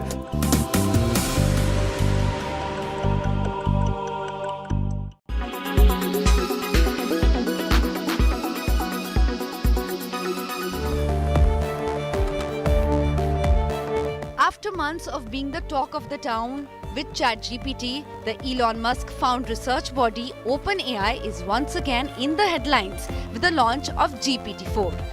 And though this does seem like a step towards a digitalized world and progress, it actually is causing fear and tension around the world. The parent company, OpenAI, itself has stated that the chatbot is capable of hallucinating facts and can make reasoning errors. And though both ChatGPT and GPT-4 have passed some of the toughest competitive exams in the world, they cannot process real-time information and keep up with current events.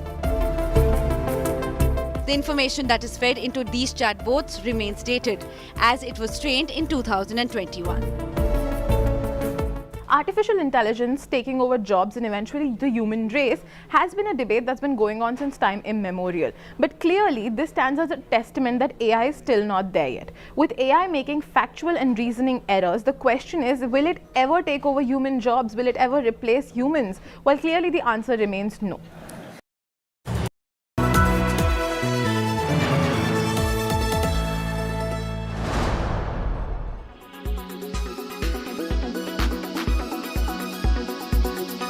Rahul Gandhi has been convicted 2 years in prison for a 2019 defamation case.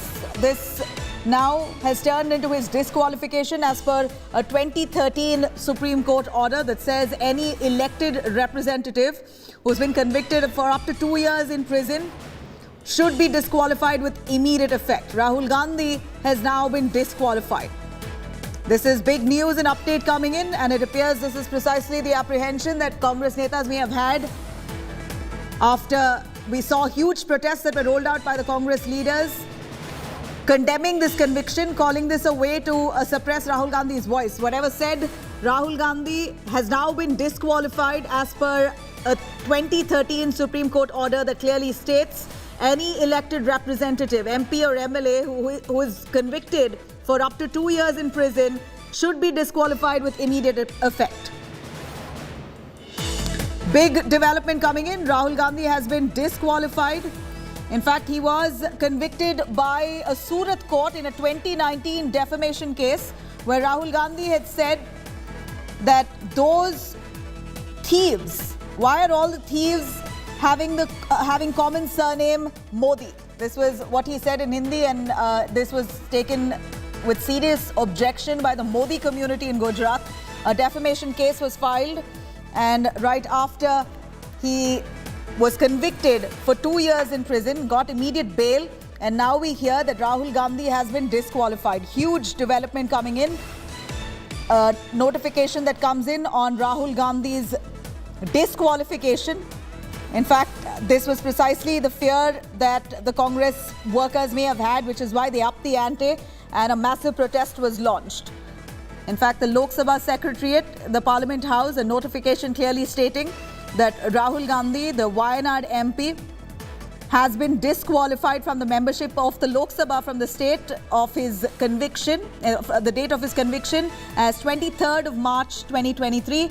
In terms of the provision of Article 102(1)(e) of the Constitution of India, reading with Section 8 of the Representatives of People Act 1951. Big development coming in. Palmi Saha joining us with that. Palmi, Rahul Gandhi has been disqualified. Precisely the fear that the Congress had, which is why they may have rolled out these massive protests outside the Parliament and the Congress office today.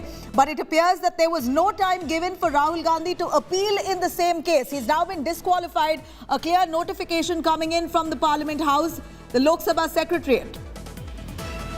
That's right. In fact, this is a big blow for the Congress party. Expect the Congress party to mount more protests in the wake of this decision which has been taken by the Lok Sabha Speaker's office. This is, of course, as per norms and protocols, Nabila.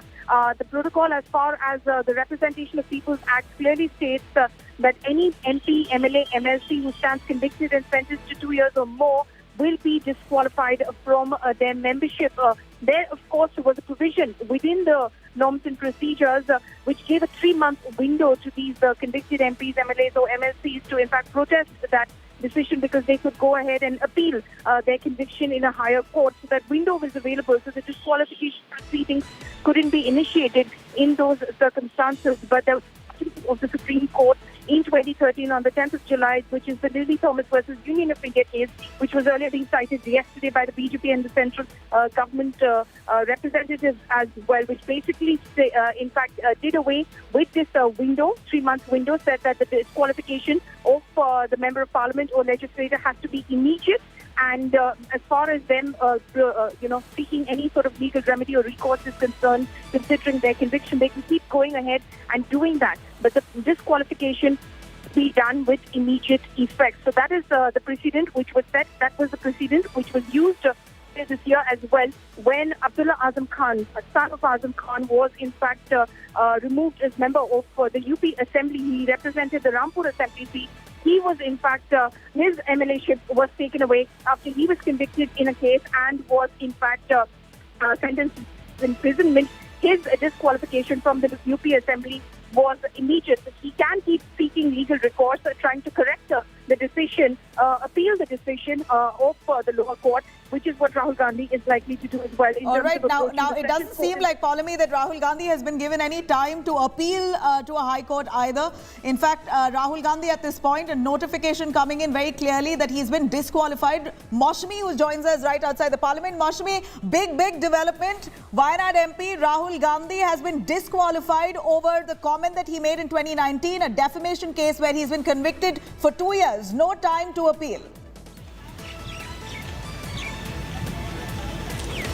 Absolutely, Nabila, this will have wide political ramifications with the Congress, really huddled in meetings since yesterday. They were anticipating this, particularly Abhishek Manu Singhvi had said that the party can do, that the speaker can do anything. We have no idea, but we expect them to do anything. So thereby the Congress believed that the axe would actually be used against Rahul Gandhi as far as axing his membership is concerned there. And this, surely the Congress will not take it lying down, perhaps giving a cue of what's going to follow. They started the protest even before that notification had really come in. So Rahul Gandhi now, the Congress perhaps will mint on that fact that he is not being allowed to speak in the Lok Sabha. He is not being allowed to speak anywhere, and cases are being slammed against them. He is being summoned by the ED, and now you have it. His membership has been terminated as far as being an MP from Wayanad is concerned. A big political shocker for the Congress party, and surely the Congress party would be huddled to find out how they have to, defend this entire action. In fact, attack the government on this count. But clearly, now the battle lines are drawn. It really changes. Absolutely. Stay with us, Moshmi. I'm going to cut across to PDT Achari, who's a constitution expert. Mr. Achari, Rahul Gandhi has been disqualified as an MP. He's been convicted in a defamation case of 2019. There is no room for him to appeal. Even before that, a notice has come in from the Lok Sabha Secretariat. Is this a move that was expected and on the lines as per constitution? Well, there are certain problems in this.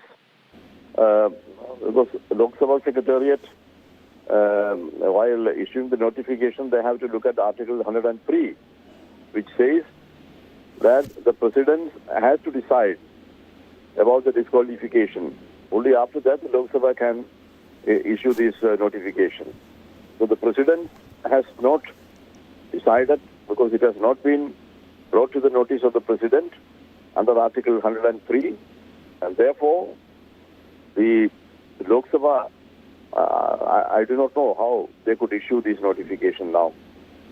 How do you think the Secretariat has issued a notice of such nature? It very clearly says he's been disqualified, and the date comes of yesterday, of March 23rd.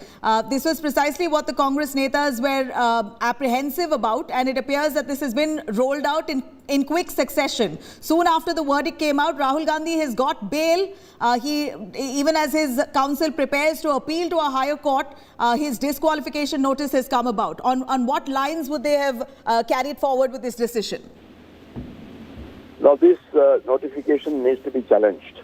It can be challenged. In my view, it can be challenged under Article 103.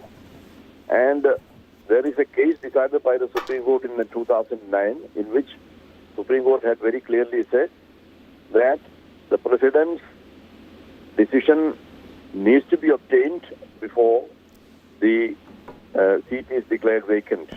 Actually, the notification is issued by the Lok Sabha says that the seat has become vacant. That is the notification. That is the notification. Otherwise, Lok Sabha has no power to disqualify anybody. It is, the notification says that the seat has become vacant. So that notification can be issued only after the matter has been decided by the President of India under Article 103. And also, that is in line with the decision taken by the Supreme Court in 2009. You know, Acharya, if you could tell us at this point, Rahul Gandhi's council was preparing to approach a higher court and maybe quash the conviction that was awarded to him. But in your view, what's the way forward for him now? The way forward is to challenge this notification by the Lok Sabha Secretariat. The Rahul Gandhi's lawyers, they should approach either the High Court or the Supreme Court and get it reversed. How do you think you could get it reversed? Yeah, the notification that has been issued, that should be quashed. So you're saying this notification itself holds no ground? The notification has been issued after yesterday's court verdict. Yes. There is a misconception about it. Yes. The misconception is that as soon as the court gives its decision, there is an automatic disqualification. There is no automatic disqualification because Section 8(3), under which a person is disqualified when he is convicted and sentenced to 2 years imprisonment. Then that particular section says the member shall be disqualified, It does not say the member shall stand disqualified. There is a world of difference between these two formulations. So that section merely says that member shall be disqualified. That means somebody else has to disqualify him. And that somebody else is the President of India under Article 103. And that has not happened. And therefore, the notification issued by the Lok Sabha Secretariat, I think legally cannot be sustained. Right. So you're saying the Congress will now have to ask for this notice itself to be quashed, as this was done soon after the verdict. But now that Rahul Gandhi has been granted bail and his counsel prepares to appeal to a higher court, it appears that this notice might not hold good. Is that your view? Yeah. That notice can be issued only after the President has declared it under Article 103. That is my view. All right. Have you gone through the notice, Mr. Acharya? And no, I know that. I know. Yeah. Would you be able to highlight for us yet again the missing? I have not seen the note. I have not seen the notice, but. And he automatically stands disqualified. Automatically. And a formal order has been passed by the Honorable Speaker Lok Sabha. It is only a formality. We have nothing to. इसमें तो हमको कुछ लेना देना है ही नहीं. We do not have anything to say or not to say in that. Prahlad ji, आप आज तक पर क्योंकि लाइव है इसलिए हमारी गुजारिश है अगर आप हिंदी में बोलेंगे तो आपको ज्यादा लोग समझ पाएंगे सर. हाँ, मैं ये कहना चाह रहा हूँ, हमारा जो सरकार का या और किसी का लेना देना कुछ नहीं है. जब भी कोर्ट का 2 बरस और 2 बरस के ऊपर का सजा हो जाता है, ऑटोमेटिक डिस्क्वालिफिकेशन, ये rule of the law of the land है. और जब ये लॉ ऑफ द लैंड है, इसमें नोबडी शुड फील, जो भी व्यक्ति है वो एग्जम्पशन लेना कोशिश करना नहीं चाहिए. मैं एक्सेप्शन वैसे नहीं बताना चाहिए जी. और दूसरी बात, राहुल गांधी को जब ट्रायल चल रहा था, राहुल गांधी को बार बार कोर्ट ने पूछा, स्वयं कोर्ट के जज साहब ने पूछा, जहां तक मुझे इन्फॉर्मेशन है, आप माफी मांगने के लिए तैयार है? माफी मांगने के लिए तैयार है? ये माफी मांगने के लिए तैयार नहीं थे. He was arrogant. अगर माफी मांग देते तो ठीक ठाक प्रोबेबली केस क्लोज हो जाता था. लेकिन ये व्यक्ति अपने गलती भी करते हैं. ऐसे तो एक जाति के खिलाफ बोलते हैं, ओबीसी के खिलाफ बोलते हैं, ओबीसी के खिलाफ बोल के बाद में माफी मांगने के लिए भी तैयार नहीं है. जब माफी मांगने के लिए तैयार नहीं होते हैं, कोर्ट ने अपना डिसीजन ले लिया है, हमारा थोड़ी हाथ है इसमें. इसके ऊपर कोर्ट के लेकिन ऊपर प्रहलाद जी, आप तो ये- संसदीय कार्य मंत्री हैं, आप तो देख ही रहे होंगे कि आज सुबह से कांग्रेस विरोध कर रही है। वो कह रहे थे कि जजों को बार बार बदल दिया गया, वो कह रहे हैं कि स्पीकर के पाले में गेंद थी, जल्दी फैसला ले लिया गया। तो आप पर आरोप लग रहे हैं कि पहले भी वो लगाया, लंदन में भी आरोप लगाया था कि आवाज दबा दी जाती है। बिल्कुल गलत है, बिल्कुल गलत है जी। मैं इतना ही कहना चाहता हूँ, इसमें कोई जज के खिलाफ उंगली उठाना बहुत बड़ा गलती कर रहा है कांग्रेस पार्टी, और एक जुडिशरी ऊपर विश्वास नहीं है, इलेक्शन कमीशन के ऊपर विश्वास नहीं है, और हमारा डिफेंस फोर्स के ऊपर विश्वास नहीं है। कांग्रेस का आदत बन गया है जी। सर, अगर सदस्यता रद्द हो जाती है और 6 साल वो चुनाव नहीं लड़ पाते हैं, तो आपको क्या लग रहा है कि इसका क्या इम्पैक्ट पड़ेगा 24 के चुनाव पर? क्योंकि फिर तो वो लड़ नहीं पाएंगे, तो ये आपके लिए फायदेमंद है, नुकसानदायक है, इस पर आप कैसे सोच रहे हैं? नहीं, फायदे नुकसान हम इसमें देखने के लिए हम नहीं बैठे जी। हम तो जो कानून के हिसाब जो होना है वो हो गया, हमारे कुछ भी उसमें लेना देना नहीं है। राहुल गांधी वो सिर्फ मोदी जी के खिलाफ नहीं बोला है, राहुल गांधी एक जाति के ओबीसी के खिलाफ बोला है जी। ये तो आप समझने का कोशिश करो जी। Against caste, against the OBC. बिल्कुल। तो इसके कारण वो लोग कोर्ट ने डिसीजन लिया है, उसमें हमारा लेना देना क्या है? एक मामला पटना में भी चल रहा है, सुशील मोदी जी भी कह रहे हैं कि वो भी मामले को फिर से दोबारा उठाने की कोशिश कर रहे हैं। लेकिन सर, क्वेश्चन ये है कि जो कांग्रेस आप पर आरोप लगा रही है कि आप लोगों ने मतलब जुडिशरी को क्वेश्चन नहीं किया, लेकिन आप पर आरोप लगा रहे थे कि प्रोसेस आप लोगों ने थोड़ा इन्फ्लुएंस कर दिया। ना, हमने क्या, अमीन से जो जजमेंट पास किया उनके ऊपर आरोप है या हमारे ऊपर आरोप है? ये क्या है? अब उन्होंने तो कहा कि बार बार जज बदले गए, जल्दी में फैसला सुना दिया गया, राहुल जी की बात भी कोर्ट रूम में नहीं सुनी गई सही से। नहीं, 2019 का केस है, तो 2019 to 2023 ऑलमोस्ट 4 बरस हो गए जी। जल्दबाजी में कहाँ कैसे होता है जी? आपको लगता है कि धन्यवाद। ठीक है, thank you so much sir, thank you. तो ये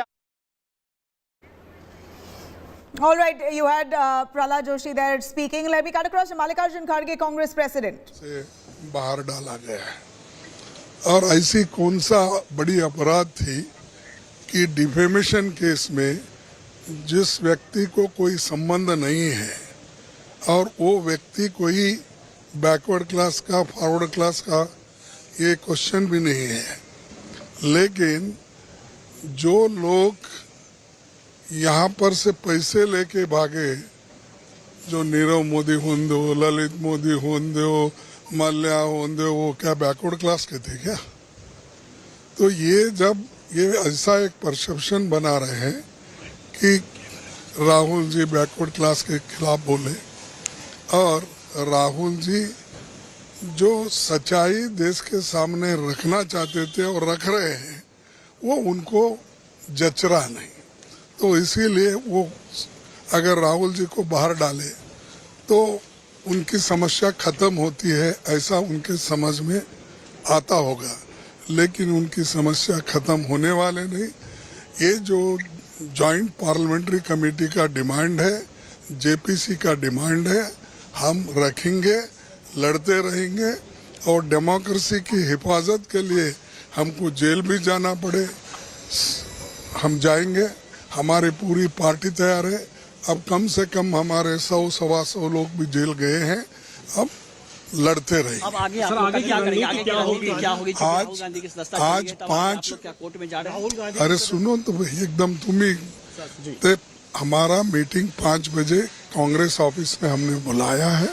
सभी सीनियर लीडर्स को वहां पर बुलाकर किस ढंग से, किस तरीके से इस लड़ाई को आगे लेके चलना, ये रणनीति हम तय करेंगे। कोर्ट का रास्ता भी खुला हुआ है आपके लिए? रणनीति बोले तो सब आ गया उसमें। जिस तरह सर लेकिन मेंबरशिप गई है, इस तात्कालिक कार्रवाई पर क्या कहेंगे सर?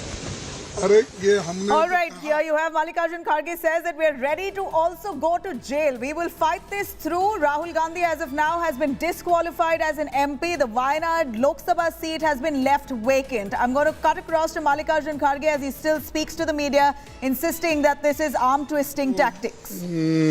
पब्लिक मीटिंग होते हैं, उसमें भी हम बोलते रहेंगे। ठीक है, तो सुना आपने आदर्श कांग्रेस अध्यक्ष All right. We also have Rajdeep Sardesai joining us of India Today. Rajdeep, Rahul Gandhi Wayanad MP has been disqualified. His Lok Sabha seat of Wayanad is now left vacant. This, we believe, is an automatic process. It happens soon after elected representative is convicted of up to 2 years in jail. There's an automatic disqualification, and that's exactly a notice that's come in dated 23rd of March. Yesterday, by the Secretariat of the Lok Sabha, which we understand that the Congress was anticipating. They knew very well this was due to come, and which is why we saw huge protests rolled out. How would you look at this move?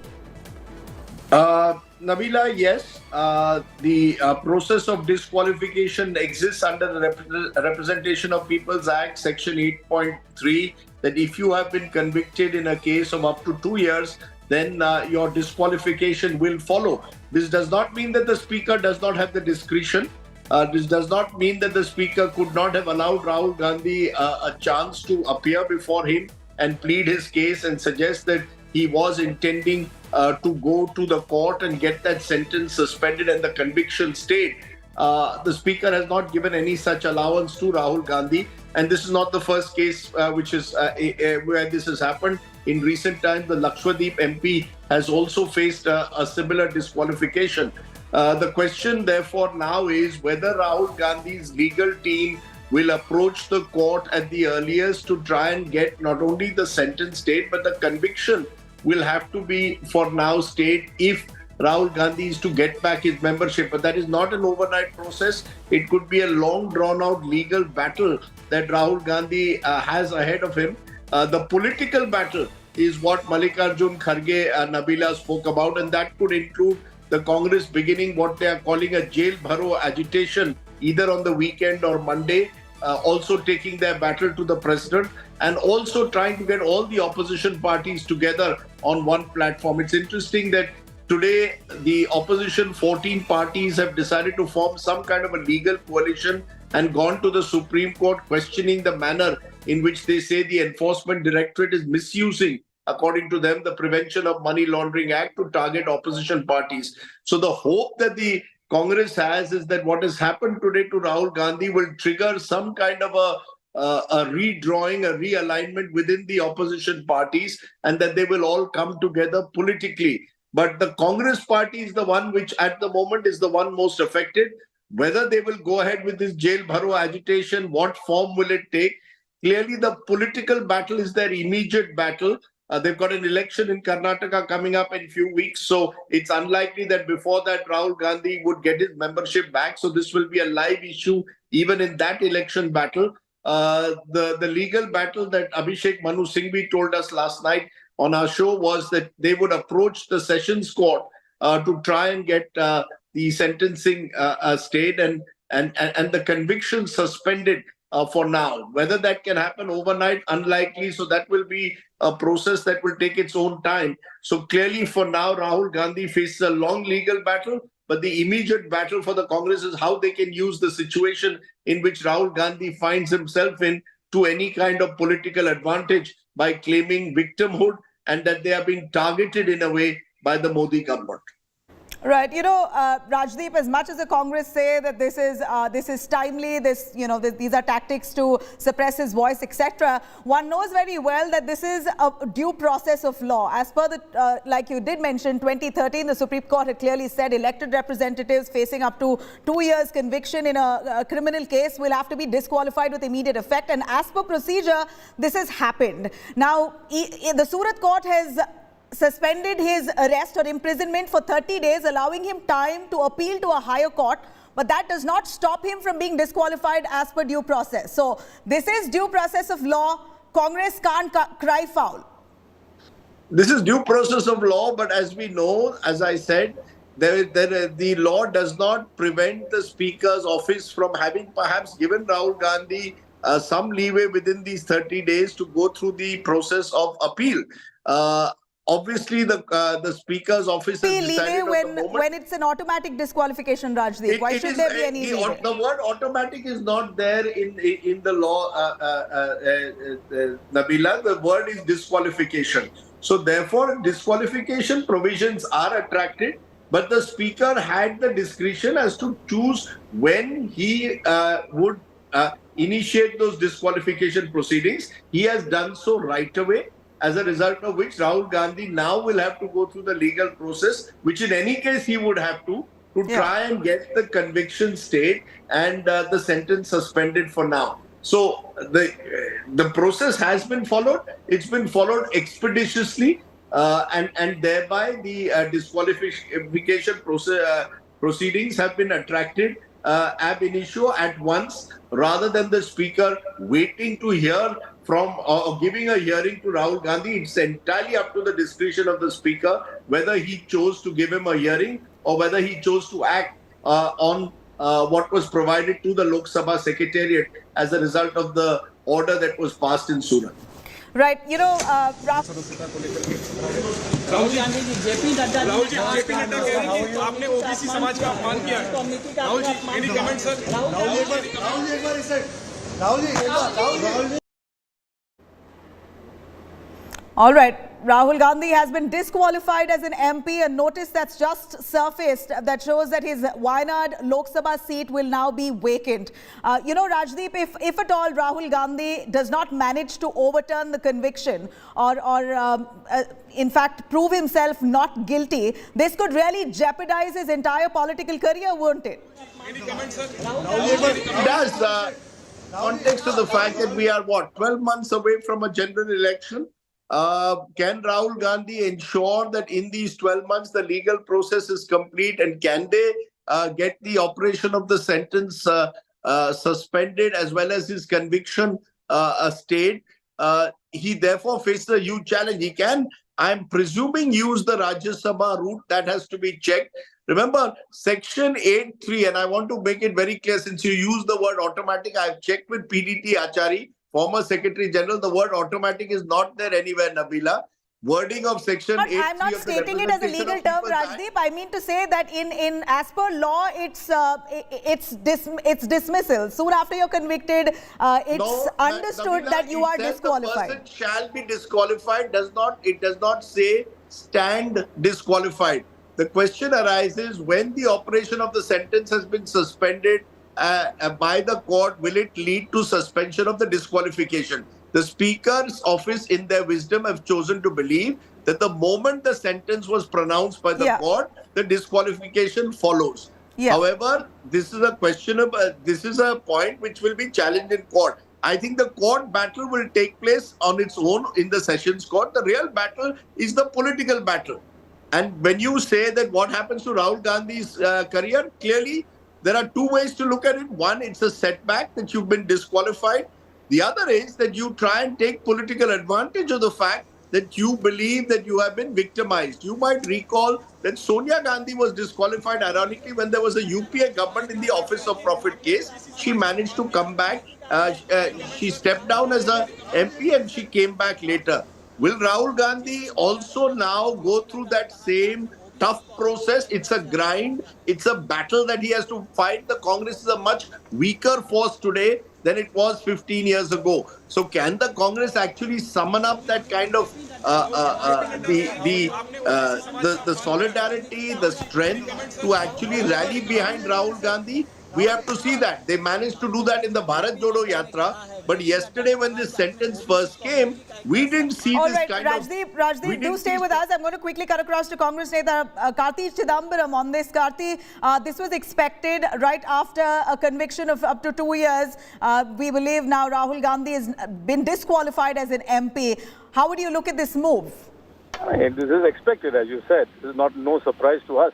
It clearly shows the haste, crudeness and rashness of this government in silencing voices of opposition.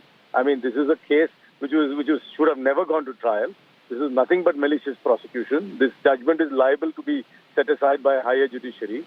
But they still go ahead with the prosecution and then with the sentence, and now with the disqualification. I'm sure we will win in the higher courts, but we'll have to see whether they will respect the higher courts, because we have a similar case with the AIMS from Lakshadweep, whose conviction and sentence has been stayed, but his membership has not yet been reinstated. So we will see whether this Lok Sabha has a secretariat has the respect of the judiciary, and whether they will reinstate Rahul Gandhi in a matter of time when we get a verdict in his favor.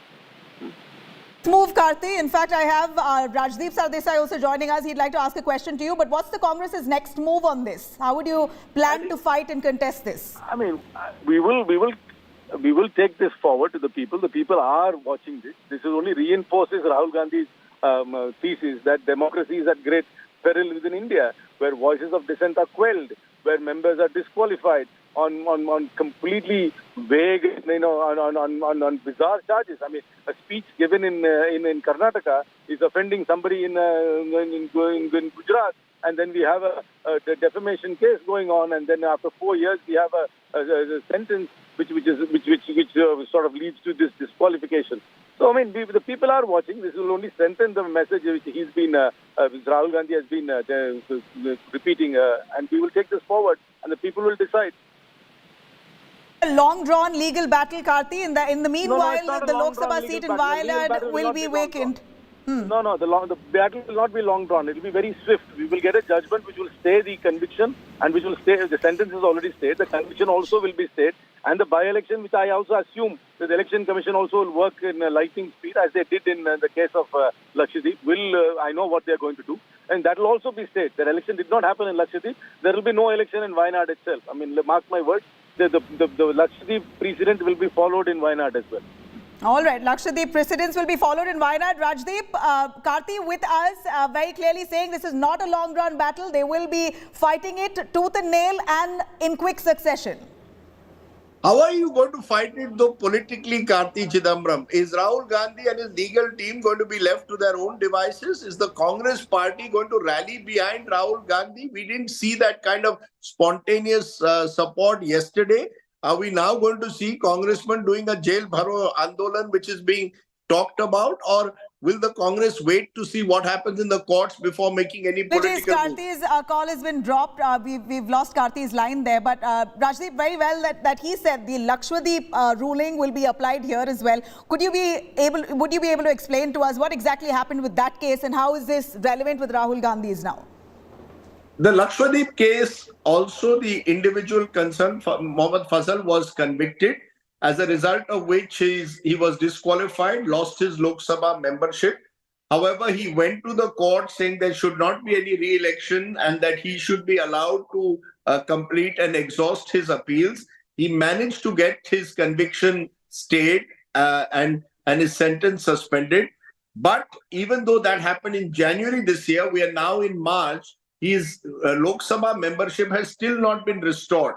So while, yes, the disqualification has not led to any re-election in Lakshadweep, we still have to wait to see whether Mr. Fazal's membership will be restored right away. It hasn't been for the last 2 months.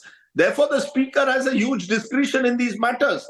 You see, Section 883 of the Representation of People's Act allows disqualification proceedings to begin the moment the conviction comes through. However, the question is whether the Speaker acts on it right away, and when an individual gets his or her sentence suspended, would the disqualification proceedings then be automatically reversed? They have not been done in the case of Lakshadweep. So therefore, while the Congress, Nabila, is citing Lakshadweep as a precedent, let me emphasize the fact that that the concerned individual's membership has still not been restored. You know, K.C. Venugopal of the Congress speaking. Rajdeep, stay with us. I'm cutting across. Narendra Modi-led BJP government has been convened to force as a disqualification of Rahul Gandhi as a parliament member. The day when Rahul Gandhi raised question on Adani against the Prime Minister, that point of time they start this type of conspiracy to silence the voice of Rahul Gandhi. The ministers of Modi government several times, when a false allegation against Rahul Gandhi inside the house, the Lok Sabha, as per the tradition and the rules, there is a custom to give the concerned member for a clarification statement. That also they never allowed They never allowed to speak out. This is a clear case of anti-democratic dictatorship attitude of BJP Sarkar. They are now putting Rahul Gandhi as like Abhimanyu. Four corner they are cornering with conspiracy. Once they sent the designed project of Narendra Modi led BJP government TMC has been convened to force as a disqualification of Rahul Gandhi as a parliament member. All right, I'm going to cut across to Majid Memon of the TMC joining us on the line. Majid Memon, this was expected. Rahul Gandhi, a disqualification on his MP seat was looming. And here it's come about. A notice is just surfaced by the Lok Sabha Secretariat saying the Lok Sabha seat of Wayanad now remains vacant. See, this was expected. BJP wanted to make boon of this opportunity after Rahul Gandhi had acquired some kind of a goodwill after toiling, for the Bharat Jodo Yatra for weeks together. The Bharatiya Janata Party wanted to demolish him, and somehow they have played their cards extremely well.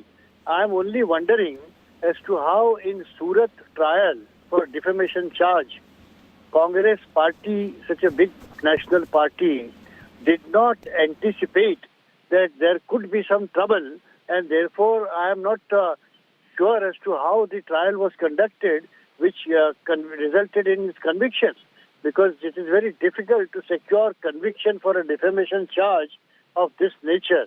And yet it seems that the Congress party, its team of lawyers, took the things so very lightly that they had to face this embarrassment of conviction.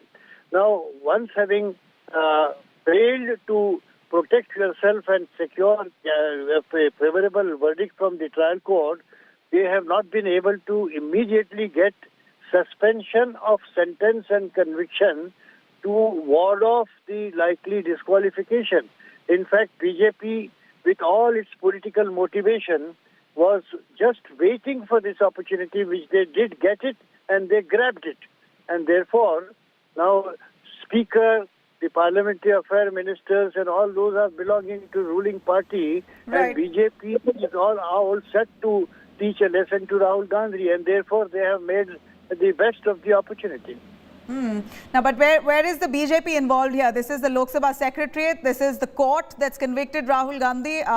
So to this effect, to accuse BJP at this point may be futile. Mr. Majid Memon, but we've heard your point. Thank you very much for joining us on that. Rahul Srivastava, our India Today, who's tracking these developments very closely, joining us as well. Rahul Gandhi has been disqualified as a Lok Sabha MP. His seat is left vacant. And this really comes around to haunt him. In 2013, this is the same Rahul Gandhi who literally tore the ordinance in public that was issued by his same Manmohan Singh government, the Prime Minister Manmohan Singh then, saying that that netas who are convicted must not be spared. If they are convicted for up to 2 years, they must go through immediate disqualification. Now, that's precisely what's happened with Rahul Gandhi today. Bharat को भी अपमानित London में जाकर के कर रहे हैं। और अब जब न्यायिक प्रक्रिया के अंतर्गत कोई निर्णय हुआ है, 4 वर्ष के न्यायिक पूरी प्रावधानों को, पूरी प्रक्रिया को पालन करके पूरा उनको सारा अवसर देकर के एविडेंस रखने का, अपना पक्ष रखने का, अपने डिफेंस के विषय को रखने का जब निर्णय आया, तो कांग्रेस के नेता उस निर्णय के ऊपर अपशब्द कर रहे हैं, न्यायालय के ऊपर अपशब्द कर रहे हैं, न्यायिक प्रक्रिया पे अपशब्द कर रहे हैं। इस देश में न्यायिक प्रक्रिया के अनुसार शासन चलता है, और जो सर्वोच्च न्यायालय ने डिस्क्वालिफिकेशन का जो निर्णय दिया है, उसके अनुरूप जो जैसा अन्य जनप्रतिनिधियों के साथ कार्रवाई हुई है, उचित दिशा में, उसी दिशा में कार्रवाई हुई है।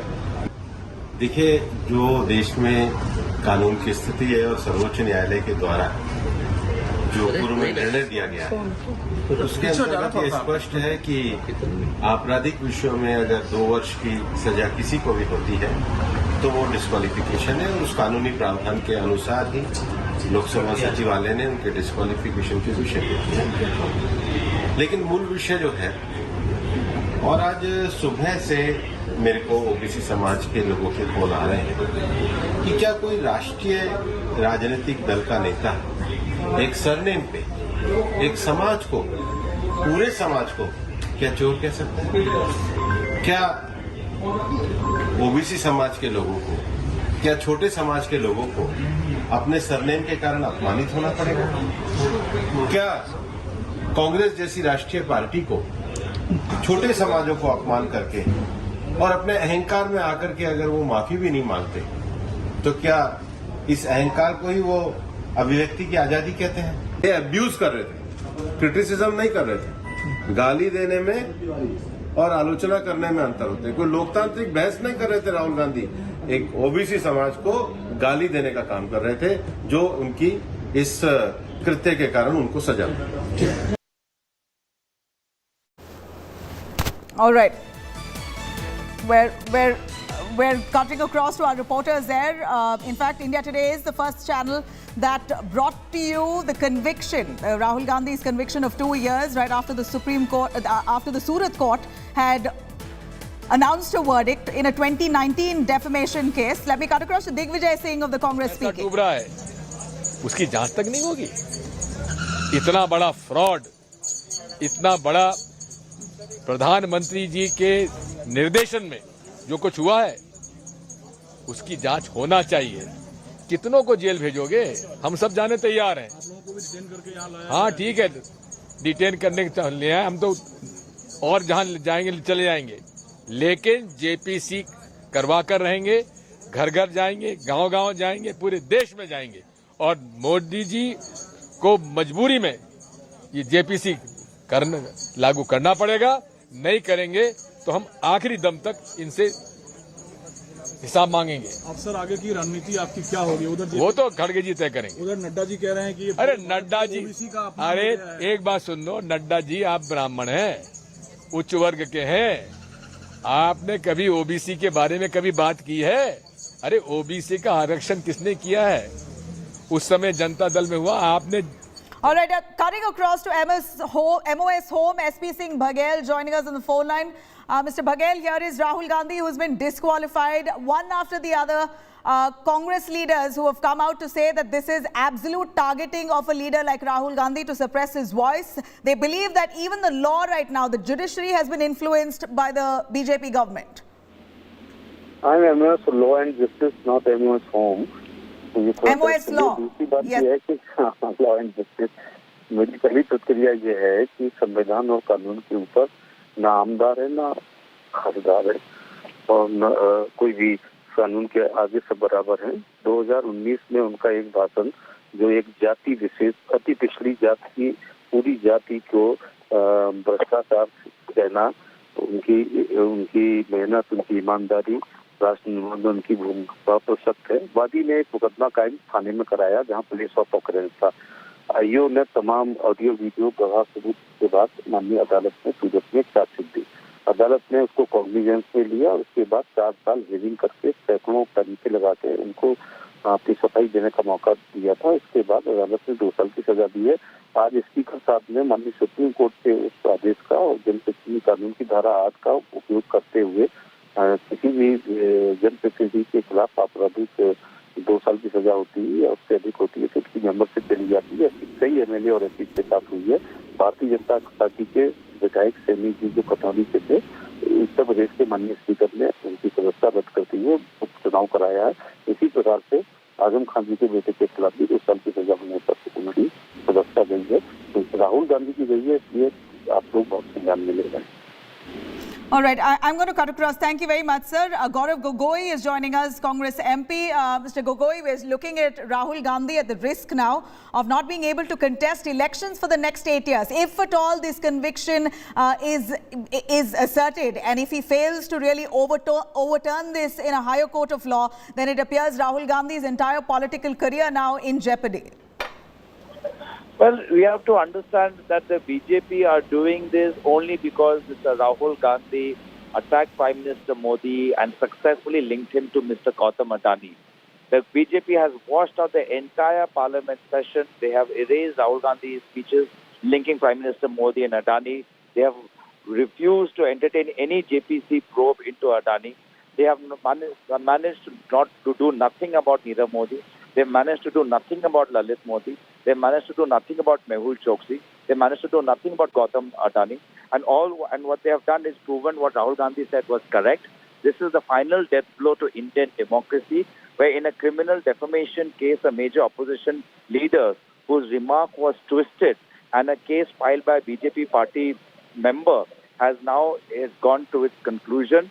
So this is the environment in which we are operating in. But nonetheless, Rahul Gandhi will continue to fight the battle to save Indian democracy and Indian constitution.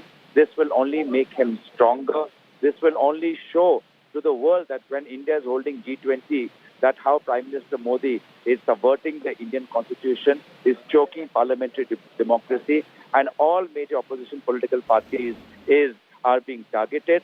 And ministers in the Modi government, they can say whatever. They can say Goli Maro. Spokesperson from the BJP can insult the prophet, but nothing will be done against them. Only opposition leaders will be targeted. And we have seen this pattern since last year. First, Rahul Gandhi was interrogated by the ED for 7 days. Then this year, Delhi police were sent to him for remarks made in Srinagar.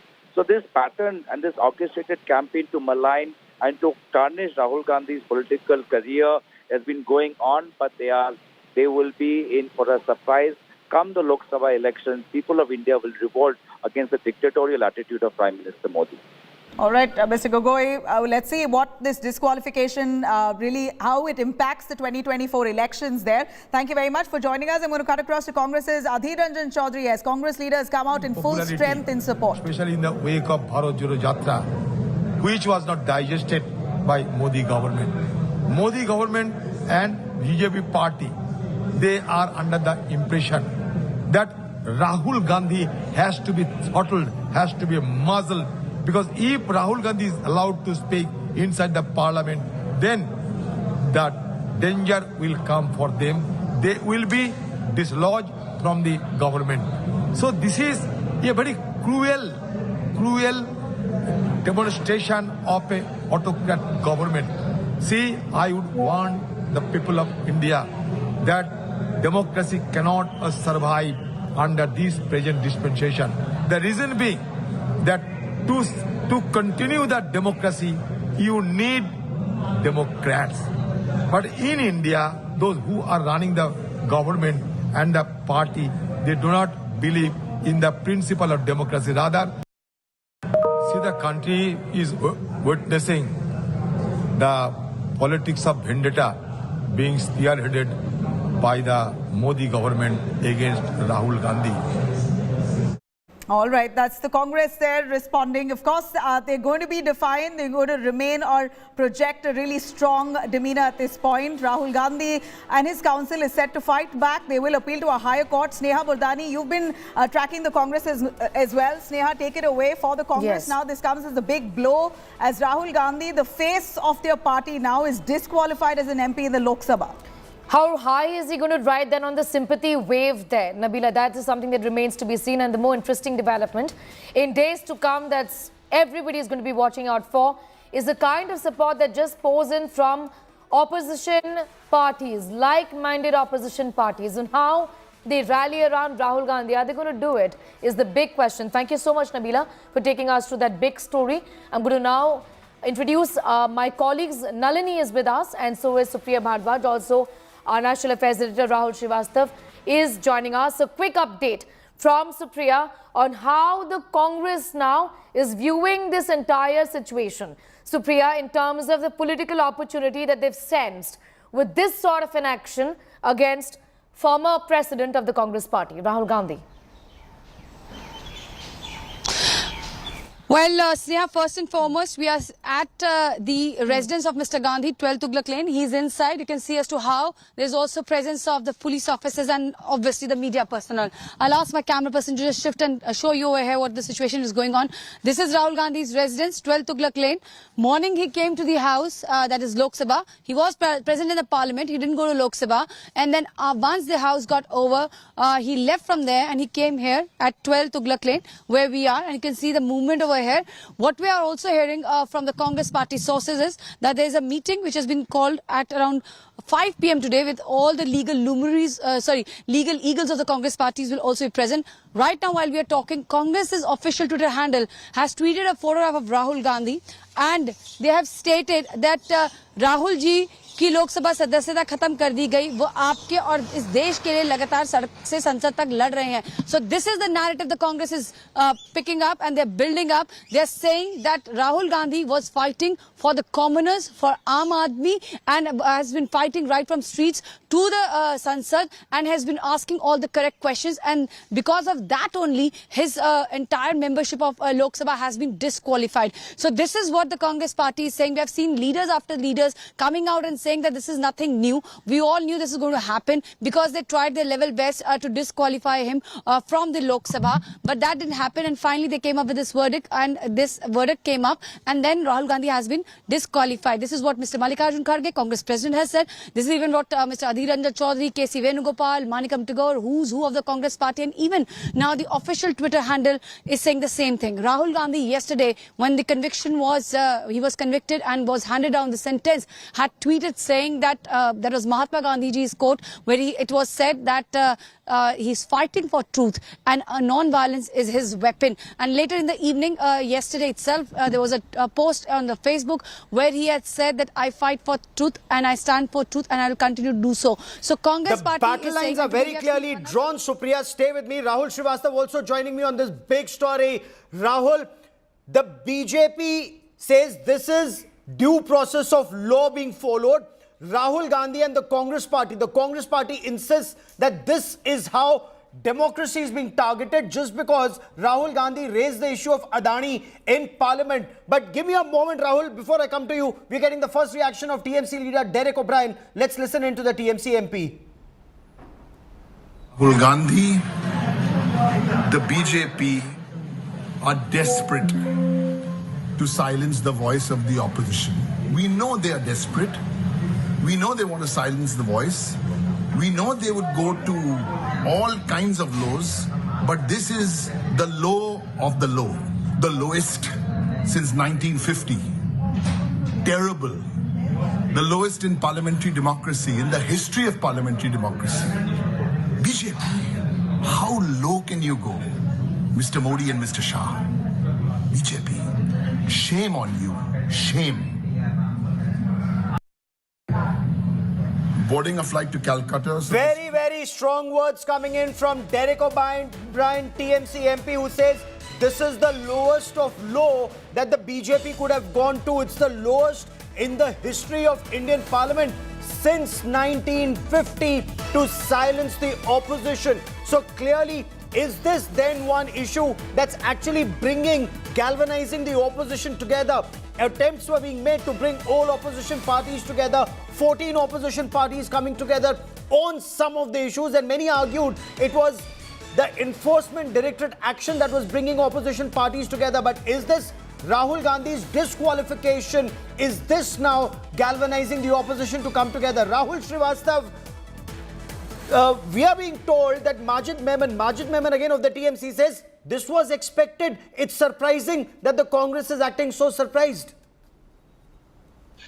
Gaurav, I think since yesterday when the order came, this is one question which went unanswered, especially when the Congress party spokesperson, one after another, kept saying that this is strange politics because all the BJP's so-called motor mouths and top leaders have been dumping vitriol against the Gandhi family members of the Congress party and others. Now, one wonders why they never approached the courts for what a BJP man has done in Gujarat vis-a-vis Rahul Gandhi. The comment was made in Karnataka, Kolar in 2019, and in Gujarat somebody takes cognizance. He was an ex-minister, BJP MLA.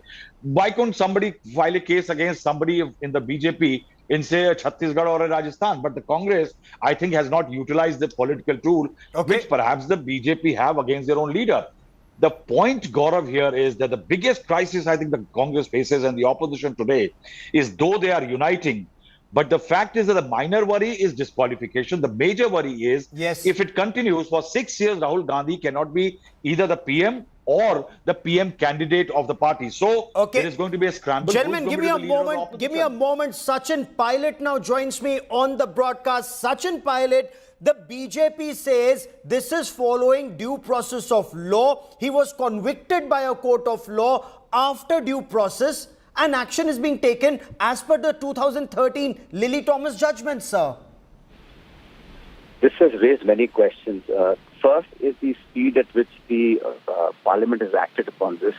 The Congress party is fighting this legally, of course, but there is definitely a strong political message that if you speak against what the government of the day doesn't want to hear, they will use every means possible to get to you. And 4 years later, and the specific conviction has been for 2 years. This could have been for 1 year, 1.5 years, 6 months.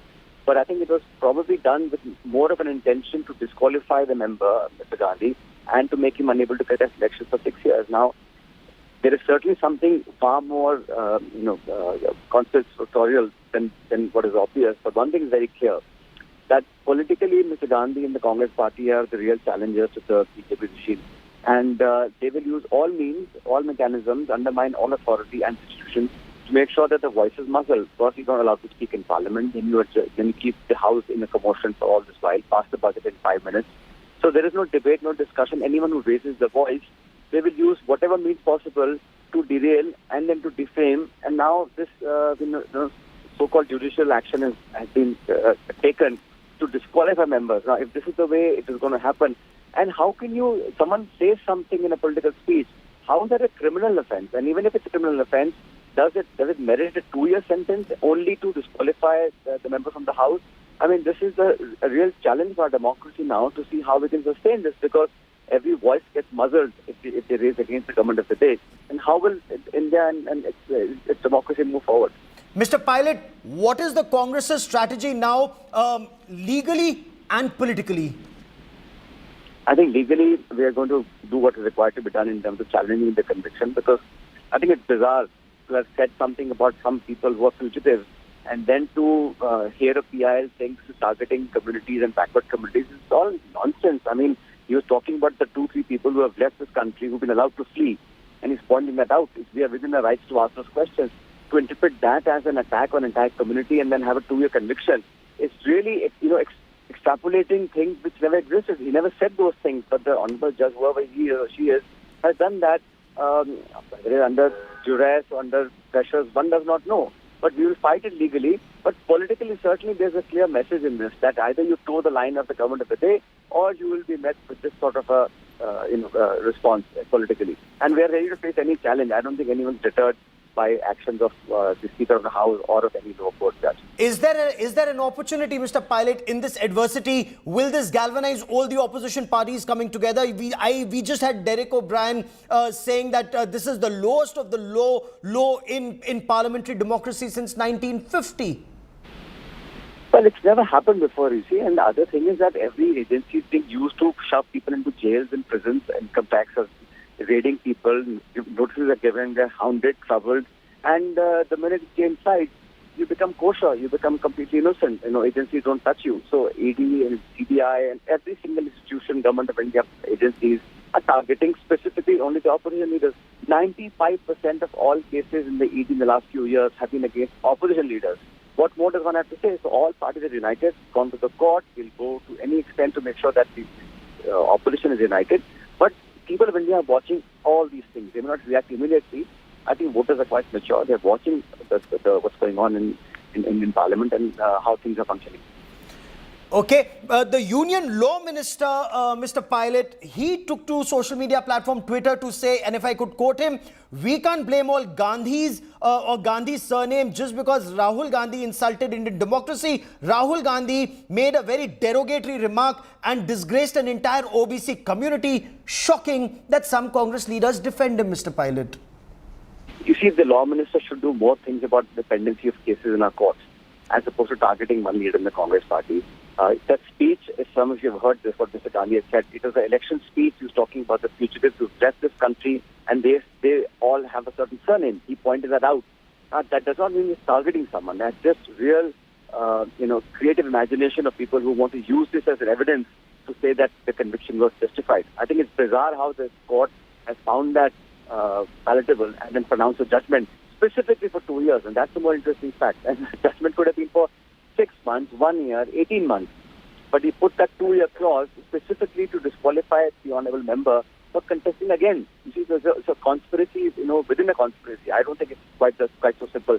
So we will fight it politically, we will fight it legally, but I think the people of our country are watching what is going on and how justified these actions are, and they will do what requires to be done in the time to come.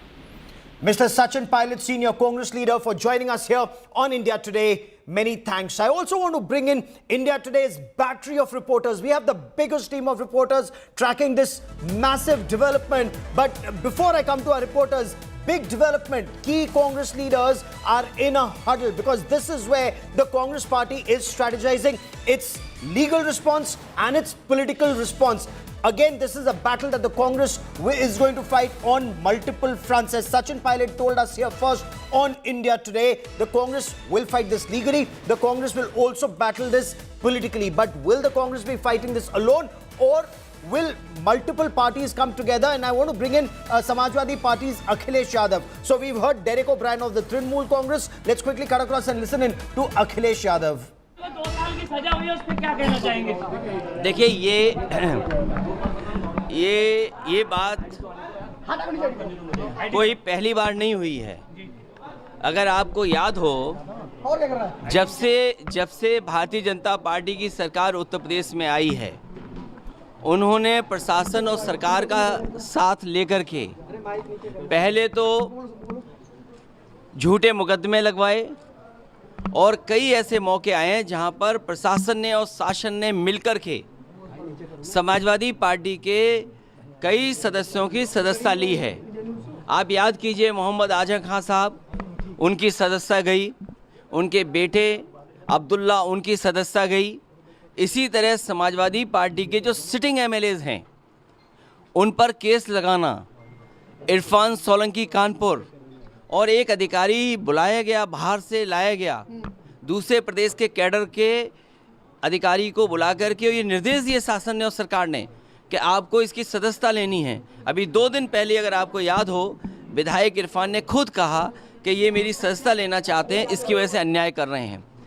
Uttar Pradesh में Samajwadi party के कई सदस्यों की सदस्यता इन्होंने, BJP के लोगों ने ली है। आज कांग्रेस के पार्टी के सबसे बड़े नेता की सदस्यता गई है। और अगर हम इसी तरह देखेंगे, अगर ऐसे मुकदमे देखेंगे, तो बीजेपी वालों की तो कईयों की सदस्यता नहीं बचेगी। जो भाषा या जिस तरह के उनके स्टेटमेंट्स हैं, अगर उन पर सच्ची कार्रवाई हो जाए तो बहुत सारे भारतीय जनता पार्टी के सदस्यों की भी सदस्यता चली जाएगी। ये जानबूझ करके He says the government, and he's alleging the BJP, the administration, the system, they're all coming together to target opposition leaders. And he's specifically talking about Azam Khan, who lost his membership after he was convicted. And recently, Abdullah Azam Khan's son, after his conviction for 2 years, lost his membership as an MLA. And he's saying now Irfan Solanki is also being targeted in Kanpur. I want to cut across to India Today's Rahul Srivastav. Also, Nalini joins us for a legal perspective. Supriya with us to tell us what the Congress party is doing. And we are told Sonia Gandhi, Rahul Gandhi and Priyanka Gandhi Vadra will be a part of this key huddle. And Supriya, before I come to Rahul, quickly tell us, how's the Congress strategizing politically and legally? Well, Gaurav, first and foremost, from 12 Tughlaq Lane, the latest information is that Priyanka Gandhi has just reached. There you can see a lot of people present there. She has just reached her brother, Mr. Rahul Gandhi's residence. And this is what the scene is at the moment at 12 TL. The Congress party is going to, top leaders are going to meet at 5 PM at at AICC headquarters to discuss the entire strategy. There will be the legal eagles also present. And what has happened is really interesting, that people till now in opposition who are not rallying around Rahul Gandhi ever since Bharat Jodo Yatra happened, and there was this big question mark as to who will lead the opposition, Gaurav. Somewhere it is really interesting that yesterday it was Mr. Arvind Kejriwal who had gone out and spoken in support of Mr. Gandhi and actually hit back at the government, and today it is none other than Ms. Mamata Banerjee, who is the Chief Minister of West Bengal, who has actually tweeted, and even TMC stalwart leaders like Derek O'Brien have come out and termed this entire move, they have condemned this move, and I would like to quote what Derek said. And this is really interesting. It's showing up what is happening at ground zero, especially the opposition level.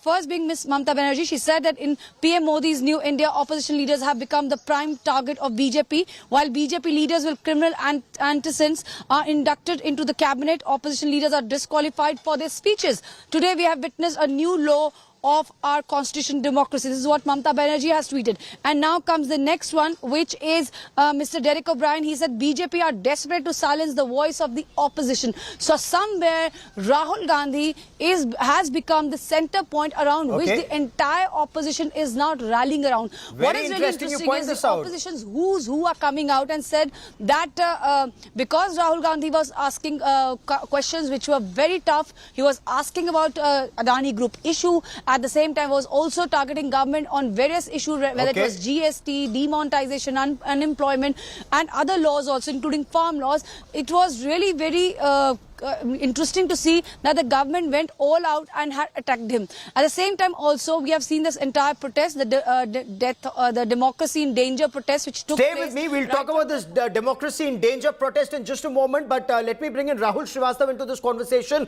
Rahul, is this for Rahul Gandhi an opportunity in adversity? Is he now going to be the fulcrum of the opposition coming together, given what Mamata Banerjee has said, given what Derek O'Brien and Akhilesh Yadav have said? See, Gaurav, I think it depends a lot on how the Congress builds on today. In 2006, if you recall, facing the Office of Profit Issue, Sonia Gandhi had resigned from the Lok Sabha and recontested the election. And it was said to have given the Gandhi family, Sonia Gandhi, great amount of authority, and also provided the Congress certain degree of impetus. Will Rahul Gandhi utilize it and do what Sonia Gandhi perhaps did at that time, or Indira Gandhi did in the post-emergency period? I think it totally depends on how the Congress uses the opportunity. Opposition, right now we find a lot of voices coming together for Rahul Gandhi, primarily because, remember, there are a lot of opposition members who face cases. Now, they know that there could well be a similar fate waiting for them, built and crafted by the central government and the BJP, and that is why they are worried, and that's why there is a sense of unity emerging there. But does it mean lasting unity? I will not. I think it's too early. Can Rahul Gandhi be the fulcrum? It is a possibility. But there is one issue, Gaurav, which I still flagged, which I did last time. Rahul Gandhi could well be out of race for the prime ministership, contesting as a prime ministerial face of the opposition or the Congress for the next 6 years. It is a possibility. And in that, lot of aspirations. Nitish Kumar, Arvind Kejriwal, Mamata Banerjee, TRS, all of them will be thinking. Rahul, we'll talk about this in greater detail, but I want to cut across to the Congress Party headquarters and listen into Abhishek Manu Singhvi. प्रश्नोत्तर करूंगा, आराम से करूंगा, अभी किसी से बात नहीं करूंगा, मुश्किल से 20 मिनट आपको इंतजार करना है, सब्र रखना है. आरपीए का वायलेशन लग रहा है क्या? So that was Abhishek Manu Singhvi. Gaurav, he's saying that just wait for the press conference. The AICC is going to hold a proper press conference on the entire issue, where the legal aspect as well as the political aspect of the entire controversy and the big development will be discussed. So Abhishek Manu Singhvi is saying that in a few minutes from now, nearly 20 minutes from now, All India AICC is going to hold a press conference, and they will be speaking about the legal angle as well as the political angle. And I did ask him whether the order, the disqualification order, is in violation of the RPA Act Section 8. So he's saying that wait for 20 minutes, and after 20 minutes there could be a proper briefing by the Congress party on Rahul Gandhi's disqualification. And what is happening right here is, as soon as the workers of the Congress party are getting to know about Rahul Gandhi's disqualification, they are heading towards the AICC office. आप लोग इस वक्त दोबारा AICC office आए हैं, जो disqualification हुआ है, उस पे क्या कहेंगे? For disqualification, I want to say that day by day, democracy has been destroyed by the BJP party, and BJP has been feared from the. उम्मीद थी आप लोगों की राहुल गांधी की सदस्यता चली जाएगी, इसकी उम्मीद थी? बिल्कुल थी, क्योंकि मोदी जी दोहरा मापदंड देश में अपनाते हैं। जब मुख्यमंत्री हुआ करते थे गुजरात के मोदी जी, उस वक्त भी उन्हीं की कैबिनेट के एक एमएलए बाबू बोखड़िया हुआ करते थे, जिन्हें 2 साल की सजा हुई थी। और जब मीडिया ने उनसे सवाल पूछा था क्या इनकी सदस्यता खत्म होगी, तब मोदी जी ने कहा था इन्हें अपील के लिए जाने का अधिकार है। और आज बहुत जल्दी खतरा हो रहा है कि शायद 6 साल तक चुनाव भी नहीं लड़ पाएंगे। नहीं, ऐसा कुछ भी नहीं है। राहुल जी 2024 में प्रधानमंत्री बन के आएंगे, आप सब देखेंगे। लेकिन अभी तो फिलहाल डिस्क्वालिफिकेशन ये अभी कोर्ट बाकी है, सुप्रीम कोर्ट भी है, सेशन कोर्ट में जजमेंट हुआ है, अभी हाई कोर्ट है, सुप्रीम कोर्ट है, तो आप वेट करिए फैसला। सदस्यता वापस लेंगे राहुल गांधी की? जी बिल्कुल। तो ये कानूनी तौर पर भी और राजनीतिक तौर पर भी, जैसे जयराम रमेश जी ने कहा था, तो उस तरीके से कांग्रेस पार्टी इसको लड़ेगी, क्योंकि ये लड़ाई आज लोकतंत्र के खिलाफ लड़ी जा रही है। ठीक है, जिस प्रकार से आज लोकतंत्र को दबाया जा रहा है, उसको कुचला जा रहा है, उसके खिलाफ। Right there you can see, you know, the Congress workers who have already reached the AICC office. They know that Rahul Gandhi has been disqualified. They are saying that this is a legal battle as well as a political battle. Stay with me, Amit. We'll talk about this in greater detail, but let's get some clarity. Okay, and these are protests that are taking place. We'll show you those images of protests. Rahul Gandhi, Sonia Gandhi, Priyanka Gandhi, Vadra, they'll all be a part of that very key huddle that is taking place. And these are Congress workers who are protesting against Rahul Gandhi's disqualification. It's a huge setback for the Congress party and for Rahul Gandhi in particular. But I want to bring in Nalini Sharma for the legal aspect on this. Nalini, you heard Sachin Pilot was with us, and several Congress leaders are saying that one, undue haste in Lok Sabha disqualifying Rahul Gandhi and maximum punishment being awarded to Rahul Gandhi. Again, Nalini, they're saying that you heard Sachin Pilot. He says this could well be a part of a larger strategy or game plan. Well, see, Gaurav, one thing that's clear over here is that through this communication regarding disqualification that has come in from the Lok Sabha Secretariat, Rahul Gandhi officially stands disqualified, not just for the 2 years for which he has been punished, but also for 6 years after this 2-year term ends. So in total for 8 years, in the coming 8 years, Rahul Gandhi will not be able to contest for any elections as a legislator, which means the 2020... Is this subject to, if he gets a stay from a superior court, can he then contest? Well, Gaurav, so just getting into the nitty-gritties of it, as things stand right now, because he stands disqualified, he cannot contest. Now, what does he need in his favor to be able to go ahead and contest the polls and get his MP seat back? A suspension of a sentence coming in from the Sessions Court or the High Court is not going to be enough, because we've seen that in previous cases where the sentence has been suspended, but still the MP remains disqualified. Okay. So what Rahul Gandhi needs is a stay on his conviction itself. The order that is coming from the CJM court yesterday regarding Rahul Gandhi being guilty for criminal defamation needs to be stayed by a higher court. Now, they are going to challenge the conviction before the Sessions Court, because that is the first court of appeals from a CJM order. But as to whether or not the Sessions Court is going to grant a stay, the Congress doesn't seem very hopeful about it. So they eventually plan on moving the High Court or the Supreme Court to try and get a stay in their favor. But now another complexity that has arisen from this disqualification is that this notification also will have to be challenged by the Congress, so that the Election Commission does not go ahead and declare the by-polls for the Wayanad seat that Rahul Gandhi had previously occupied. Because if elections are called for the Wayanad seat and if the polls are held, then it will make the entire matter infructuous. So they will be moving most likely the Supreme Court directly. The Congress is still mulling over what their exact legal strategy is going to be, but in all likelihood they are going to move the Supreme Court, challenging this notification regarding the disqualification, A, so that by-polls are not announced for Wayanad, and B, so that Rahul Gandhi has some hope of still retaining his Lok Sabha seat as a member of parliament. So it's going to be a two-pronged legal strategy, both in the Supreme Court as well as the Sessions Court. The Congress is going to try and fight this and try and get a favorable order for Rahul Gandhi, but they will have to move quickly and they will have to move efficiently to try and get some sort of relief for him, because things are going to be moving really fast. Now with the disqualification notice being issued, there are other perks as an MP that Rahul Gandhi also stands to lose, including his bungalow in the heart of central Delhi. Does he have a time frame? Again, the Congress party says the speed at which the Lok Sabha Secretariat worked.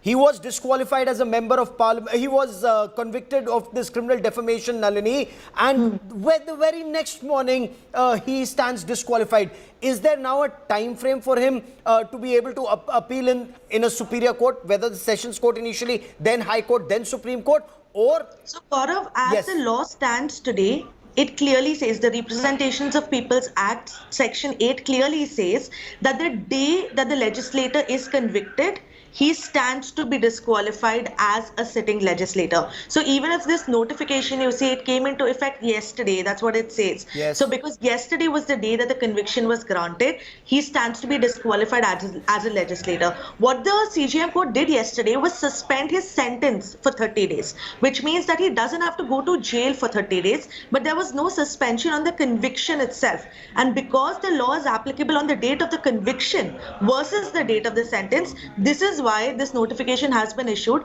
through which Rahul Gandhi now officially stands disqualified. This is also the reason why yesterday throughout the day we saw the BJP time and again, in fact even officials from the INB ministry time and again stated that Rahul Gandhi has been disqualified with immediate effect. What we were waiting for was this official communication to be released from the Very Secretariat. interesting that you should mention that, because that's what the government is also now saying. Nalini, stay with me, and I want to bring in Amit Bharadwaj for more on this. Amit, you were speaking to Abhishek Manu Singhvi, and all the legal eagles of the Congress party are now in a huddle for the next course of action. But is there merit in Majid Memon saying that why are they surprised now? Why are they waking up now? All of this should have been expected the moment there was a case in a Gujarat court. They should have acted with speed, because if I were to quote the Lily Thomas judgment, in the Lily Thomas versus Union of India judgment of 10th of July 2013, and the government is putting this out, the Supreme Court had ruled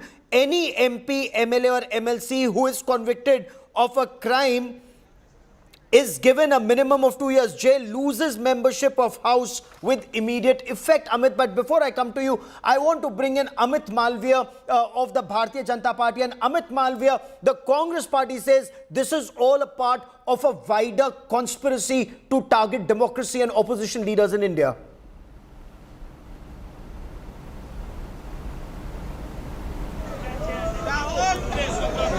Mr. Malviya, can you hear me?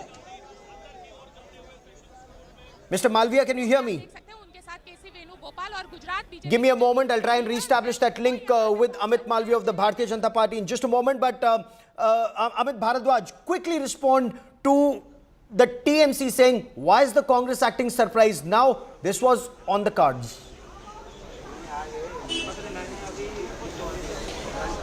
Right, Gaurav, this is something that will be said by opposition parties as well. But very interestingly, all opposition parties are coming together and they are questioning the disqualification order of Rahul Gandhi. So clearly, Rahul Gandhi and the Congress party getting support from all opposition parties, be it TMC, be it, Aam Aadmi Party, RJD. All these parties are coming in support of Rahul Gandhi. In fact, RJD has gone ahead to say this is a biggest blot on Indian parliamentary democracy. So clearly, Bharatiya Janata Party's IT cell chief and co-prabhari of co-in charge of Bengal, Amit Malviya, joining me on the broadcast. Mr. Malviya, Sachin Pilot of the Congress party says this is a wider conspiracy. The speed at which Rahul Gandhi was disqualified and the fact that maximum 2 years conviction was given, the entire game plan was to disqualify him as a member of parliament, sir.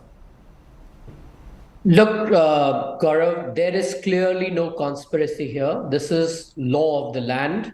There is a Supreme Court judgment of 2013, and it is very clear that the moment a legislator is convicted of a crime with punishment up to 2 years or more, he stands disqualified automatically.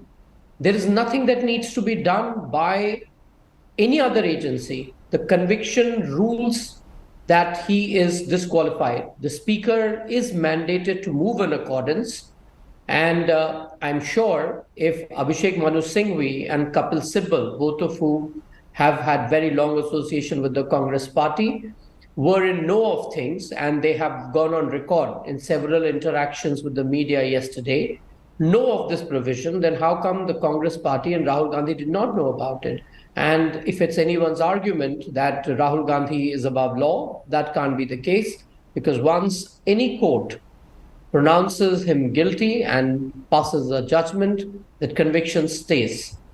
But Mr. Malviya, Sachin Pilot also raised the question, why is it that Rahul Gandhi was being targeted? Why is it that he's got maximum 2 years punishment? It could have been anything lesser. It's all a part of a wider game plan to ensure, one, he's disqualified as an MP for the remaining part of this term and then unable to contest for another 6 years, sir. This particular matter pertains to 2019. The applicant Pranesh Modi had filed this case. Rahul Gandhi was appearing in the court. I'm sure Rahul Gandhi has access to several legal counsels who would have told him the implication of something like this. And let's not forget that in 2013, Rahul Gandhi famously tore the ordinance that Dr. Manmohan Singh had brought in to overturn this judgment of the Supreme Court. So he himself was aware that there is a law like this and conviction will lead to disqualification. And that is exactly what has happened. And in this particular case also, he had several opportunities to make amends, to apologize for the casteist statement that he made, running down the entire OBC community and calling them as thieves. But he refused to do that.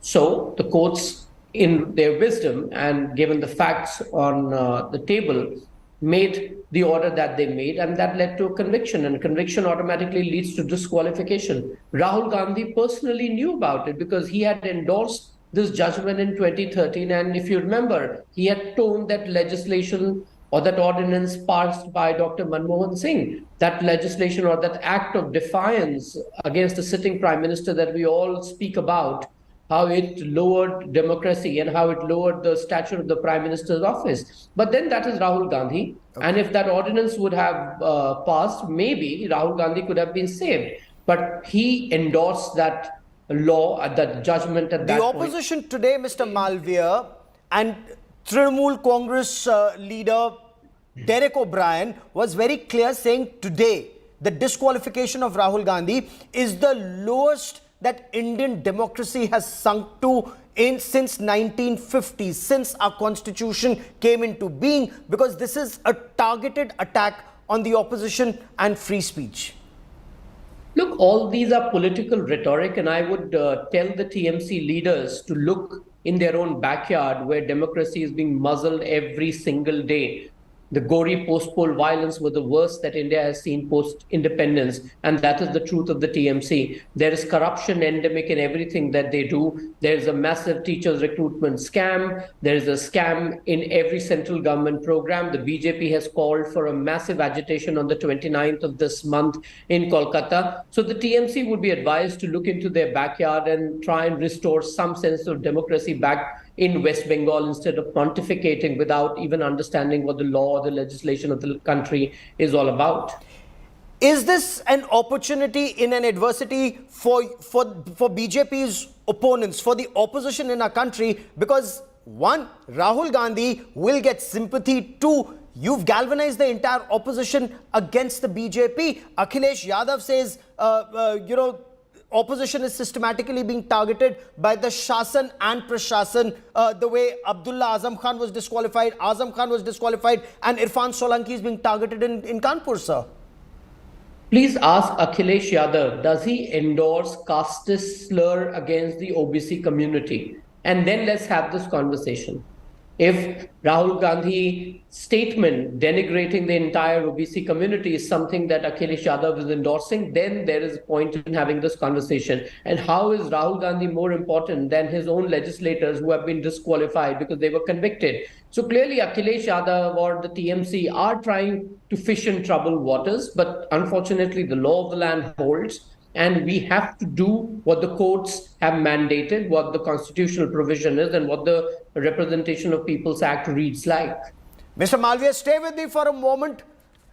We are just being joined by PDT Achari, former Secretary General of the Lok Sabha. And, okay, I'm trying to reestablish that link in just a moment. But the combined opposition now saying that this is very selective, targeting of opposition leaders by the BJP. There are criminal defamation statements that have been made even by BJP leaders. No action against them, Mr. Malviya. That's not true. There have been BJP legislators who have been disqualified because they have been convicted. They naturally do not know facts. There have been legislators from other parties who have been disqualified because they have faced conviction. I want to ask those in opposition, how is it that the standards and laws should be applied differently to Rahul Gandhi and to other legislators? Rahul Gandhi, after all, is just a member of parliament like there are 543 other members of parliament and over about 2,000 legislators across the country in various assemblies. Why should Rahul Gandhi be treated any differently? Is the law of land not to be applied to him?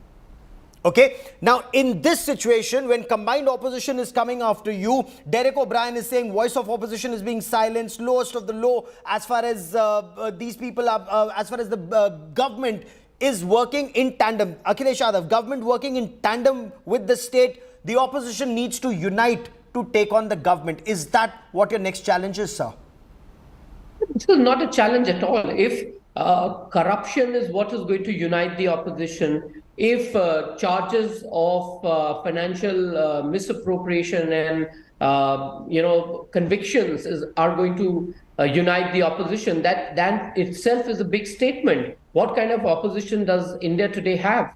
An opposition that is steeped in corruption, an opposition that wants reprieve from the courts, opposition that wants that law should not be applied to them. And on this question of agencies, I want to remind your viewers that every individual today who's being tried, let's not forget, has not got any relief from the court, whether it is Satyendra Jain or Manish Sisodia, or for that matter, leaders in Maharashtra, who have all been facing various charges of corruption, find themselves in jail because the courts have found prima facie evidence and have not given them any relief. So how is it fair to target the agencies for doing their job? Are you saying that the agencies should not act against the opposition, or just being in opposition gives you immunity against corruption? I don't know what the opposition is saying, that the agencies are virtually an extension of the Bharatiya Janata Party, and agencies are being used to coerce the opposition into silence, is the allegation that's being made both by the Congress and the Trinamool Congress. Let me pick up the most important case in the country, the National Herald scam. It was registered as an offense in 2013 when the UPA was in power, and it wasn't as if UPA was willing to file an FIR against the Gandhis. We went to the court, we prima facie established that there was a corruption angle to it, and that is when the courts ordered an FIR to be filed. So if the opposition really believes that there is a case of corruption within the ranks of the BJP, I would urge the opposition to take the matter to the court and get an FIR registered if they believe that the current dispensation is not taking to task those who are responsible for corruption in their own ranks, because there is a way to do it. We did that in the coal scam, we did it in the 2G scam, we did it in the National Herald, and all these FIRs were filed in 2013. They were not filed after the NDA came to power. So for the opposition, it is very convenient to say that they are being targeted. The truth is that these are long pending matters. We have been pursuing them because we are principally opposed to corruption in public life, and Prime Minister Modi has made that absolutely clear. Okay, Mr. Malviya, for joining me here on India Today. Many thanks. A lot of reactions filtering in from the opposition parties that say the government is systematically using the system agencies, probe agencies. You heard Sachin Pilot, he even said that why did the court have to give the maximum punishment? The Parliamentary Affairs Minister Prahlad Joshi is to meet all the OBC ministers of the Narendra Modi government, and the BJP is to run a pan-India anti-Rahul Gandhi campaign, saying Rahul Gandhi had insulted the other backward classes by his statement in 2019 in Karnataka on the Modi word, and the statement that was made by Rahul Gandhi talking about corruption, and the individuals that he named in that statement of his. The Parliamentary Affairs Minister Prahlad Joshi is to meet all the ministers and put facts out there in public domain, and all India campaign against Rahul Gandhi. This as the opposition unites. The opposition is coming together. You've heard Akhilesh Yadav, you've heard Trinamool Congress, you heard Derek O'Brien of the Trinamool Congress, and they are saying that the government is using the system to target the opposition. Akhilesh Yadav giving the example of Azam Khan, Abdullah Azam Khan, and also Irfan Solanki, the party MLA from Kanpur, saying, okay, we are getting the first reaction from the Parliamentary Affairs Minister. Let's listen in.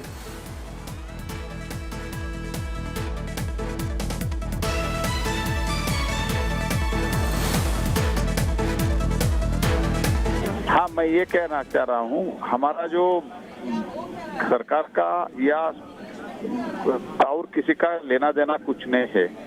जब भी court का 2 बरस और 2 बरस के ऊपर का सजा हो जाता है, ऑटोमेटिक डिस्क्वालिफिकेशन, ये rule of the law of the land है जी। और जब ये लॉ ऑफ द लैंड है, इसमें नोबडी शुड फील, जो भी व्यक्ति है वो एग्जाम्पशन लेना कोशिश करना नहीं चाहिए। मैं एक्सेप्शन वो ऐसे नहीं बताना चाहिए जी। और दूसरी बात, राहुल गांधी को जब ट्रायल चल रहा था, राहुल गांधी को बार बार कोर्ट ने पूछा, स्वयं कोर्ट के जज साहब ने पूछा, जहां तक मुझे इन्फॉर्मेशन है, आप माफी मांगने के लिए तैयार है? माफी मांगने के लिए तैयार है? ये माफी मांगने के लिए तैयार नहीं थे।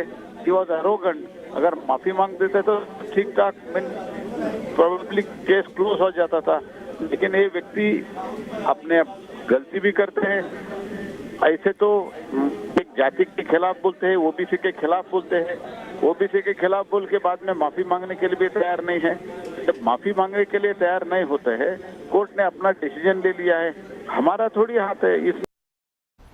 So the Parliamentary Affairs Minister Prahlad Joshi, they're saying, Preeti, and my colleague Preeti Chaudhary now joins me on the broadcast. Preeti, the Parliamentary Affairs Minister says Rahul Gandhi had an opportunity to make amends for that statement that he made on the Modis. He refused to apologize. He refused to make amends. Had he apologized, the matter would have closed. Then he scored it upon himself. Now he has to face the music, Preeti. Well, you know, one thing is very clear. This is now political as much as it is legal. The Parliamentary Affairs Minister stepping in at this point of time, Gaurav, is huge, because this is now the BJP going full on and making a political statement. Now, did Rahul Gandhi apologize or not? Multiple times during the hearing, as the judges changed, what has been the disposition of Rahul Gandhi? He's attended 6 of those hearings, and in those 6 of the hearings, he's gone ahead and said very clearly that I did not mean any particular community at all.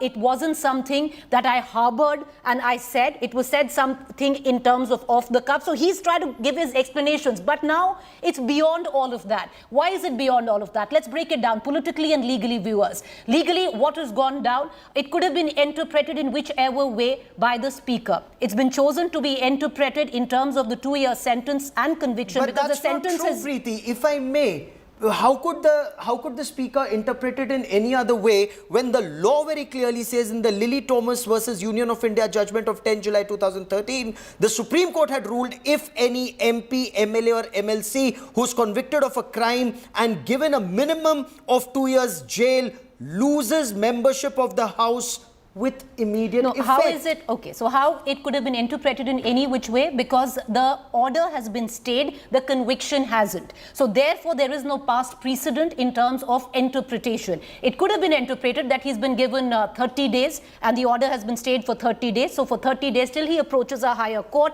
gets a stay, he continues to be an MP. And that was what Actually, most, say, constitutional experts were thinking that it would go like that. But the Congress wasn't. If you saw yesterday's press conference... Was the Congress actually caught flat-footed in Not this? really. If you saw because if you look at past precedents, Azam Khan, Abdullah Azam Khan, they faced the music the moment they were convicted for 2 years. They lost. They didn't have a stay on their order. This time we have a stay on the order.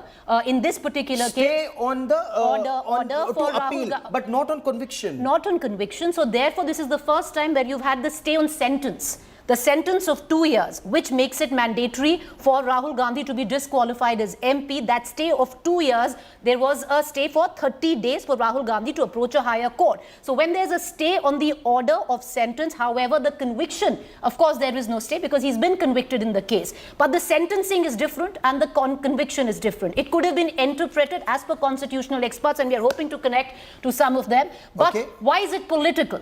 Why is it political, viewers? Is because if you look at it right now, this could have gone down. Okay, the government could have come. This is the legal precision.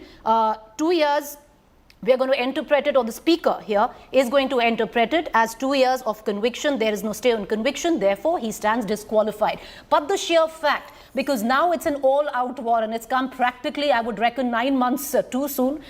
It's all guns blazing. We'll see it from both the government and the Congress. Primarily, if the Parliamentary Affairs Minister is actually galvanizing OBC ministers to come together. What does that mean? That Rahul Gandhi has insulted the OBC communities. But Modi, there's another aspect, if I may, Preeti. The 2013 judgment negates the previous position, and this is what the government is claiming. I'm giving you what the government is saying. 2013 judgment negates previous position, which permitted convicted MPs, MLAs and MLCs to retain their seats until they had exhausted all judicial remedy in lower, state and Supreme Court. The Supreme Court in the 10th July 2013 judgment had struck down Section 8(4) of the Representation of People's Act, which permitted MPs, MLAs and MLCs 3 months to appeal their conviction as unconstitutional. But Gaurav, all of that can happen because all of that is legal jargon. Ultimately, is there past precedents in India where you have a stay on sentencing, but of course the conviction stands? No. So it could have been interpreted each way, but let's listen into all the political reactions coming in and we continue to get our viewers the latest. Disqualify करने के लिए सारे प्रयास किए हैं और सच बोलने वालों को लोकतंत्र के उसूलों के अनुसार और संविधान के तहत और उसकी रक्षा के लिए और जनता के हकूक के लिए लड़ने वालों का मुंह बंद कर। मुझे खुशी है कि आज जो लोग देर से आते हैं हमारे प्रेस कॉन्फ्रेंस में, आज पहले ही आ गए हैं।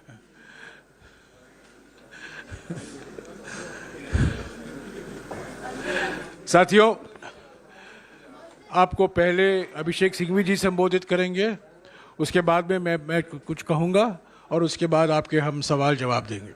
अभिषेक सिंघवी जी। Thank you.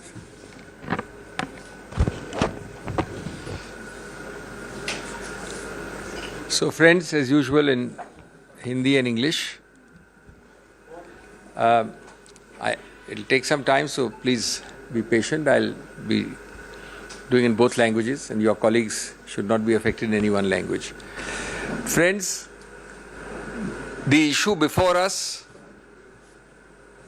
is political even before legal.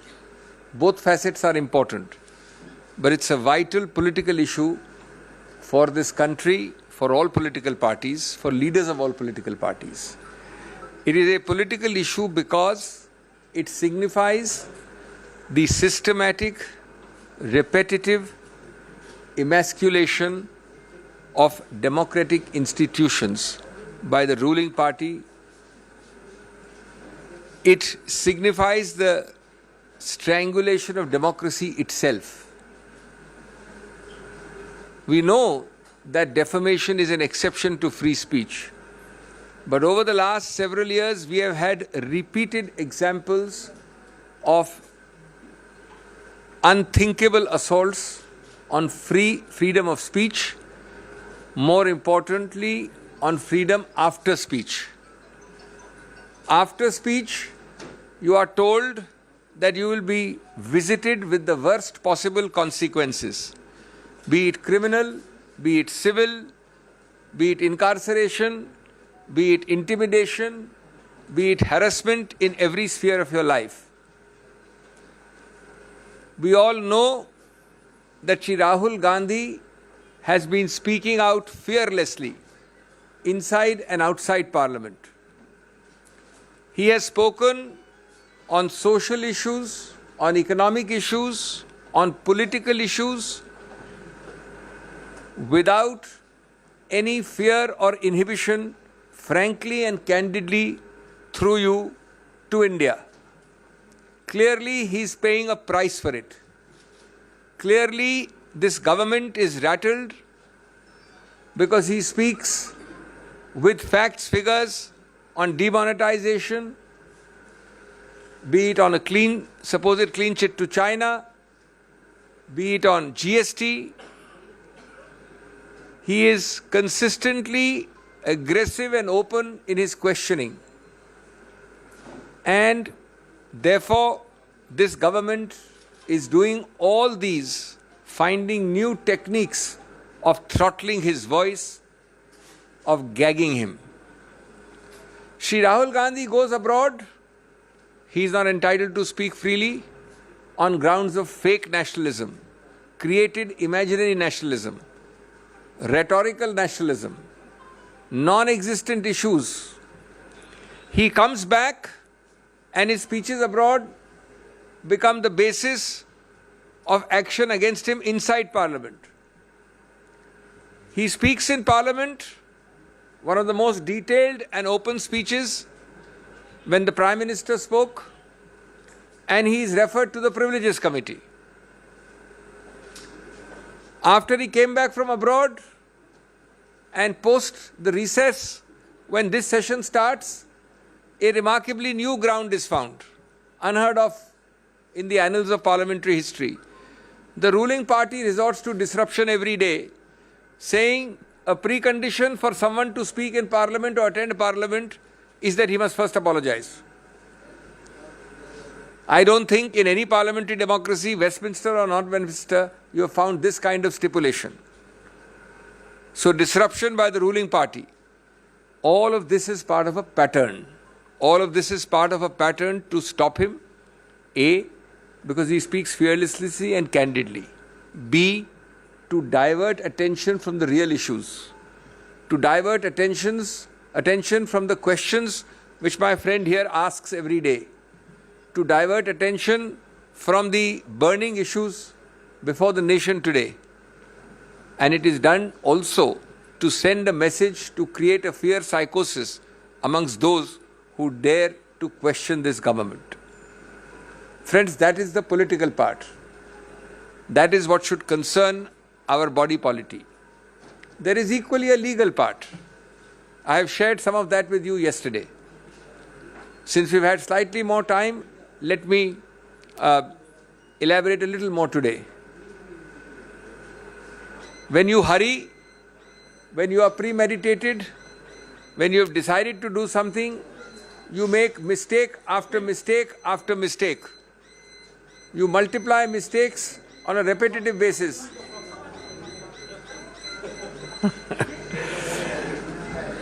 Take for example, the alacrity with which you are moving.